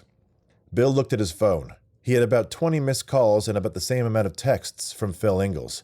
"Something's up," Walton said. "I'm gonna call him." We closed the door to our dressing room and used the speakerphone so I could hear. Phil picked up on the first ring. "Bill, where have you been? They sent me some instructions for the drop, but something's wrong." "Phil, we're coming over there right now. Just hang tight. Everything is going to be okay." Walton hung up as I raised my own phone to call Stephanie. "I found something," she said. "A lot of something. I need a little more time. Meet me back at the hotel bar in an hour." We took the Kia Sorento that Hertz had exchanged for my defiled Chrysler 300. The Sorento was nice, well-appointed, bigger, which was better for Walton, but I missed the Detroit muscle of the 300. The rain-slicked Seattle streets shimmered in the moonlight as Bill directed me over the I-80 bridge onto Mercer Island, one of the fanciest neighborhoods in one of the most expensive cities in the world. Even the street signs were fancy. I turned down the private, one-lane road next to a few mailboxes, kept left at a couple of forks that led off to neighbors' houses, and eventually arrived at the Ingalls gate. I punched in the 4-digit code Phil had texted us, and the gate slid open. We parked in front of the house. Well, it wasn't a house. It was an estate. It was huge, palatial. There was a fountain made of old stone before the grand entrance. Phil opened the door before we started knocking. He was a wreck. He was wearing the same outfit he was in when I met him, but it no longer said success. Now his wrinkled, stained clothes said scared, desperate parent of a missing child. Helen arrived by his side, looking as desperate and terrified as Phil. Come in, they said. I stifled the urge to say, nice place. Now was not the time for compliments. They led us into a dining room that had been converted into a kind of war room. Phil had written every piece of pertinent information on a whiteboard leaned against the wall. Coffee mugs were everywhere. Phil and Helen looked like they hadn't slept for days. Look at this. Phil handed Bill his phone and stormed out of the room. Bill held the phone low so we could both read the text they had received from Abigail's phone. Put the money in the trunk of your car and drive to the West Point Lighthouse at 1 a.m. Park the car and leave the keys and money in the car. Walk east to Fort Lawn Cemetery and we will call you with further instructions. If the money is traceable, tracked, or contains dye packs, she dies. Why didn't they send another video? Helen demanded. It was a good question. I thought the same thing. I couldn't tell which was more terrifying. Abigail screaming at gunpoint or her complete absence. Why not show her this time? Show that they still had her, that she was okay. Maybe she wasn't okay. My heart sank. Phil came back into the room holding a Sig Sauer, a gun carried by cops and soldiers all over the world, and now being held in the shaking hands of a desperate father. Whoa! Whoa! Bill shouted. Phil, what are you doing with a gun? Put that down. I'm gonna kill them, Bill. I know that area. I'm gonna drop out the car by the lighthouse, walk towards the cemetery, and then double back. The second they come for the money, I'm gonna grab them, and I'm gonna make them take me to Abigail, and then I'm gonna kill them. No, Phil, you can't do this. Bill turned to Helen. Please, talk some sense into him. I'm the one who gave him the gun, Helen shouted back. It was my father's. It's been in a box in the basement since he died. We have to do something, Bill. We're going to hurt them for what they've done to our baby. When did your father die? I asked. Everyone looked at me incredulously. What the hell does that have to do with anything? 10 years ago, Helen answered. My father died 10 years ago. Are you happy? I'm sorry, I said gently, but if that gun has been in a box in the basement for 10 years, it's very likely it will misfire or not fire at all, and you'll be killed by trained men with well-oiled machine guns. There was a beat of silence as my words resonated. They couldn't argue with logic. Logic I had apparently abandoned with my next sentence. Let us take care of this, I said. Bill and I will do the drop. Walton looked at me, stunned. I continued. We'll bring Abigail back safe, I promise, but let us do it. When this is all over, Abigail will need her parents, not 2 murderers or corpses. The room was silent for an eternity. Finally, Phil sat down. As he did, he dropped the gun to the floor, put his head in his hands, and started crying. Huge sobs that seemed to be building inside him for days. I'm sorry, what's your name? Helen asked. Dave Pash.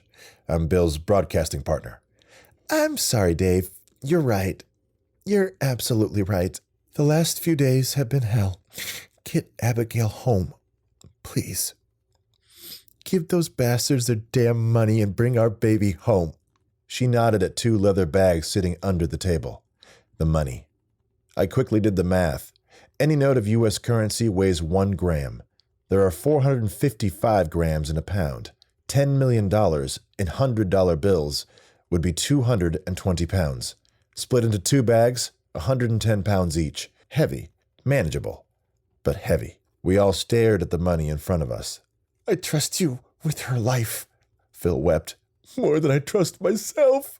Walton walked over and wrapped his 2 old friends in an immense hug. It didn't seem like my place to join them, so I grabbed the money and headed for the door, leaving them to their moment. Bill joined me outside and helped me put the bags in the trunk of the car. As we pulled away from the estate, Phil and Helen watched us from the doorway. I was hoping by the end of the night their family would be whole, reunited, and ready to start the healing process. We drove in silence. Walton didn't even put the radio on. Driving around with $10 million was terrifying. The power of it. I could feel it. It was just paper. Men have killed and died for far less than what we had in the trunk. Life for paper. What a trade. The silence was broken by a call from Stephanie. "Where are you guys?" "Sorry," I said in the car's speakerphone. "That took longer than we thought. We have the money. We're doing the drop at 1 a.m. Did you come up with anything?" "Yeah, I think I found some suspects."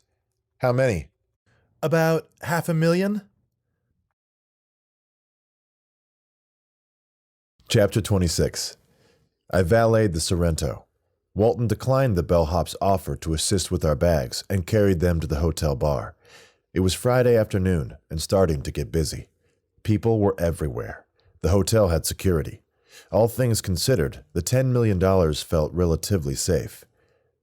We passed the hotel gift shop, which was more like a small store. It had everything. I saw a pair of hiking boots in the window. Something about them called to me.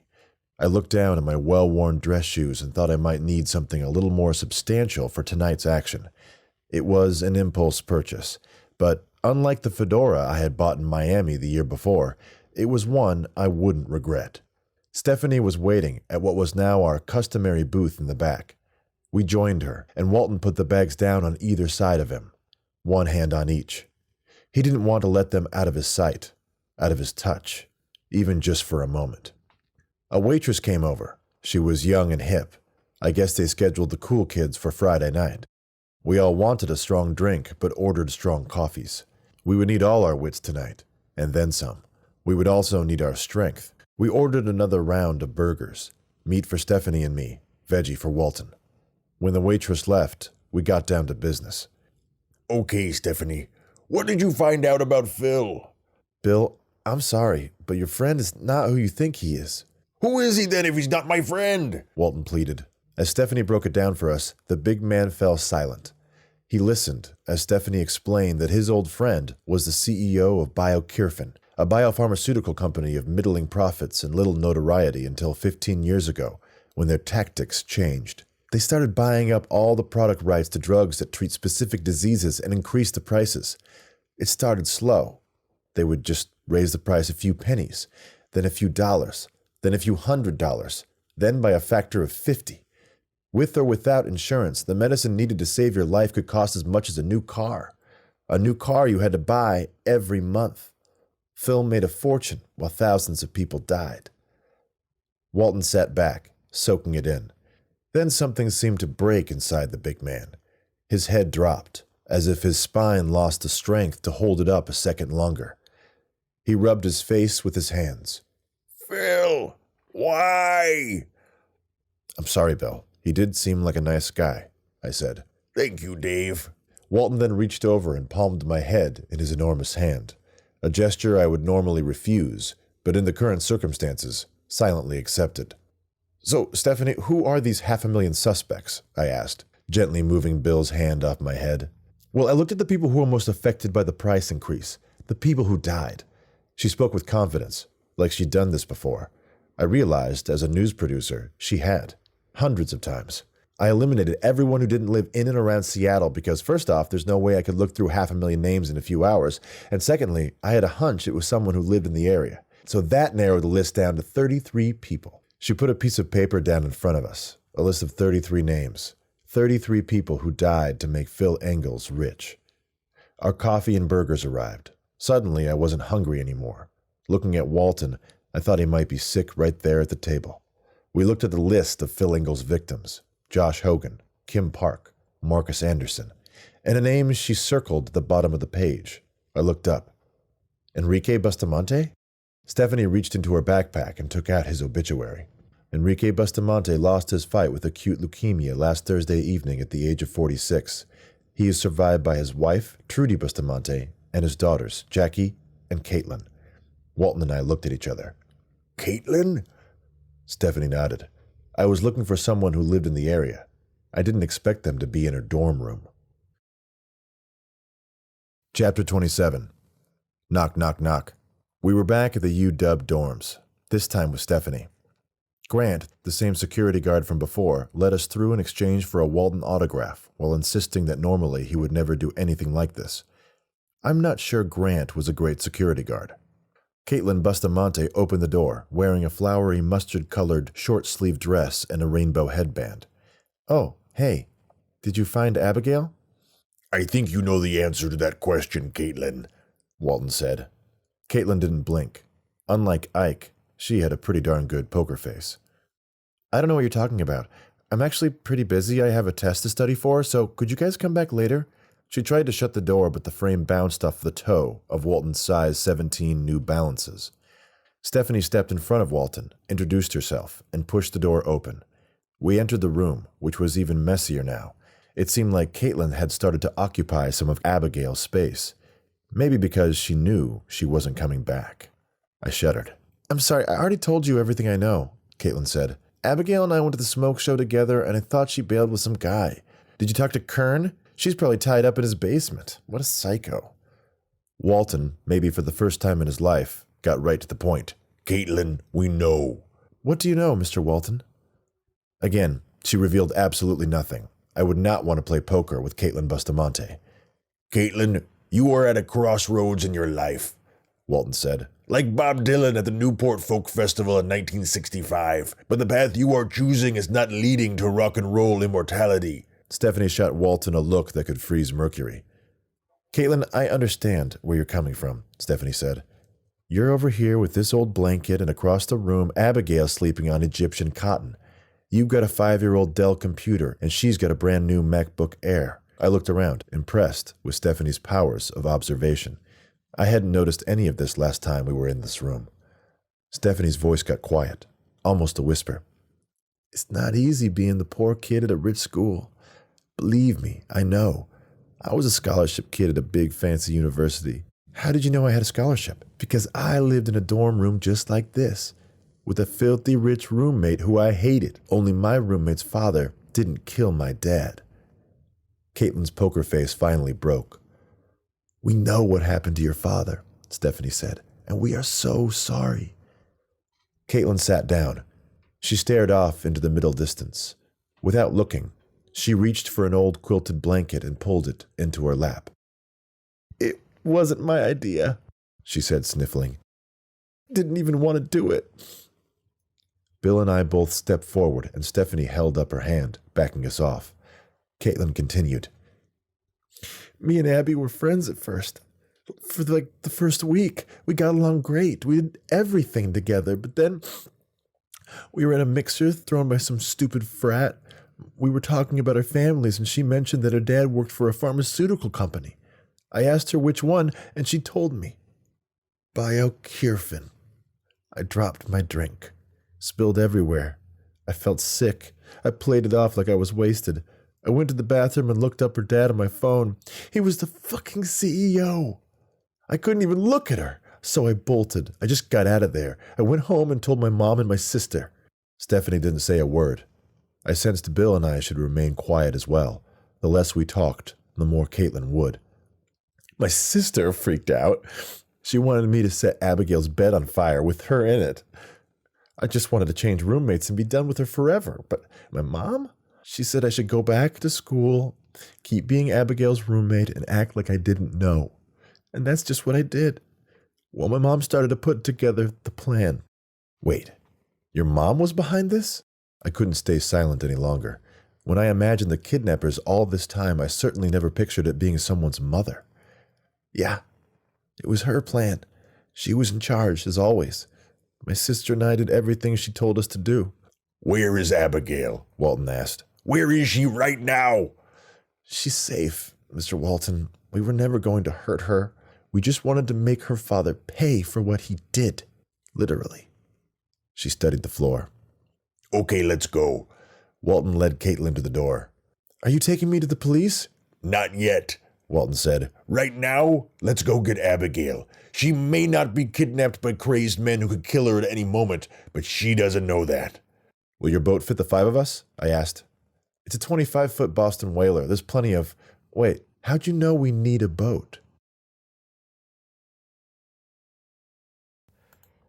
Chapter 28.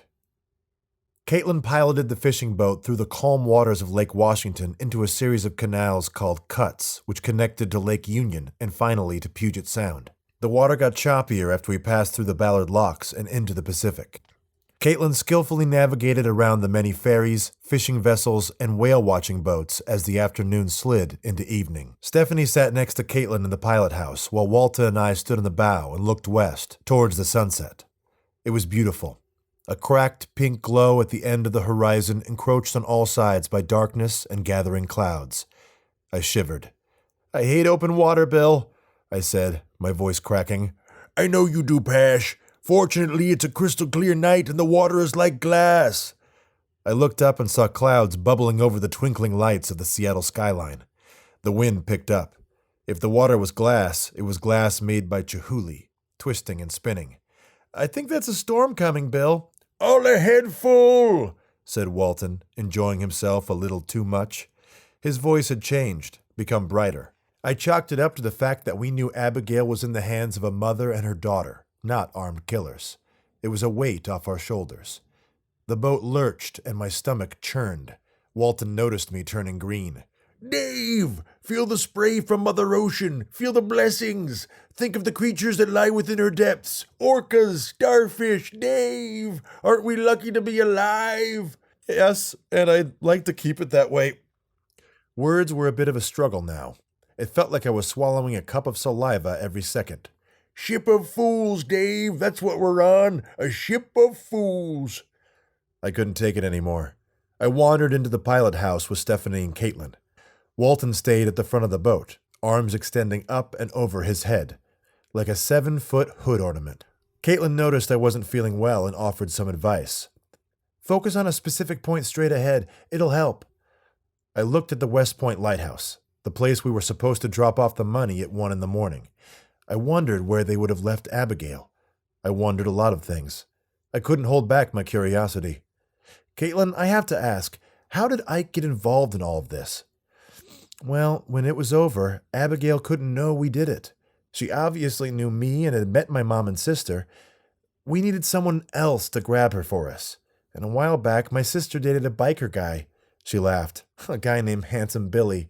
I chuckled. "I know Handsome Billy. He is very handsome." Stephanie gave me a look.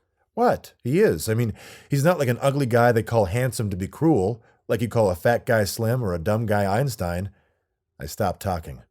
"Yes, Handsome Billy is good-looking, but he's a very bad dude.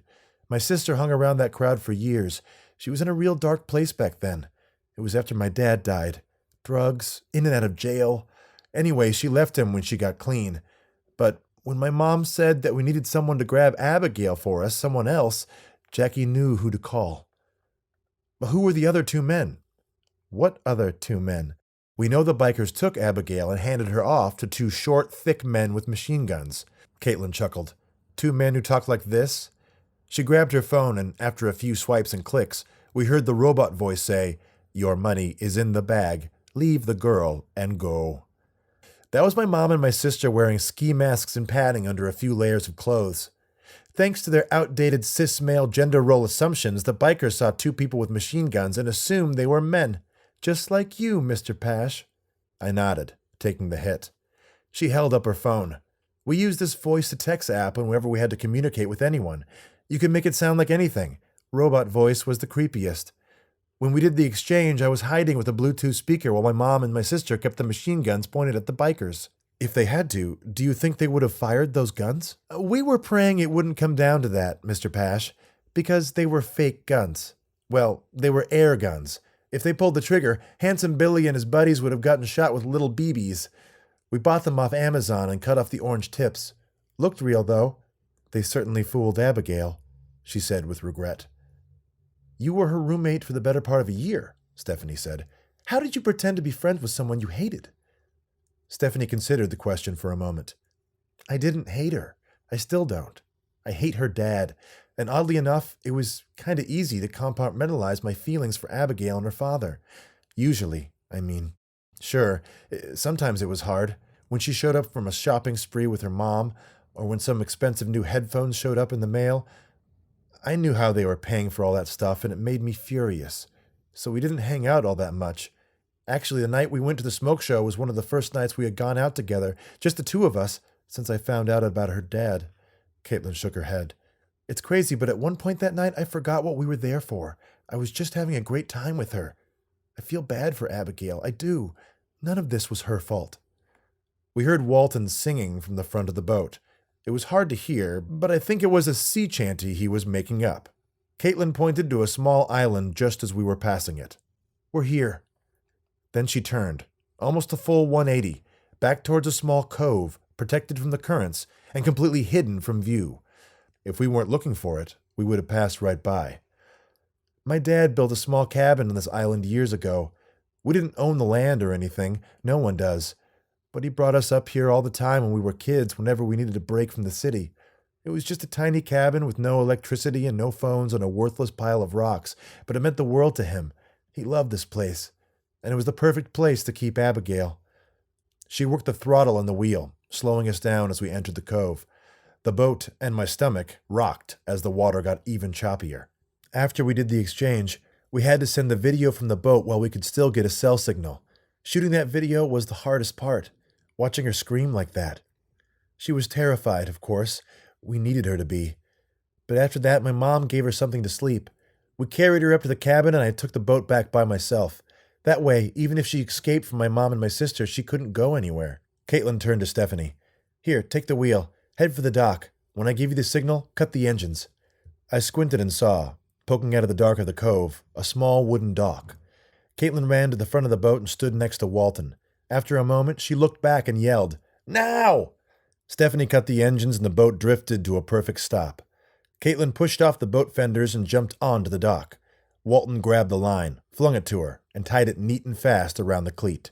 Caitlin helped us off the boat, took out a flashlight, and aimed it towards a dirt path leading to a wood flight of stairs that zigzagged at the cliff looming over the cove. We climbed, slowly in single file. The stairs were old but sturdy. They were well built. The wind was starting to gale. I felt a few big drops fall, like scouts of an invading army. I almost lost my footing as a big gust seemed to come out of the cove itself. I was thrown off balance and made matters worse with my unconscious reflex to grab at a handrail. But there was no handrail. I grabbed air, and gravity, doing its dirty business, pulled me headfirst towards the rocks below. Just before taking a deadly tumble, a giant paw grabbed my shoulder and pushed me back onto the stairs. Walton. The big man's legendary reach came in handy once more. Moments later, we reached the top. I allowed myself to look down at the 50-foot drop to the sea-sprayed jagged rocks below. I was grateful to be on solid land again, even though it wasn't exactly solid. The meadow in front of us had turned into a marsh in the growing storm. I was thankful my new hiking boots were as waterproof as advertised. We headed towards a small cabin, nestled at the edge of a dense forest. Light flickered from inside. Smoke curled up from a small chimney. Idyllic, if it wasn't hiding a kidnapped girl. We slowly, quietly approached the cabin. "Okay," I whispered. "What's the plan? I mean, do we just knock on the door and say, 'Hello, we're here about the kidnapping'?" Stephanie and I debated the best course of action. She thought we should send Caitlin in first to explain the situation and make sure there were no surprises. And then Walton, being Walton, took a step back and knocked the door in with his shoulder. The door skidded open, and he faced two women, one with gray hair, the other dark brown. They were identical, but for the generation that separated them. They were clearly Caitlin's mother and sister. They sat at a small table, having dinner. "Who the fuck are you?" Caitlin's sister said. "You look like Bill fucking Walton."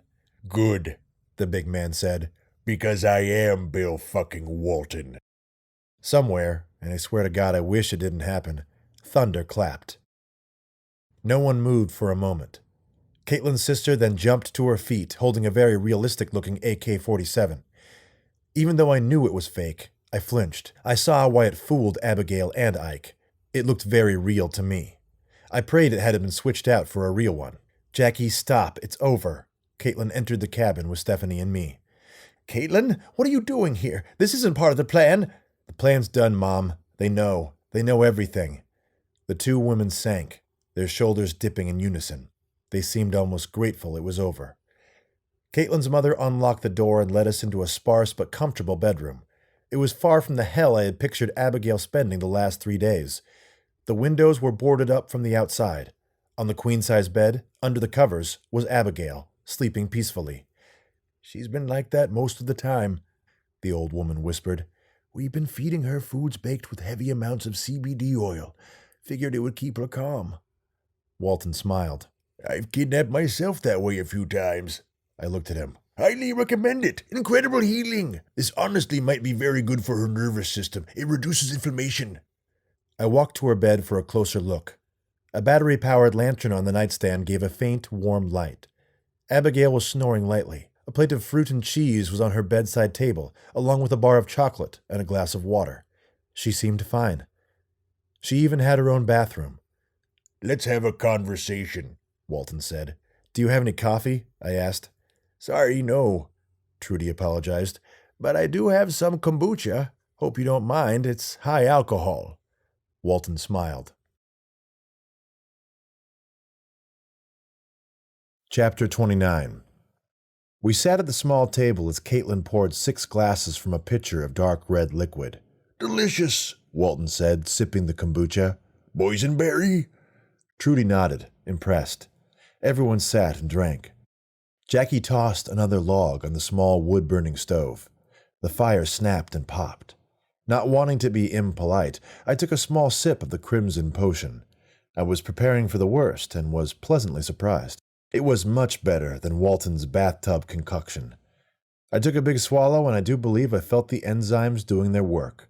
And moments later, the high alcohol warmed me under my wet clothes.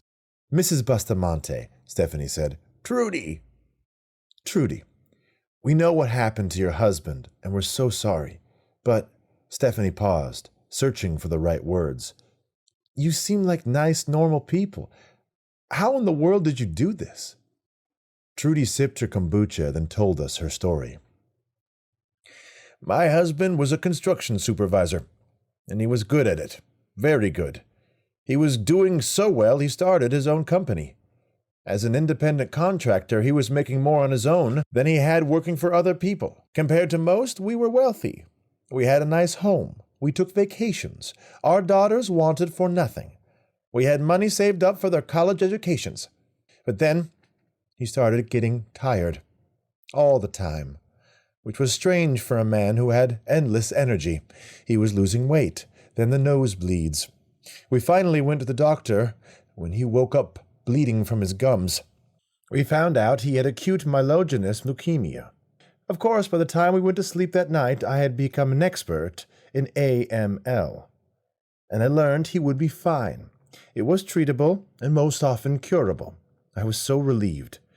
Then we found out the targeted therapy he needed would cost $30,000 a month. $30,000. Even with our insurance, the copay was astronomical. Of course we paid. We had no choice. Enrique couldn't work, but I took another job, then another, then another. Jackie got a job to help pay. Even Caitlin, as a 10-year-old, found ways to chip in. She organized fundraisers at her school. She sold candy door to door. It just wasn't enough. The cost of the medicine drained us dry. And for Enrique, to be sick was one thing. To lie in bed and watch his family become destitute because of it, I think that destroyed him more than the disease. I turned to Caitlin and Jackie. Their heads were hung. They held each other. The story was hard to hear. I couldn't imagine what it must have been like to live it. Finally, we were broke. We had nothing. We couldn't afford the next round of medicine. We were desperate. Jackie and I we robbed a bank. You did? Caitlin was shocked. This was clearly the first time she had heard this.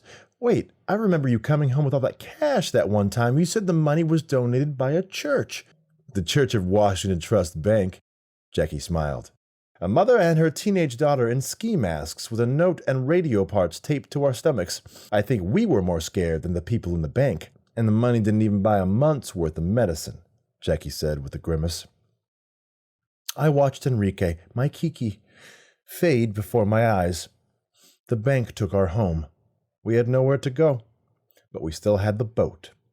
He wouldn't let us sell that, so we brought him here. Finally, being out of that bed, the sight of the island, the smell of it, invigorated him. He actually made it up those old death-trap stairs on his own 2 feet. The last time he ever walked in his life. She paused. No one said a word. No one breathed. We got him here, put him in bed. He didn't have long, and he knew it. But those last few days, he was at peace, calm. He was so clear. He told us all how much he loved us, and how it was going to be okay. He died in my arms, his daughters by his side.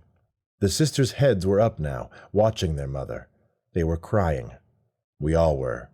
I turned to Walton and watched his clear, marble-sized tears roll down his cheeks. We buried him here, in a special place. Trudy shook her head. Such a waste. A life just tossed away. I went to bed angry that night. And when I finally slept, I had a dream, so vivid that it felt like something more. It was a vision. I saw a clinic, a place that would help people like my husband, like our family, somewhere you could go when you couldn't afford life-saving medication, a place that would take you in after the bank kicks you out of your home. And I knew who would pay for this place, Biokirfin. I decided to sue them for what they did to my husband, our family. Trudy laughed bitterly. Their lawyers were worse than leukemia. They destroyed me and my strip mall lawyer. They countersued. Those sons of bitches sued us. Us! I knew we would never win. Not that way. So I prayed. For 10 years I prayed, and while I prayed, I worked. I took a job as a hospital administrator. I wanted to learn everything I could so I'd be prepared to run our clinic. Then, once my girls and I were finally back on our feet, I started to raise money. We had fundraisers. She sneered. Over 10 years, do you know how much we raised? We raised $5,000. It was a joke. Pathetic. Not nearly enough. We would need more. Much, much more, so I kept praying. Then one day, Caitlin ran home telling us who her roommate's father was. The whole plan came to me in an instant. God had finally answered my prayers. God had shown me how we would pay for our clinic. Wait a second. Are you seriously telling me God told you to kidnap Abigail Ingalls? I asked incredulously. For her to be thrown in the back of a van by criminals? You do realize that this experience will affect her for the rest of her life. Good. Jackie spat at me. Will Caitlin and I not be affected the rest of our lives by what her father did? She should be affected. Trudy silenced her daughter with a look. Jackie instantly backed off. As much as Trudy seemed like for lack of a better term, an old kombucha-drinking hippie, she was clearly a force to be reckoned with. And what are the odds they'd be put together as roommates? Trudy asked. It boggles the mind. I couldn't help but see the divine in that. And we were never going to keep the money. Every cent was going to go to the clinic that we would build to honor my husband. Well, at least that was the plan. Trudy paused, taking a sip of her kombucha. But over the last 2 days, I've realized I've been a fool. Punishing Phil Ingalls wasn't God's plan. It was my plan. And I was wrong. This was wrong. I'll be praying again every night, Mr. Walton. This time for forgiveness. The only sound in the cabin was the snapping of the fire in the stove. Then, without a word, Walton stood and left. I looked at Stephanie. Was he leaving? Was he bored? Calling the cops? What was he doing? Soon enough, as he returned, I realized that he had gone back to the boat to grab the 2 55-pound bags of money. We had brought them with us because we certainly couldn't risk leaving $10 million in the back of my rental car. Walton walked back in and dropped the bags at Trudy's feet. This money is yours, Walton said. You need it a hell of a lot more than Phil Ingalls does. You mean? Open your clinic. We're not calling the police. Nobody goes to jail today. Justice has been done. Trudy ran to Bill and hugged him around his waist. Bless you, Bill Walton. You are the angel God sent to answer my prayers. I wanted to clear my throat to indicate that maybe there was more than one angel doing the prayer answering, but Stephanie gave me a look that stopped me. Walton humbly accepted their thanks, then asked them to step out of the room while we got Abigail off the island and back to her family. We'll say we did the drop at the lighthouse and got her back safely from the mysterious kidnappers who vowed they would never return to harm Abigail ever again." Trudy nodded solemnly. Walton turned to Caitlin. "Abigail will never know you had anything to do with it." Caitlin smiled sadly. There was no easy end to any of this.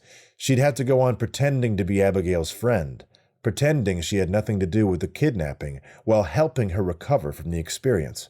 The Bustamantes put on their coats and went out the back door of the cabin to a small covered porch. I closed the door and nodded to Walton, who went into the room where Abigail was still sleeping. He gently shook her awake. She woke up, blinking. "Bill?" She was groggy. Then she realized where she was and what had happened to her. She bolted up, looking around for the armed men who took her. Walton calmed her down. "You're safe now. Your parents paid the money. The bad men went away and they're never coming back. Now we're going to get you out of here, Abigail, okay?" She hugged Walton. He wrapped a blanket around her and brought her to the living room. Stephanie took out a poncho she had stuffed in her backpack, put it on Abigail, and led her outside, carefully closing the door behind her. After they were gone, we brought the Bustamantes back in to say our goodbyes. It was over. I took a deep breath, and for the first time in 3 days, I let my guard down. I think I laughed out loud, just enjoying the sheer relief of it all. Then I saw the door swinging open. I thought it was the wind, but it wasn't the wind. It was a man holding a shotgun. It couldn't be. Gibby?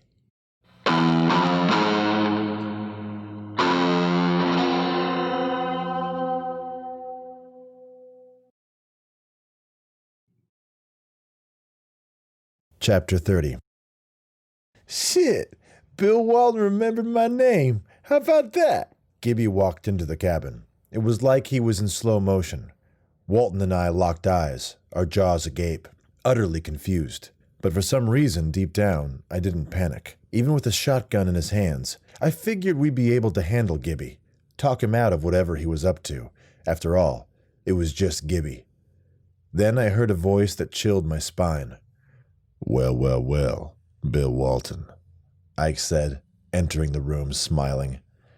Ike brandished a Desert Eagle, a huge, powerful gun that looked like a toy in his giant hand. A gust of wind brought wet leaves scattering in behind him, and following the leaves were Stephanie and Abigail. They were led back inside by Ike's cronies, Toucan and Handsome Billy, who wielded their own guns, matching Heckler & Koch P2000s with suppressors. Handsome Billy's megawatt smile faded when he entered the room and he saw Caitlin's sister. "Jackie? What the hell are you doing here?" "We're the ones who hired you to grab her, William." "No, it was 2 robot dudes." "That was us, you idiot." Well, good to see you again, Jackie. Looking good." Ike leered at her, and Trudy instinctively stepped in front of her daughter. "Thanks for the gig. But $5,000 feels like a little too small a slice of the 10 million you got for her. So we come for the whole fucking pie." It occurred to me then that we were in fairly serious danger. In fact, we had entered into a situation that could be described as life-threatening. I could hear Abigail's teeth chattering. She was shaking. She was scared. That was the proper reaction. Then she saw Caitlin. She was confused at first. Then she put it together. "It was you?" Abigail surged at Caitlin, but Toucan, who had a hold of her, didn't let go. Abigail thrashed and kicked, but wasn't going anywhere past the huge, meaty arm restraining her. "Let me go! I'm gonna kill you! I can't believe you fucking did this to me, you greedy bitch!" "Fuck you!" Jackie shot back. "You think I give a shit about your money? Our father died to get you that fucking money. What are you talking about?" "Hey, shut the fuck up. It's my money now. Where is it?" Ike found the bags without any help from us. He opened one and smiled a big, gold-toothed smile that didn't reach his eyes. "What'd I say, Ike? I told you!" Gibby shouted. "Walton, I knew you'd lead me right to it." "Gibby, you followed us?" Walton looked disappointed. "I've been on your tail ever since you left my trailer. You didn't see me, did you?" I thought back over the last 2 days and shook my head. I didn't notice anything. Gibby laughed. "I knew it. Shit, nobody ever sees me. I've been invisible my whole damn life. It finally paid off.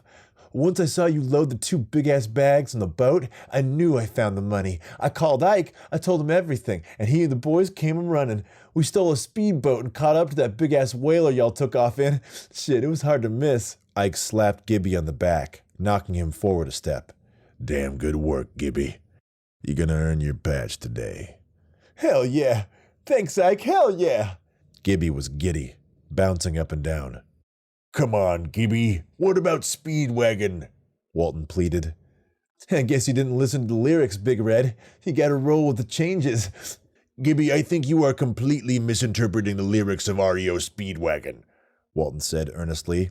Ike cracked his neck. You know what, Walton? You know what sucks? I'm gonna have to kill you before I get the chance to beat your ass. That's a damn shame. You're making a big mistake, Ike. How the hell is killing you and pocketing $10 million a mistake? Think of the karmic repercussions, the universe, your very soul. Ike, Toucan, and Handsome Billy burst into laughter. Thank you for that, Walton. Ike chuckled. Okay, let's go. Outside, all of you. We're tossing you off that cliff. Don't worry, it won't hurt. You'll be dead. Ike motioned us outside with his gun. Gibby seemed confused. Hey, Ike, Gibby said. I thought we were just gonna, take the money. You just want the money, right? You don't need to kill them. I mean, it's Bill Walton. Come on, Gibby. I'm not gonna kill Bill Walton. Gibby exhaled, relieved. You are. Gibby's face turned pale. You want in, Gibby? You want your patch? You're gonna have to kill all these fuckers, starting with him. You do that, and I'll sew that bitch on myself. I looked at Gibby and again saw the wheels turn slowly in his brain. But it's just, I don't really think we need to. We got the money, right? Can't we just leave them here, tie them up or something? Ike smiled. Gibby, don't worry about it. I was just playing. But let me ask you one thing. How did you know about the $10 million? Oh, that's easy. They told me about it, Ike. They came to my trailer asking about my van, and Ike finished his thought. And you told them I borrowed it. And you told them where to find me. Gibby smiled a nervous smile, and then Ike shot him in the chest. Screams filled the cabin as Gibby's body fell to the floor. Walton ran to help him, but he was held off by Toucan and Handsome Billy. Walton struggled like a lion surrounded by Roman soldiers holding spears. He roared, but it was done. Gibby was in a pool of blood that was slowly spreading over the cabin floor. Gibby was dead. Trudy and Jackie tried to comfort Caitlin, who was screaming hysterically. Stephanie tried to resist as Toucan shoved her and Abigail out the door, and Ike, using his giant desert eagle as a conductor's baton, motioned for us to follow. We shuffled, zombie-like, as they led us out of the cabin, across the meadow in the pouring rain, to the edge of the cliff and its 50-foot drop. I was stunned. To see a life snuffed out before your eyes is, well, I couldn't dwell on it. Gibby's fate would soon be our own. Back him up, to the edge.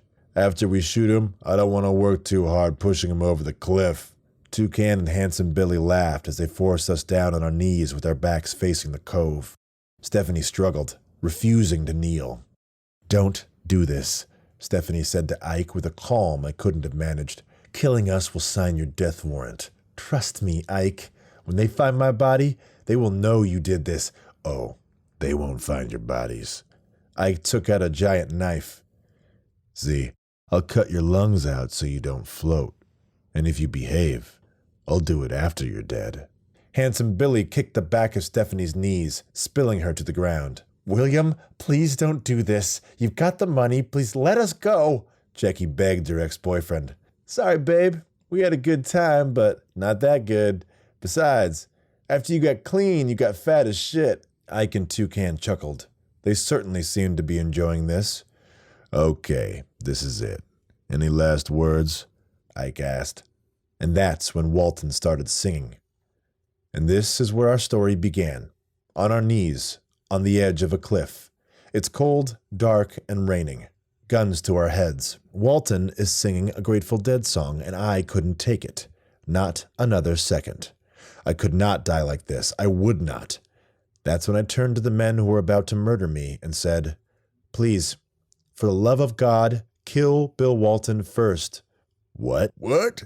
Ike and Walton said in unison. "I beg of you, kill him first. I need to see him die. Seeing him die will be worth my dying, worth it 1,000 times over." Bash, my God! Walton was hurt. I thought you were my friend. "I'm not your friend, Walton," I spat. "I hated every moment of every day working with you. Working with you is pure misery. Every single time you mention the Missoula floods, I've had to physically stop myself from strangling you with the microphone cord." Dave, it's the geological event that shaped the American West. "Shut up! You've made my life a living hell. You've humiliated me on camera hundreds of times in front of millions of people, and now I'm going to die because of you. I'm here because of you, and I'll be damned if you won't die first. So please, Ike, kill him. Kill this big dumb son of a bitch right now, or let me do it for you." Ike doubled over, laughing. Toucan turned his head to join in the mirth. They laughed harder. The way that two friends making eye contact while laughing somehow makes it funnier. Just a glance, a slight turn of the head. I saw Toucan's profile and his giant Roman nose. Time was like molasses. I could see each raindrop landing in the thin light. Toucan's arm holding the gun aimed at me was pulled ever so slightly in the direction he was looking. Almost imperceptible, just half an inch. Toucan hadn't noticed I had clawed the toe of my new Timberland boots onto a rock behind me. The traction was incredible, like a starting block. He also hadn't noticed me coiling my entire body. Therefore, he didn't react in time when I sprang forward, screaming with all the rage in the depths of my soul. Toucan turned and I saw his eyes go wide with. Was it fear? I focused on one thing, his nose.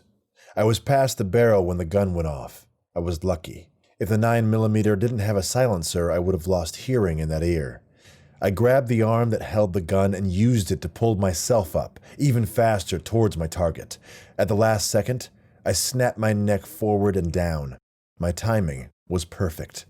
I crushed his navel cavity with the thickest part of my forehead. It made a crunch like a pit bull biting into a hard taco shell. Ike turned to see what had happened, and Walton elbowed his forearm. The Desert Eagle flew to the ground. Ike backed up. He was fast, and didn't let Walton hit him a second time. But he had to move at an awkward angle and was off balance. He stumbled over a rock and rolled away, into the dark. Handsome Billy took a step back, confused. He was like one of those alien spacecraft that fell to the ground when they lost connection with their mothership. Without Ike, he couldn't function. This brief pause gave Stephanie all the space she needed. I saw the world-class athlete she once was combined with the combat training she had clearly picked up in decades spent working in a war zone. First, Stephanie disarmed him. I didn't see how. She was that fast. I did see the kick that sent Handsome Billy to his knees, which is when Stephanie really went to work. She was brutal. She unleashed a flurry of punches and kicks to his face that shattered those perfect cheekbones and snapped his chiseled jawline like a wishbone on Thanksgiving. I noticed Stephanie was a lefty, and each punch she threw came in with a little something extra. The diamond on her wedding ring sliced Handsome Billy's face to ribbons. After she was done with him, I'm pretty sure they just called him Billy. At the same time, the Bustamantes concentrated their attention on Toucan. I had broken his nose, but the rest of him worked just fine, but not for long. Trudy, Jackie, and Caitlin put him on the ground and kept him there with kicks to his head, body, and genitals from 3 different angles. I almost felt bad for him. Almost. After the headbutt, I wasn't much help. I knew enough from covering football games that I should be in the concussion protocol. White spots danced before my eyes. My head throbbed. My skull felt like a church bell, and my brain was the clapper. I felt my forehead. It was covered in blood. I didn't think it was mine. I looked around in a daze, and there was Walton, smiling down at me. Nice work, Pash. What a headbutt. Big Luke would have been proud. He hugged me. And what a speech. Ridiculous. I knew right away exactly what you were doing. Distraction, tactics. How did you make up all those things about hating me? So many incredible details. Unbelievable. Yes, unbelievable. Bill, I just made it all up. I know you did. It was so absurd. It was art, Pash. You're a genius. And you're a fighter, Dave. I knew you had it in you. I thanked him. It's funny. Walton's mantra had actually worked. Preparation, improvisation, intimidation. I had followed the dancing bears in the hotel gift shop and prepared myself with the impulse purchase of my hiking boots. If I had tried that move with my old dress shoes, my foot would have slipped right off that rock, and we'd all be crab food by now. Then, I improvised that speech to distract Ike, and with a primal scream, by God, I had actually intimidated Toucan, buying myself the split second I needed to get my head past the barrel of his gun. Not too bad, Pash, I told myself. Not too bad. I smiled. Walton was dancing. You know, that Grateful Dead, twirly swim dance they all do. Whatever it was, the big man was happy and so was I. Stephanie brought us back down to earth. Guys, where's Abigail? And where's Ike? We looked around. They were gone. That's when the boat exploded.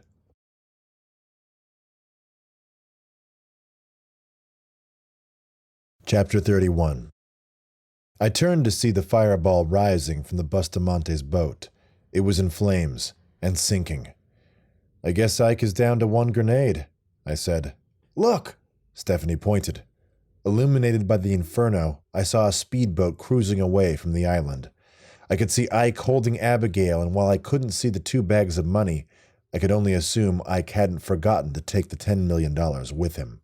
Walton yelled, Ike! Take the money! Just leave the girl! But whether or not he heard him, the boat didn't change course, and Ike didn't look back. Jackie Bustamante came back from the cabin with some duct tape. She and Trudy bound Billy and Toucan's hands and feet and taped their unconscious bodies to a couple of trees. We ran inside the cabin to get out of the rain. I think it's time to call the cops, I said as I took out my phone to dial, but I couldn't get a signal. Anybody got any reception? Bill and Stephanie took out their phones and shook their heads. The Bustamantes didn't bother checking. Caitlin assured us they had never gotten a single bar of reception out here in the middle of the Puget Sound. We were stranded, well and truly. I sat down at the table to clear my thoughts. I checked my phone again, habitually, like opening the fridge when you already know what's in there. Nothing. Walton was getting more and more agitated. We lost everything, Abigail, the money, Ike. What do we do? Relax, I found myself saying calmly. How hard can it be to find a 7-foot-tall biker with $10 million? When the rain breaks, we'll flag down a boat and call the police. Ike will be locked up by morning. Canada, I heard a voice whisper. Who said that? Walton's question hung in the air and was answered when we saw ripples of the pool of blood on the floor. Gibby was moving. Gibby was alive. Barely. Walton ran to his side. Gibby, stay with me. Hold on. Canada, Gibby wheezed. He could barely whisper. Ike's got a place in Canada. That's where he's going. Where, Gibby? Where is Ike going? Don't know. Gibby's breath was slow and shallow, but I heard him say it's where, if things got, he'd disappear forever. Gibby's breathing slowed, paused, stopped. Roll with the changes, Gibby. Walton gently closed his eyelids. Okay, we need to stop Ike before he gets to Canada. I looked to Trudy. How do we get off the island? A ferry goes by every morning. I know the captain. If I signal, she'll come by. That'll be way too late. There's got to be some other way, Stephanie said, pacing the room, looking for an answer. There is, Walton said as he stood, unzipped his fleece, and took off his shirt. We're swimming. Bill, it's miles to land. The water is 40 degrees, and there are 8-foot swells, I said. You won't make it. Not in this weather. I've biked 500 miles a day. I can handle it, but Pash, you're gonna need a wetsuit. Someone get me the duct tape and as many garden trash bags as you can find. Bill, that's insane, Stephanie said firmly. We're not swimming. Do you have a better idea? No, Bill, I don't. But that's still an awful idea. I just wish we could... Stephanie gasped, then silently cursed herself. Oh my God, I'm such an idiot. She ran to her backpack and pulled out what looked like one of those old Nokia cell phones, but it was red with a thicker antenna. Satellite phone, she explained. CNN gave this to me when I was in Afghanistan. They never asked for it back, and I just threw it in my bag in case I ever needed it. I'm sorry, I totally forgot about it. Is there anything in here that can charge it up? Jackie ran and got the battery-powered lantern from her bedroom. It had a USB port. Stephanie plugged in the phone and we all waited. It took a minute that felt like a year while 5 desperate people stared at a phone charging. Thankfully, this was one watched pot that boiled. The phone lit up and we cheered. Stephanie started dialing a number from memory. Put your shirt back on, Walton. I'm calling us a ride.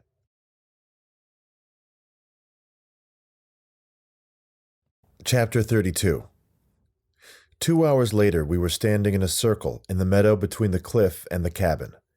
The rain had waned to a light spritz, and per Stephanie's instructions, we all had our cell phones out. Billy and Toucan had regained consciousness and were none too happy about being taped to trees in the rain with busted faces. Over the past few minutes, their threats had evolved into some sincere, rather pathetic begging. None of us cared. If we swam, we could have been halfway there by now, Walton complained. Bill, what's on the capstone on top of the Pyramid of Success? Stephanie asked, like a teacher talking to a petulant student. The capstone is split into 2 philosophical building blocks for winning at basketball and life, Walton said, then smiled as he understood. Faith and patience. Bingo, Stephanie replied. Then, in the distance, I heard a rumble. It could have been thunder, but it seemed to get louder and closer, and it got closer in a hurry. Whatever the thunder was, it was moving fast. Okay, Stephanie cried. Now!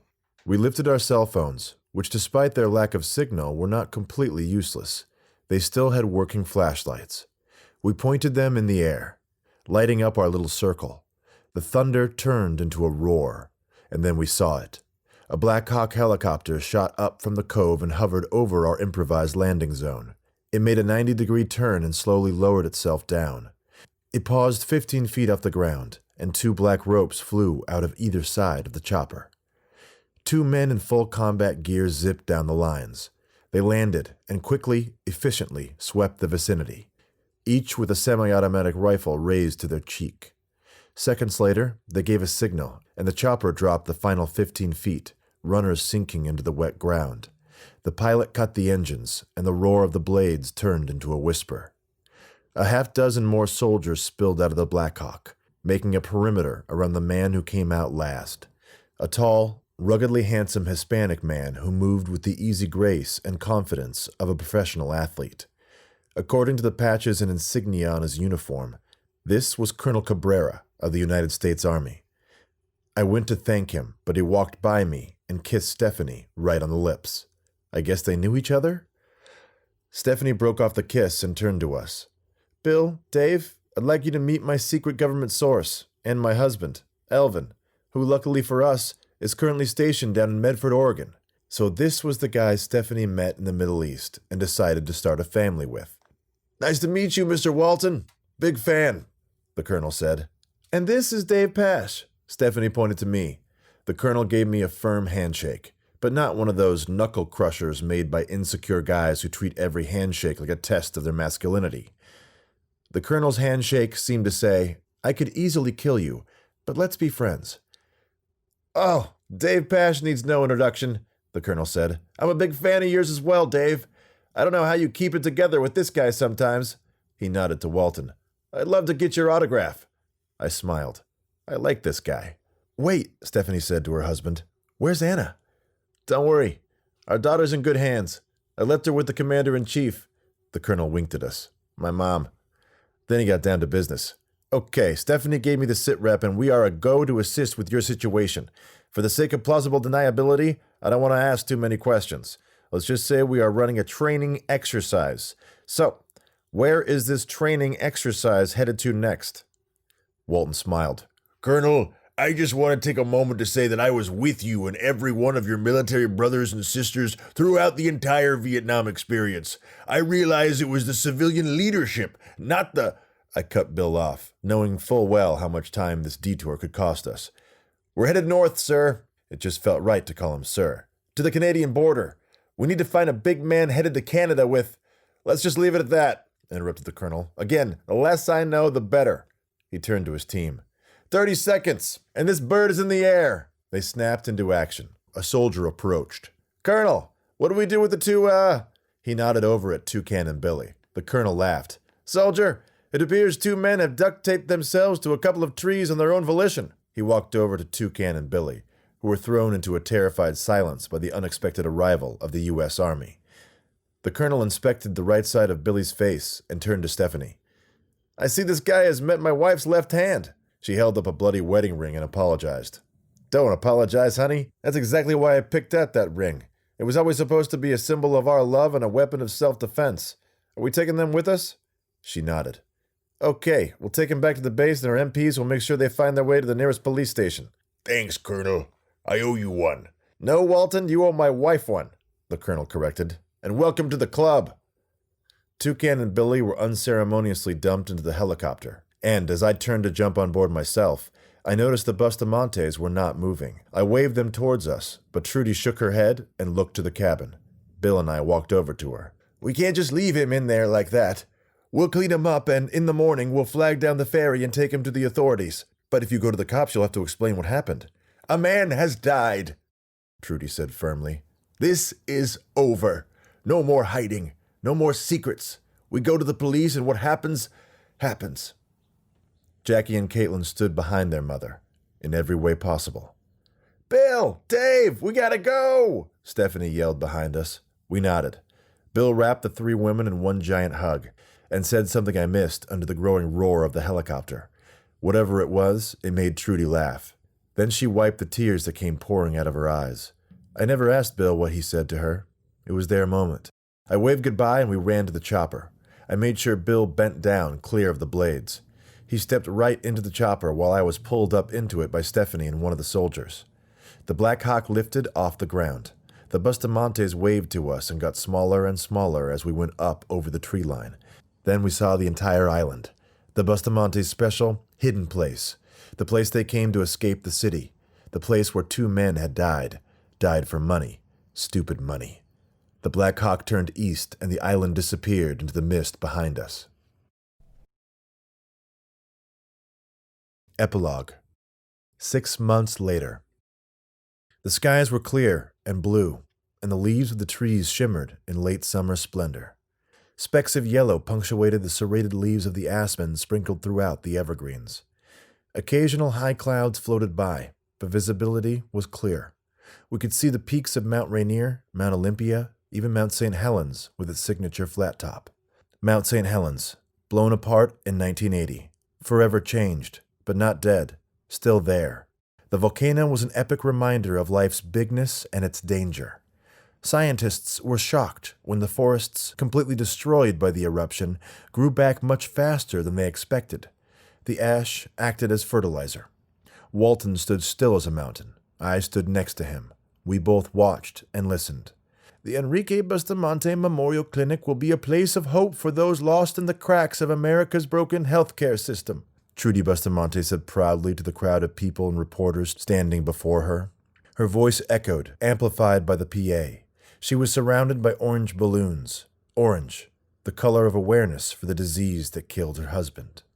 "This clinic has been a dream, a vision of mine for a long time. I tried everything I could to get it going, and thanks to—" She smiled at Phil and Helen Engels, who looked very different from the last time I saw them. Happy, peaceful. "Thanks to an anonymous $10 million donation, I was finally able to build my dream." When Abigail learned what her father had done to Caitlin and her family, and to thousands of other families, she refused to say she had been kidnapped. Abigail insisted the whole thing was her idea, and demanded Phil and Helen drop all charges against the Bustamantes. Ike was convicted of Gibby's murder.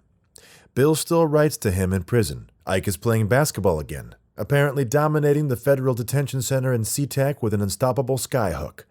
Good for him. "And we are proud to open the very first open-source medication clinic in the country, the first of many. These clinics will be a beacon of hope where people who need life-saving medicine are able to receive it. A place of healing, a place of redemption." The crowd applauded enthusiastically. The clinic was beautiful, a stunning glass structure in a pristine location a half-mile from the edge of Lake Washington. It sparkled in the sun. Trudy Bustamante grabbed the giant novelty-sized scissors and proudly cut the orange ribbon in front of its doors. It's beautiful, isn't it, Walton? It's glorious. A monument to forgiveness, to progress. On the stage, I saw Abigail and Caitlin, arm in arm, smiling. The two former roommates, friends again. Caitlin had changed her look. Gone were the dreadlocks. In were the bangs. Abigail looked slightly older, less innocent, but wiser, full of strength. Well, Pash, you want to head down there? We better not. He nodded. He knew what I meant.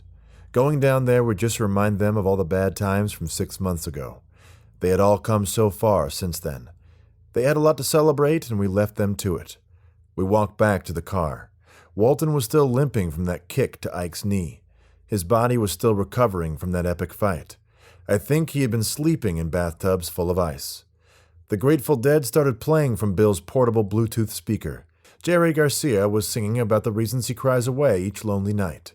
The first one was Sweet Anne Marie. She was his heart's delight. Where to next, Bill? Hawaii, Dave, Walton said. You know that. Maui Invitational, best week of the year. I love Maui. I've got some great old friends who live down there. Yeah, I know, Bill. I meant more in a grander sense. Where do we go now? Dave, let's set out running, but let's take our time. We walked back to the production van, where Stephanie waited. She was not alone. The colonel sat by her side. Aloha, Walton. Stephanie, are you taking your whole family? This is a work trip. No, Anna is safe and sound with my mom. Stephanie will be busy with you two, said the colonel, and I plan to hit all 4 military golf courses in Hawaii while I'm there. You golf, Walton? Heavens no, too violent a sport for me. Okay, gotta go. Can't wait to get to Hawaii. Nick ran up, excitedly showing us the Air Jordans he wore for the occasion. They were artfully festooned with plumeria and hibiscus flowers along with Polynesian tribal designs. I still had on my plain old hiking boots. I had become rather attached to them. Nick hopped behind the wheel. He was driving us to the airport, hopefully slower than our last trip together. Walton and I got in the van. We were off, westward, towards the setting sun and the land of rainbows. Aloha. Kia ora. The Bill Walton Mysteries will continue in Hawaii. Friend of the Devil, The Bill Walton Mysteries. Written by James Kirkland. Read by the author.